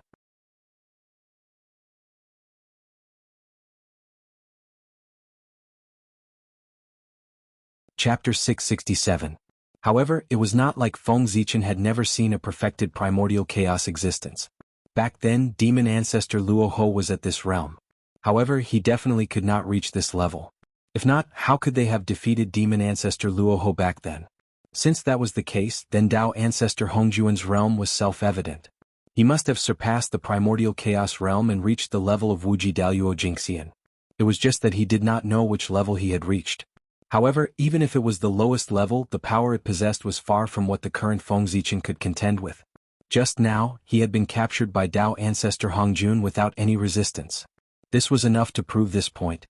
While feeling shocked, Feng Zichen could not help but look around to observe the performance of the other saints. However, what he saw in front of him were calm faces. However, the unconcealable shock in their eyes showed that they were not as calm as they appeared. Obviously. The strength displayed by Tao ancestor Hongjun had deeply shocked them. That was also true. After cultivating hard for countless years, they had finally reached the realm of saints. Moreover, they had achieved good results on this path. They had thought that they could reach the realm of Tao ancestor. But all of a sudden, he realized that the gap between them seemed to have become even bigger. Such an outcome was indeed a huge blow to the proud and arrogant saints. However, compared to the saints, Feng Zichen was much calmer. Because he had cultivated to the primordial chaos realm in a short period of time, he had developed the confidence of being invincible. Although Tao ancestor Hongjuan's realm was high, it was not unattainable. As long as he was given time, he would surpass him sooner or later. Feng Zichen was very confident about this. Once upon a time, saints were high and mighty figures in his eyes. But now, he had grown to the point where he was comparable to saints. Even among saints, there were only 1 or 2 people who were stronger than him. To be able to surpass saints. Naturally, he could surpass Tao ancestor Hongjun. Feng Zichen was no longer the human youth who struggled to survive in the past. He was now a well-deserved big shot in the untainted land. His every word and action could influence the general trend of the land and decide the rise and fall of countless races. It stood at the peak of the world. Ziwei greets Tao ancestor. Niua Taiching, greet master. Jane Xuandi greets teacher. Suppressing the shock in their hearts, everyone stepped forward and bowed to Tao ancestor Hongjun. After that, everyone stood there with their heads lowered, waiting for Tao ancestor Hongjun's reprimand. As for what happened before, since Tao ancestor Hongjun had intervened, it was naturally over. That's right, Tao ancestor Hongjun was Feng Zichen's greatest trump card. Despite knowing that the 3 Pure Ones were present, he still dared to provoke the Grand Pure One. The reason was that Feng Zichen knew that Tao ancestor Hongjun would not sit back and watch him get into trouble. To be more precise, the heavenly axiom would not allow anything to happen to him. In the boundless starry sky. It was Feng Zichen's greatest protection. The heavenly axiom needed Feng Zichen to repair the boundless starry sky and even strengthen the origin of the boundless starry sky to promote the advancement of the primordial world. For this, as long as Feng Zichen could not destroy the world, the heavenly axiom would always protect him. And this protection time would be as long as the lifespan of the world. He would truly be with the world. Could be said that, as long as the world still needed the boundless starry sky, Feng Zichen would not really encounter any fatal danger. Even if he was besieged by the saints, he would still be able to turn the situation into a blessing. At most, he would be sealed in the boundless starry sky and could not come out. In a sense, Feng Zichen could be considered a different kind of saint.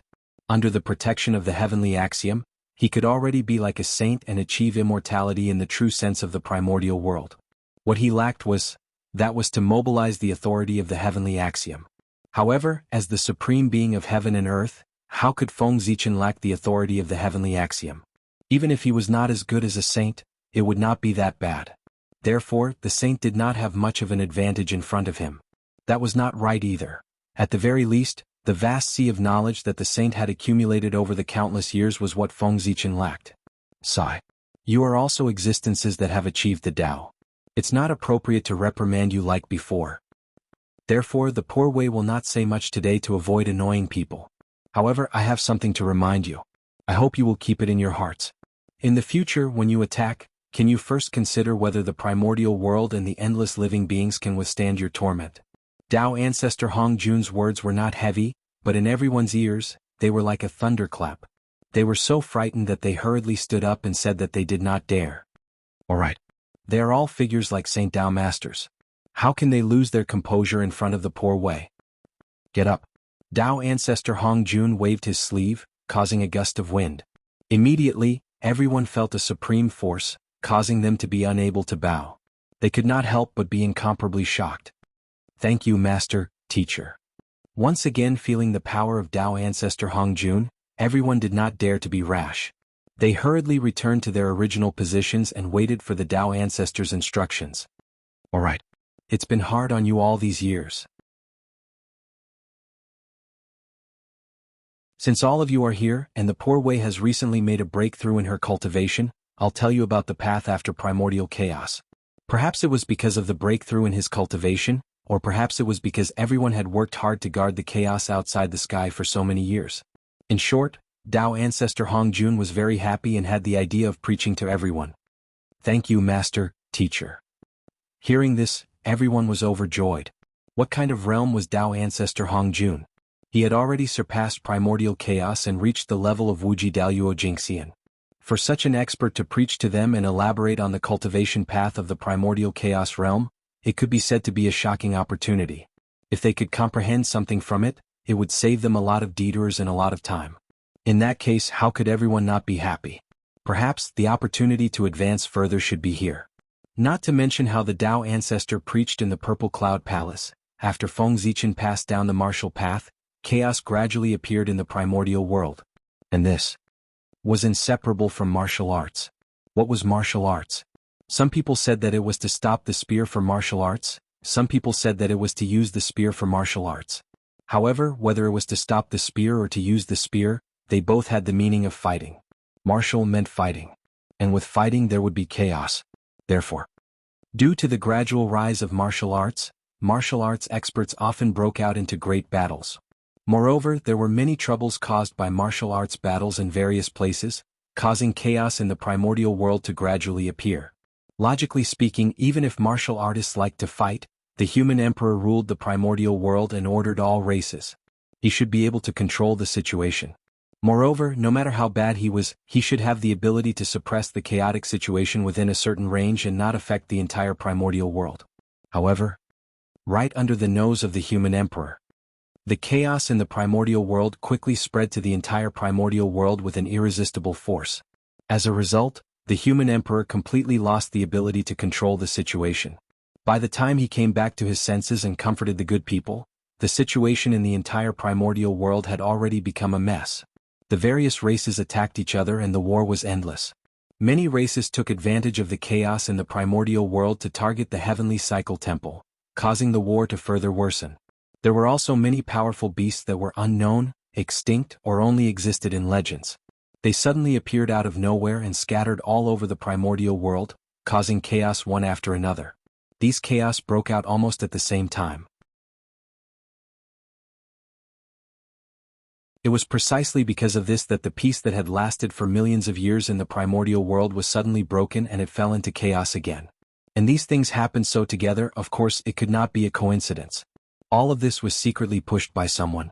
And the origins of the people who were secretly pushing all of this were a little complicated. There were great masters from the celestial sect of wonders, and there were also great masters from ancient races. In short, ever since the human race became the protagonist of the world, there were too many people who were jealous of the human race. There were too many people who wanted to take a share of the human race's destiny. If the human race had been developing steadily, they might not have been able to do anything to the human race. However, after the birth of martial arts, the celestial sect of wonders was furious and wanted to teach the human race a lesson.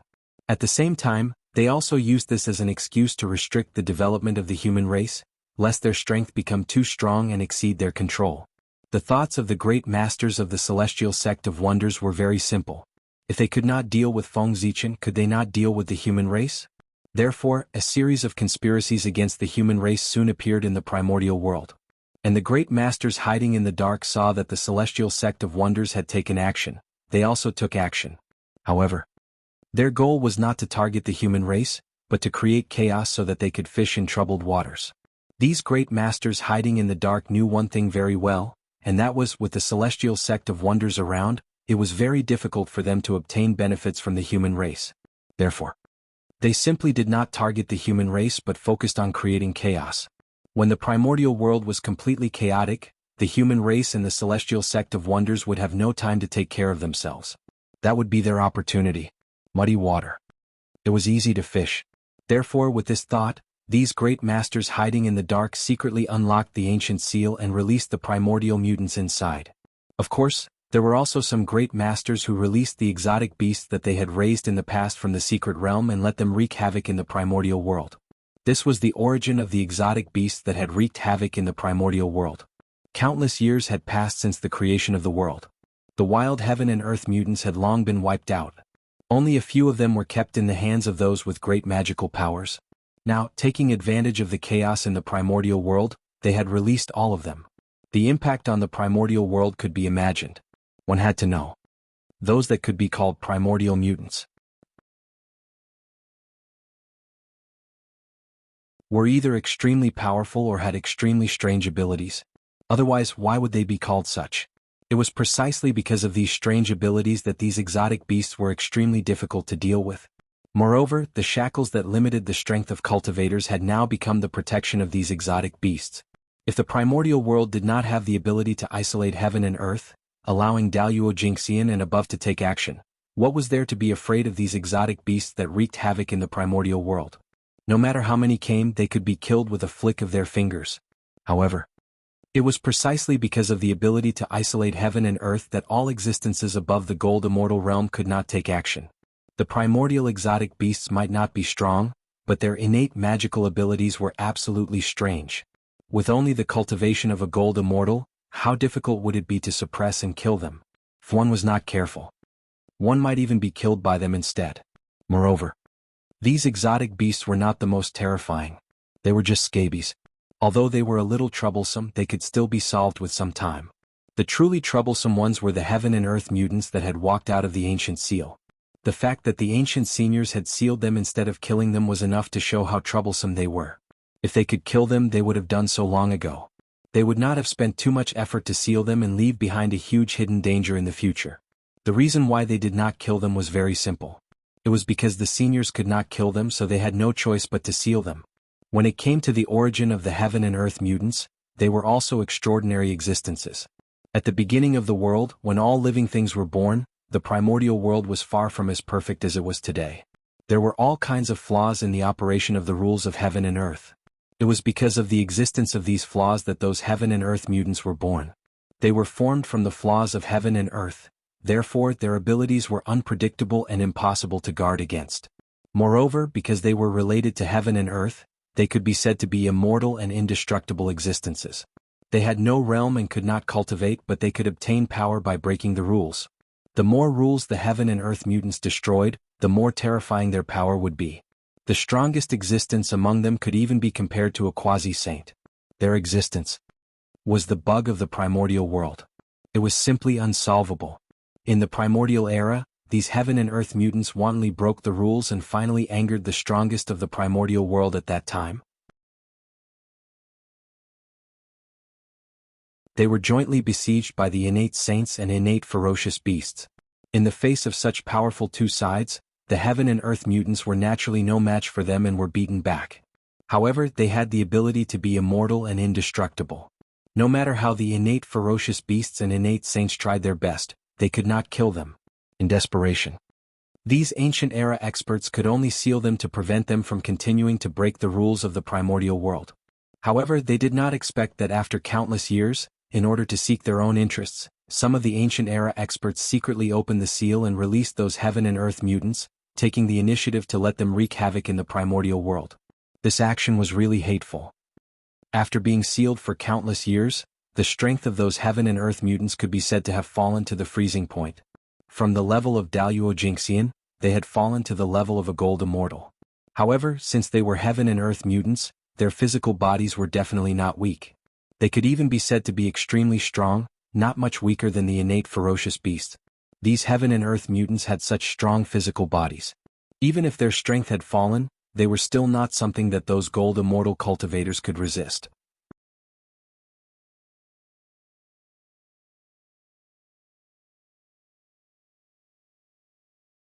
Chapter 668. Not to mention, the Xenogeneics also had those strange and unpredictable talents and abilities. Therefore, with these mutants around, it was hard for the Eldritch world to not be in chaos. Damned Xian sect. Damned immortal path. At this moment, in the Human Emperor Palace, the current Human Emperor of the human race, Si Wenming Yu the Great, looked at the void in front of him with an ugly expression, cursing at the Xian sect. This was because his surroundings were covered in divine chains of order. They firmly trapped him within the Emperor's palace, causing him to be unable to take a single step out of here. Without a doubt, this was the Xian sect's method. Although the divine chains of order did not have the slightest bit of immortal Dao aura, the heavenly energy on the divine chains exposed their origins. It was this heavenly energy that could trap the human emperor, Si Wenming, who was comparable to a great perfection quasi-saint, in the human emperor palace, unable to move. In the Eldritch world, other than the Xian sect's immortal path, which other force could control such powerful heavenly energy? The answer was none. The end of the immortal path was the heavenly path. The original intent of the immortal path was a description of the heavenly path. With the strength of the human race's fate, only the Xian sect could restrict the human emperor's movements. One had to know that the most terrifying thing about the Xian sect was not their long fate, but the fact that they had the largest number of great mediums in the Eldritch world. It could even be said that the Xian sect alone could represent all the forces in the Eldritch world. In front of this force, the human race, as the main character of the world, could not fight against it. Therefore, once the Xian sect took action, the human race fell into a passive position. Restricting the human emperor's freedom was the first step of the Xian sect against the human race. With the support of the human race's fate, the human emperor could unleash strength comparable to a great perfection quasi-saint in the Eldritch world. A great perfection quasi-saint was the top existence even in the heaven realm and Daluo sky, where experts were everywhere. Needless to say, a great perfection golden immortal was the pinnacle of the Eldritch world. Without a doubt, the human emperor with the strength of a great perfection quasi-saint was an invincible existence in the Eldritch world. Absolutely invincible. As long as the human emperor's presence, any schemes against the human race, no matter how perfect they were, would be useless. That was because, in the face of absolute power, all schemes and tricks were unable to withstand a single blow. The strength of the human emperor was enough to sweep away everything in the untainted land. Therefore, the great masters of the Celestial Sect of Wonders, who were well aware of this, used the fortune of the Celestial Sect of Wonders to restrict the freedom of the human emperor as soon as they decided to deal with the human race. This was the only way. Only then could they deal with the humans with ease. Otherwise, they were afraid that as soon as they made a move, the human emperor on the other side would use his absolute power to defeat all their means. Furthermore, after restraining Wan Renhuang, these great mediums from the Celestial Sect of Wonders were worried that it would not be safe. Then, they restrained the 9 supremes of the human race Daluo Jinxian. The 9 Daluo Jinxian were ministers who assisted the human emperor. With the blessing of the luck of the human race, they were qualified to display strength beyond that of a gold immortal in the primitive world. The significance of its existence was similar to that of the 9 great kings of the ancient human tribe. It was a means for the human emperor to rule the untainted land. They were the mainstay of the human race. They were also a means for the human race to maintain stability. Their greatest role was to maintain the stability of the human race when the human emperor was not around. A long time ago, the human race had once imagined what the human race's situation would be like when the human emperor was not around. Therefore, they imitated the ancient 9 kings system and set up 9 leaders for the human race. Their purpose was to deal with today's situation, But who would have thought that? The celestial sect of wonders would not make a move. Once they made a move, it would be earth-shattering. After trapping the human emperor, they also made a move to lock up the 9 Daluo Jingxian. It made the human race's preventive measures a complete joke. And this was the main reason for the chaos of the primitive world. With the vastness of the primitive world, without the suppression of a peerless expert, how could a few dozen Tai Jingxian-level existences control the situation? It would be strange if nothing happened. Open for me. In the human emperor palace, Si Wenming was naturally unwilling to be trapped here. He tried his best to activate Xian Hua, trying to break through the divine chains of order to regain his freedom. But unfortunately, the foundation of the human race was still a little shallow.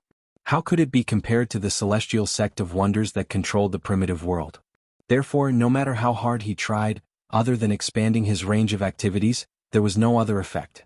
In the heavenly court, the North Star Emperor naturally noticed the abnormality of the human race at the first moment, but he did not make a move. Because, just as he was about to make a move, he suddenly frowned. He sensed that outside the heavenly realm, there were hundreds of extremely powerful auras that firmly locked onto him. Without a doubt, as long as he dared to help the human race, what greeted him would be the joint attack of hundreds of great mediums. If it was a one-on-one battle, no matter how many great mediums came, the North Star Emperor would not be afraid. He could suppress them with a flip of his hand. But one against hundreds?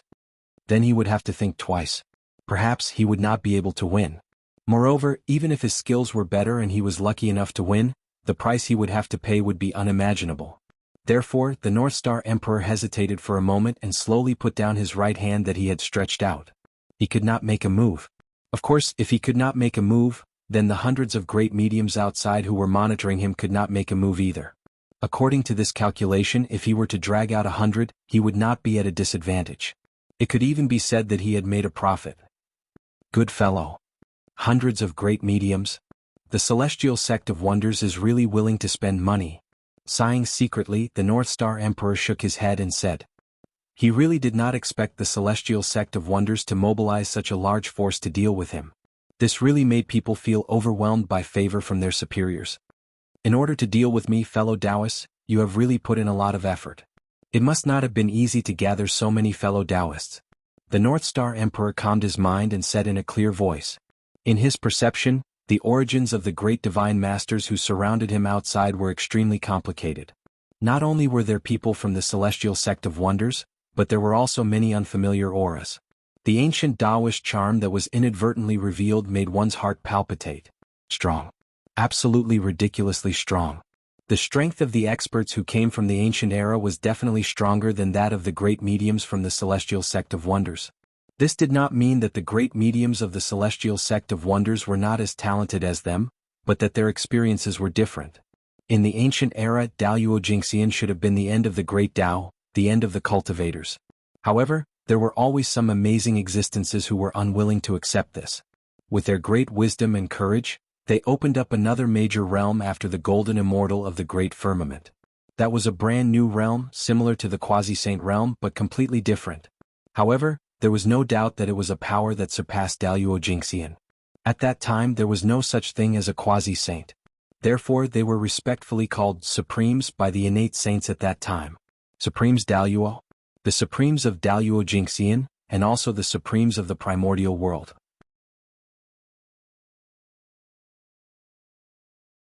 Tao ancestor Hongjun was once such a figure, demon ancestor Luoho was also once such a figure, ancestral dragon Phoenix ancestor, and the other innate sacred beasts of the 5 elements, and even Wangshu were also once such figures. They were all the Supremes of the ancient era. Even if such an existence did not achieve the Tao, with their courage to open their own Tao, it was enough for them to have the strength comparable to primordial Daluo Jingxian in advance. Unlike primordial Daluo Jingxian but better than primordial Daluo Jingxian, they were existences like them. After all, their foundation was too deep. This kind of existence, if they did not achieve the Tao, they would be fine. Once they achieved the Tao, they could be said to have soared into the sky. They could not be described as simply at the early stage of primordial chaos. Of course, it was precisely because their foundation was too deep that their path to achieving the Tao became extremely difficult. On this point, one could refer to the demon ancestor, Tao ancestor, and the 5 elements sacred beast. Their path to achieving the Tao was not simple. That had triggered a battle that had almost destroyed the primordial world. Such a difficult path to achieving the Tao was absolutely difficult to achieve with ordinary methods. For this reason they would have an idea, they would attack the destiny of the human race. The destiny of the human race was really too much. It occupied half of the entire primordial world. If they could get a little bit of it, then their path to achieving the Tao would be much easier. It was with this idea that these ancient supremes, who had entered a state of seclusion since the end of the ancient era, finally could not suppress the thoughts in their hearts. They appeared in the primordial world after a long time and caused this turmoil. Compared to achieving the Tao, so what if he had to sacrifice a little? As for the threat of the heaven and earth mutants, they had never taken it seriously. In the ancient era when they were still weak they could seal it. Not to mention they were now much more powerful than they were back then. A mere heaven and earth mutant could be destroyed with a flick of a finger. The North Star Emperor understood the thoughts of the supreme beings of the ancient past. After all, after the human race became the protagonist of the world, it had attracted the attention of many people. Greedy gazes. The current human race was like a huge piece of fat meat that everyone wanted to take a bite of. If they wanted to solve this problem, it was simple. That was to fight. Beat them ruthlessly. Only by beating those who dared to reach out their hands until they hurt and beat them ruthlessly, they would remember this lesson. Only then did they know that the human race was not to be trifled with. As for whether the human race could do this, Gauchen thought that it was still possible.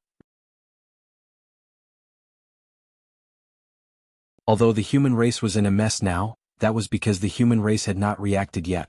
When the human race came back to their senses and organized their strength, they could counterattack at any time and easily extinguish the chaos in the primordial world. The human race had dominated the primordial world for millions of years. The foundation that they had accumulated was not a joke. Even if it could not be compared to the shaman and demon race, it was far from what the current primordial world races could compare to. If a mere heaven and earth mutant wanted to defeat the human race, they would be underestimating the human race too much.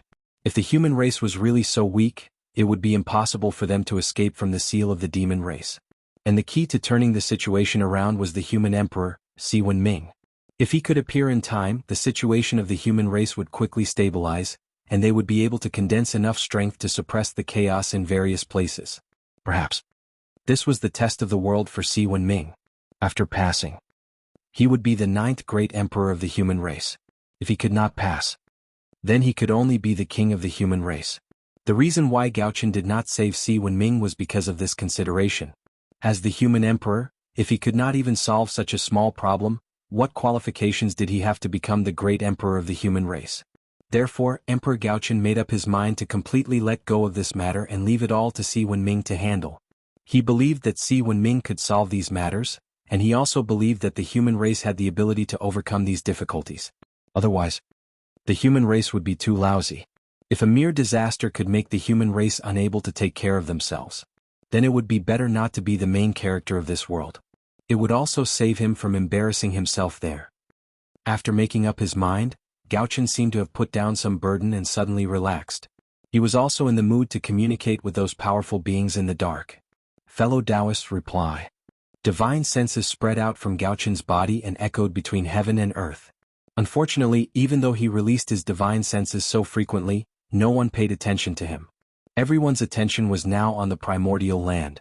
They wished that they could directly divide the destiny of the human race. How could they have the time to pay attention to Gauchen? Moreover, Gauchen's mouth was so vicious. If they easily talked to him, they might be ridiculed by him. Therefore, everyone pretended to be deaf and mute, pretending that they did not hear Gauchen's words. At this moment, his gaze turned back to the human race. In the human emperor palace, Si Wenming, who had used all his methods but still could not break the divine chains of order, could not help but reveal a hint of ruthlessness in his eyes. The human race must not be in chaos. Therefore, he had to go out. Even if he had to pay a price, he had to rush out. With this realization in his heart, Si Wenming did not hesitate to burn his origin to obtain a huge amount of power. Break for me! Unparalleled power surged out from Si Wenming's body. However, his target was not the divine chains of order in front of him, but the soul in his body. Boom! With a deafening boom, Si Wenming's body was blasted apart. At the same time, the destiny of the human race was also shaking non-stop. Waves of violent power surged out and entangled with the divine chains of order in the human emperor palace. Under this violent power, the divine chains of order that Si Wenming could not do anything about finally showed signs of collapsing. Bang bang bang. Amidst the shocking explosion, the divine chains of order that trapped Si Wenming broke one after another. However, at that moment, as if sensing the changes in the human emperor's palace, an extremely mysterious power surged out from the void and supported the divine chains of order. Suppress. It was a light word, but it carried an unparalleled power. The instant that voice rang out, the divine sequence chains that were originally in a state of collapse suddenly recovered their original state. Furthermore, they became even more powerful. Whoosh. As the divine chains of order swayed, an unparalleled power surged and suppressed the violent destiny of the human race once again. Si Wenming. He was also trapped again. However, unlike before, Si Wenming, who was suppressed again, had extremely empty eyes without the slightest bit of spirit.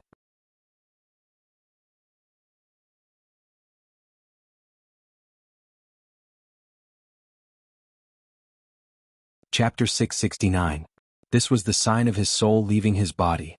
Obviously, Si Wenming had taken advantage of the time when the divine chains of order had collapsed and burned his origin as the price to escape a wisp of his soul. Although the consequence of doing so would greatly damage his cultivation, it was nothing compared to the stability of the human race. If his cultivation was lost, he could still cultivate it back. However, if the human race was finished, then it would really be finished. Outside the human emperor palace. As the void distorted, Si Wenming's blurry figure appeared. Haha. I finally rushed out. Cough, cough, cough. Looking at the human emperor palace behind him, Si Wenming could not help but smile. However, before he could be happy for long, his laughter was replaced by a violent cough. What was even more worrying was that as the cough sounded, Si Wenming's blurry figure became even more blurry. It was faintly discernible and showed signs of disappearing. Obviously, his situation was not good. That was also true. In order to rush out of the human emperor palace, he had paid too great a price. Not to mention that his origin had been burned to ashes, even his physical body had been severely injured. Moreover, when he rushed out of the human emperor palace, his soul had been weakened layer by layer by the divine chains of order and was already extremely weak. If not for the fact that he had been the human emperor for hundreds of thousands of years and had already condensed half of the imperial purple chi in his body, he would have been reduced to ashes by the divine chains of order. At this moment, I'm really too weak. Not to mention ruling the human race, I can't even walk in front of everyone. I'm afraid that before I can see everyone, my soul will not be able to hold on and will collapse on its own. Therefore, the most important thing now is to recover some of my strength and condense a physical body again. This way, I can appear in front of everyone. With a plan in mind, Si Wenming did not hesitate. He immediately summoned the last of his strength and escaped into the imperial ancestral temple near the human emperor palace. He had been careless. If he had known that the celestial sect of wonders would attack him, he would not have stayed in the human emperor palace. Instead, he would have chosen to stay in the imperial ancestral temple of the human race. After all, compared to the human emperor palace, the imperial ancestral temple was the most important place of the human race.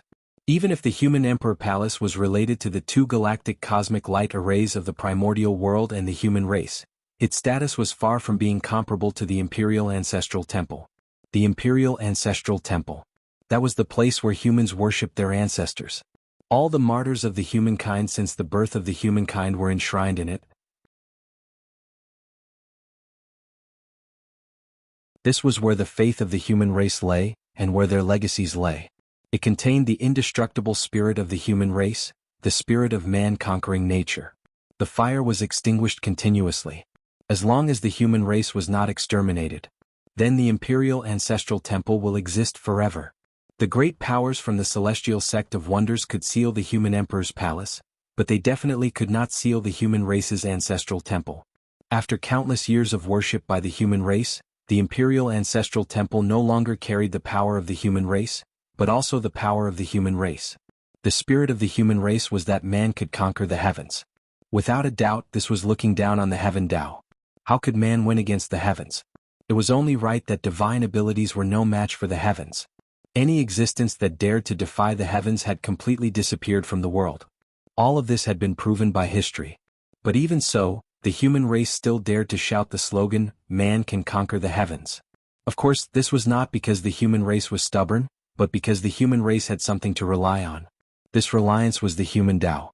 As a postnatal race created by Nuwa to make up for the lack of the human Tao, the human race had an advantage that the other races did not, and that was that they were closer to the human Tao. It was precisely because of this advantage that some of the activities of the human race could repeatedly resonate with the human Tao. It was also because of this that the human race could stand out from the encirclement of the connate life forms as postnatal life forms.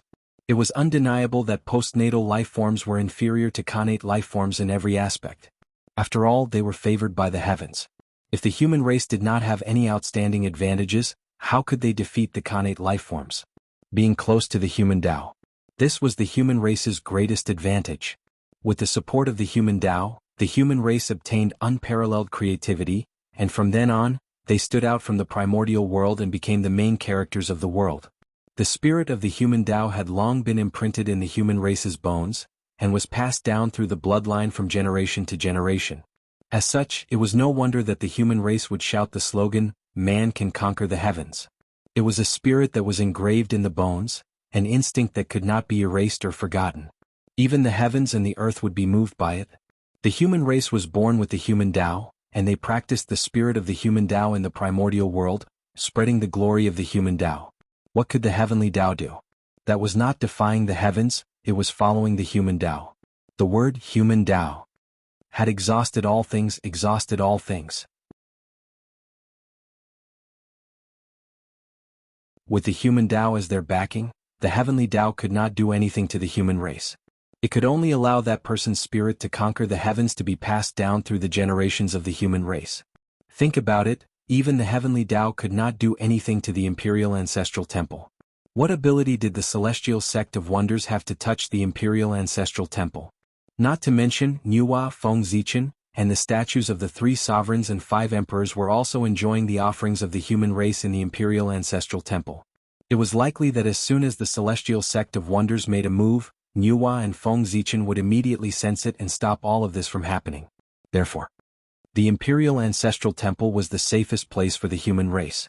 If Si Wenming hid in the imperial ancestral temple, then unless Tao ancestor Hong Jun personally took action or the 3 pure ones personally descended, the celestial sect of wonders would not be able to touch him in the slightest. However, the human emperor living in the imperial ancestral temple was just talk. Of course, it was impossible to really do it. In the end, the imperial ancestral temple was also a place to worship the ancestors. It was fine for a short period of time, but if the human emperor lived here all the time, what would it be like? Time was like flowing water. In the blink of an eye, 1,000 years had passed. The situation in the untainted land had become even worse. However, at this moment, the human emperor Si Wenming finally walked out of the imperial ancestral temple. Sigh. In the end, the time is too short.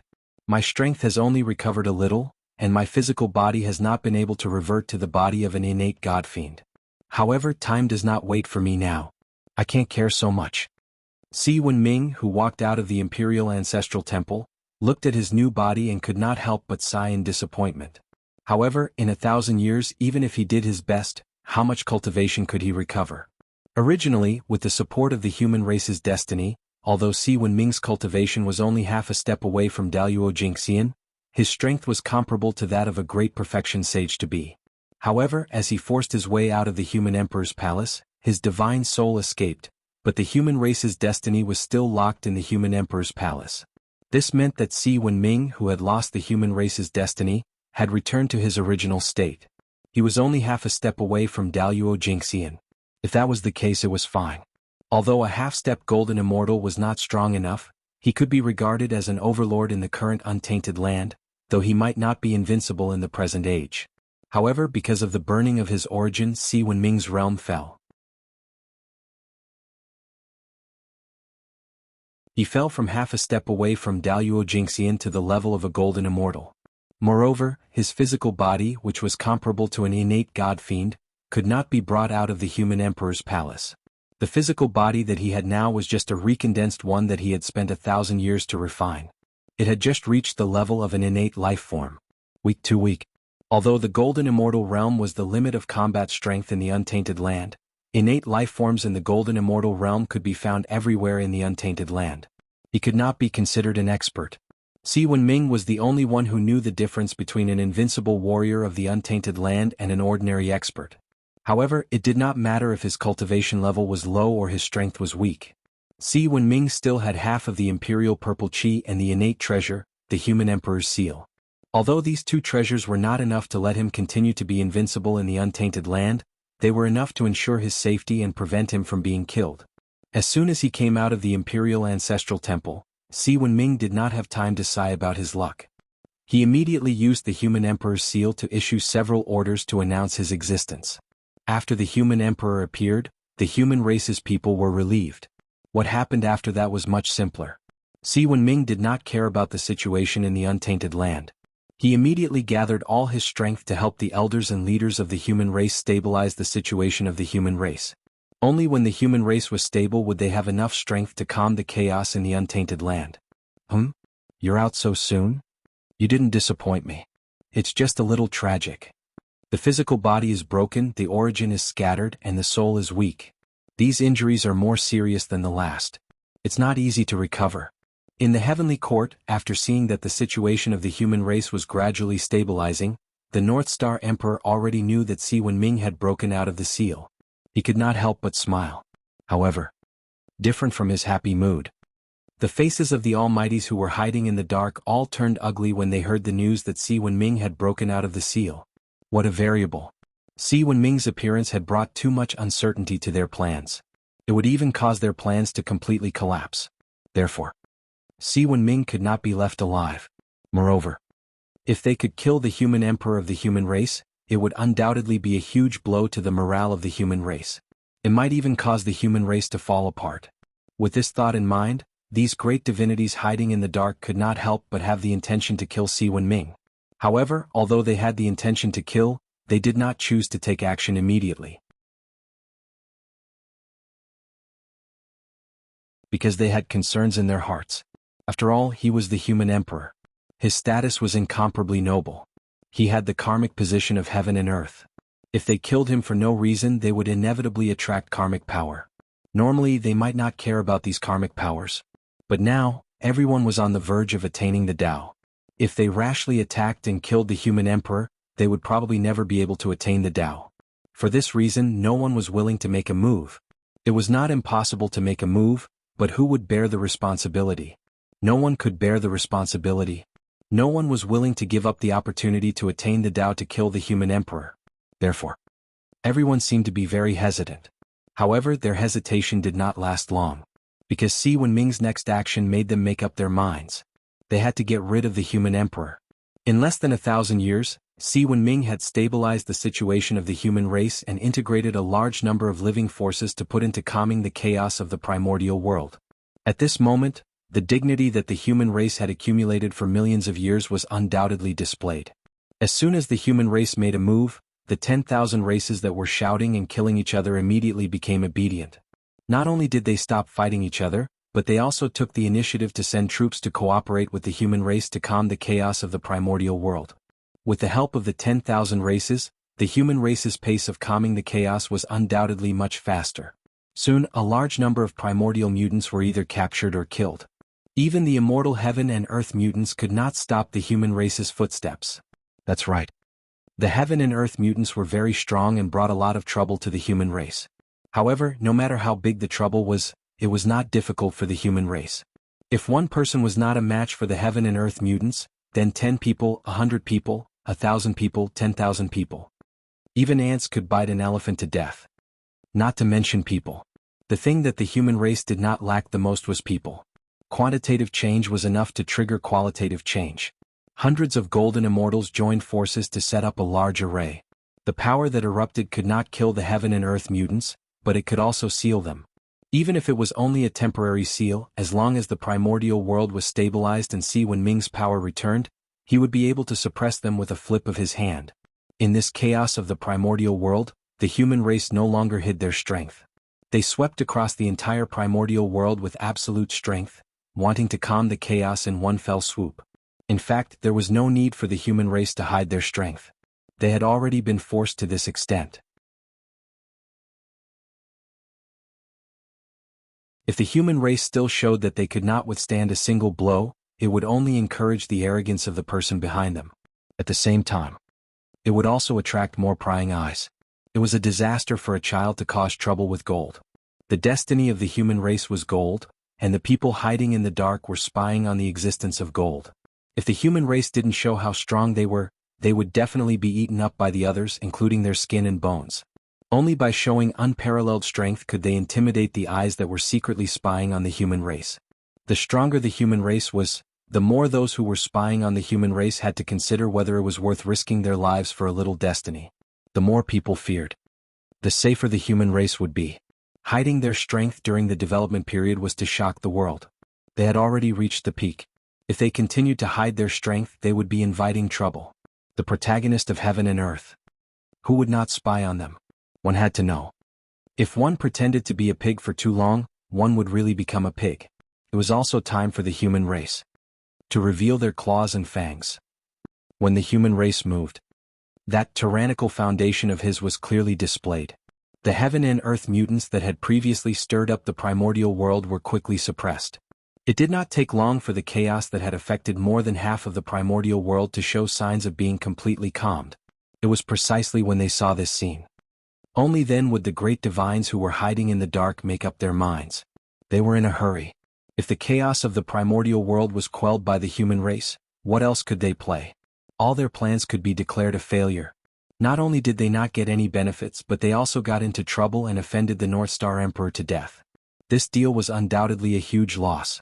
P.S. I beg for more monthly votes. In addition, there will be no limit tomorrow. There will definitely be a burst of updates.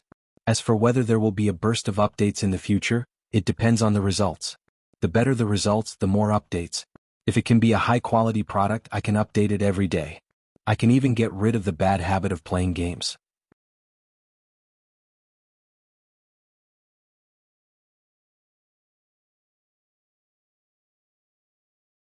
Chapter 670. Great practitioners were all shrewd people. They would never engage in a losing business. Now they were about to lose money, and they had to pay a price that was enough to hurt them. So, would they allow this to happen? Of course not. In order to target the human race, they had already invested too much. Once they failed, the loss would definitely be unimaginable. In fact, the price they had to pay would exceed the limit they could bear. Therefore, the great divines hiding in the dark would never allow this plan to fail. If the human emperor hindered their plan, then they would make the human emperor disappear. As soon as this thought came to mind, everyone had the intention to kill. Therefore, they tacitly looked around. Of course, it was impossible for one person to do such a big thing as killing the human emperor. The best thing was for everyone to do it together. In this way, even if the karma came with everyone sharing it, their pressure would be reduced a lot. Perhaps, after everyone shared the pressure, the consequences of killing the human emperor would not be a big deal. The consequences of killing the human emperor would be great, but they had the advantage in numbers. Each of them would bear a share of the responsibility. Perhaps this matter would be fooled. After all, if they joined forces, they would be able to control the general trend of heaven and earth. They might be able to erase the impact of killing the human emperor. Thinking of this, the worry in everyone's hearts lessened a lot. Fellow Taoists, we can't delay any longer. If we delay any longer, the chaos of the primordial world might be quelled by the human emperor. Therefore, we can't hesitate any longer. The poor Wei knows that you are unwilling to bear the karma of killing the human emperor. This is normal. After all, it is the supreme karma of heaven and earth. It is ominous to kill. But we don't have to kill him. Just like before, we can find an opportunity to continue sealing the human emperor. Of course, we have to pay a price to forcefully seal the human emperor, but if everyone here works together, that price is nothing. Just as everyone was secretly plotting, a sudden voice echoed in everyone's ears, breaking the long silence. Who is it? Everyone could not help but be shocked. They hurriedly released their divine senses to scan the surroundings. However, no matter how they searched every corner of the void, they could not find the source of the sound. Obviously, the person who spoke did not want to reveal his identity.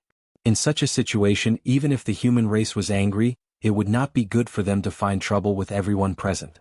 That would be too exaggerated and impossible. However, if the human race was determined to target a few of them, there would be no problem. Who would the human race target then? Without a doubt, the human race would target whoever performed the best in this plan against the human race.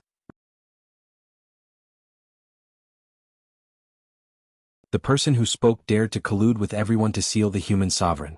There was no doubt that he was the primary target of the human clan. Once his identity was exposed, no matter who he was, he would be hunted down endlessly by the human clan until he died. This was related to the dignity of the human race. It was useless for anyone to plead for mercy. Therefore, everyone understood that person's unwillingness to reveal his identity. At that moment he did not investigate the identity of that person. He just nodded secretly to show that he agreed with his suggestion. There was nothing he could do even if he didn't agree, because this was the best choice at the moment. There was no other way. Great. Since everyone agrees with the poor way's suggestion, we'll take action together to seal the human sovereign in one breath's time. Seeing that everyone nodded, the person spoke again. At that moment no one responded. However, their attitude of secretly accumulating power had already revealed everything. Very soon, one breath's time passed and it was time for everyone to take action. Take action. A voice was heard. Almost at the same time, everyone mobilized their magic power and was about to attack the human sovereign. However, just as they took action, an extremely dazzling sword light flew out from the heavenly court.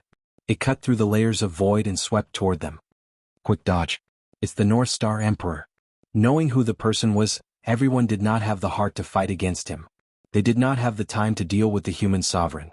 The moment before the sword light exploded, they all rushed out as fast as they could so that they could escape from the range of the sword light. However, Great Emperor Gaoqin's attack was too fast. Before he attacked, there was no sign at all. Therefore, even though the great magicians who were hiding in the dark were extremely fast, there were still some who were unable to escape from the range of the sword light. Rumble, boundless sword light exploded as though it was splitting the heaven and earth apart. It was clear and turbid yin and yang. It stirred up the earth, fire, water, and wind and destroyed the void that everyone was hiding in. A few screams were heard. The few people who fell behind were sucked into the sword light. In an instant, they were torn into pieces by the terrifying sword light together with their physical bodies and primordial spirits.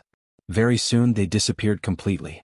After everything calmed down, a few Khanate spiritual treasures with a few broken Khanate true spirits could be seen rushing out from the void that was destroyed by the sword light. Obviously, they were the great divines who did not manage to escape in time and were severely injured by the sword light of the North Star Emperor. Their physical bodies were shattered, their primordial spirits were shattered, and even their Khanate undying true spirits were broken. Wasn't that a serious injury? It could be seen that the North Star Emperor was ruthless. Swoosh! A few powerful great mediums saw the innate spiritual treasures dashing out and protected them without hesitation. They wanted to prevent the North Star Emperor from continuing to attack and killing them. No matter what, they were in an alliance to fight against the North Star Emperor. If they were to allow the severely injured people to be killed by the North Star Emperor, everyone would be in danger. The alliance that was not considered reliable to begin with would only exist in name. Before the enemy was dealt with, the alliance would only exist in name. Then, when the North Star Emperor came, how were they going to defend against him? Therefore, no matter what, they had to protect the alliance. Even if it was just for show, they had to maintain the stability of the alliance to prevent the North Star Emperor from finding an opportunity to destroy them one by one. Protecting the injured allies was the first step, and it was also a necessary step. Sigh.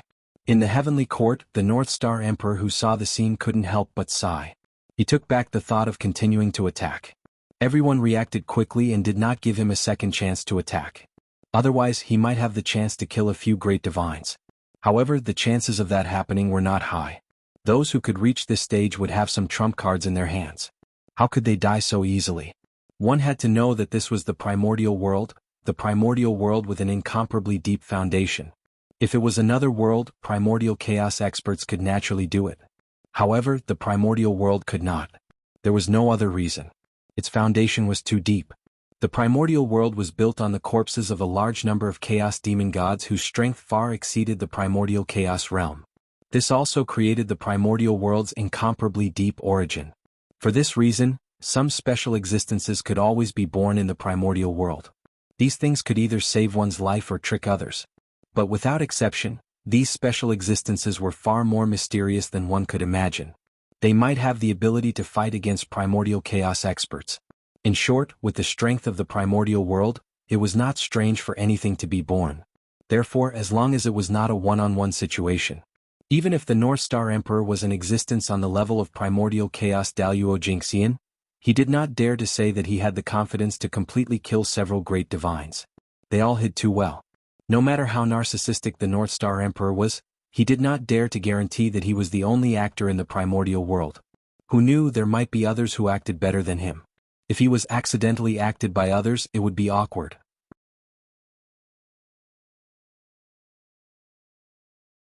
In particular, the North Star Emperor was certain that among the many great divines in the primordial world, there were definitely more than one saint. Perhaps, among the group of great divines in front of him, there might be a saint. Therefore the North Star Emperor did not dare to go too far. If he accidentally forced the other party into a corner and fought to the death with him, he would be in big trouble. The means of a saint might not be weaker than him. They were figures who had existed since the creation of the world. Who knew how many treasures they had in their hands. Since they had already opened up their identities, they must have prepared a lot of good things for them. It was not impossible for them to temporarily possess the combat strength of a primordial chaos expert.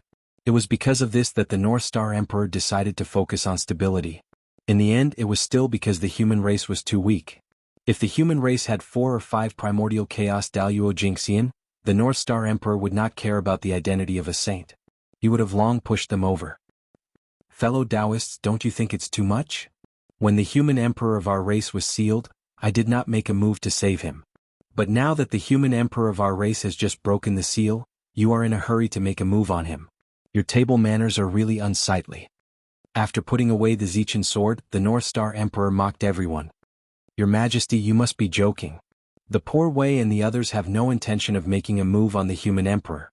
They just want to help the human emperor when they see that the primordial world is in chaos. One of them laughed dryly and went forward to explain. Help? I think it's more of a hindrance. It seems that the primordial world is not chaotic enough. Are you planning to add more fuel to the fire? How could the North Star Emperor believe such nonsense? He continued to mock them. It's fine if your Majesty doesn't believe me. The poor Wei and the others just won't make a move. That person saw that the North Star Emperor's words were unpleasant. After laughing a few times, he stopped talking. So, the place fell into silence again. However, under this silence, there was an invisible undercurrent surging crazily. Fellow Taoists, it's already come to this. Do you still have any tricks up your sleeves? Don't hide them anymore. Hurry up and use them. Otherwise, after a period of time, the human race will completely pacify the primordial world. Then all our previous efforts will be in vain. With the North Star Emperor around, it was no longer realistic to make a move on the human emperor. Everyone could not help but feel more anxious. Time waits for no one. To be honest, these powerful existences were also very depressed. As the saying goes, every dog has its day. However, they did not expect it to change so quickly. Previously, they worked together to stop the North Star Emperor from helping the human emperor. But now the situation was completely reversed. It was the North Star Emperor's turn to stop them from making a move on the human emperor. Wasn't this retribution coming a little too quickly? Could this be the effect of the providence of the protagonist of heaven and earth? It made it difficult for the other forces to harm the human race? However, with so many forces working together, their providence should have suppressed the human race. After all, the providence of the human race was only half of the providence of all the races in the primordial world. It was not half of the entire primordial world's providence. With so many forces working together, what they mobilized was the providence of the blessed grotto heavens and the Khanate Tao providence. Whether it was the quality or quantity, it suppressed the human race. Therefore, the providence of the human race should not be so prosperous at this moment. However, although they were confused, their actions were not slow. They all used their trump cards. They had already invested so much in the beginning. Now they could no longer retreat. Anyway, if they retreated this time, they would not be able to obtain the forgiveness of the human race. Then they would go all the way. What if they won? The benefits they would obtain would undoubtedly be shocking. Alright, we have to admit, these great divination masters were gambling. However, wasn't life a huge gamble? If they won the gamble, their future would be bright.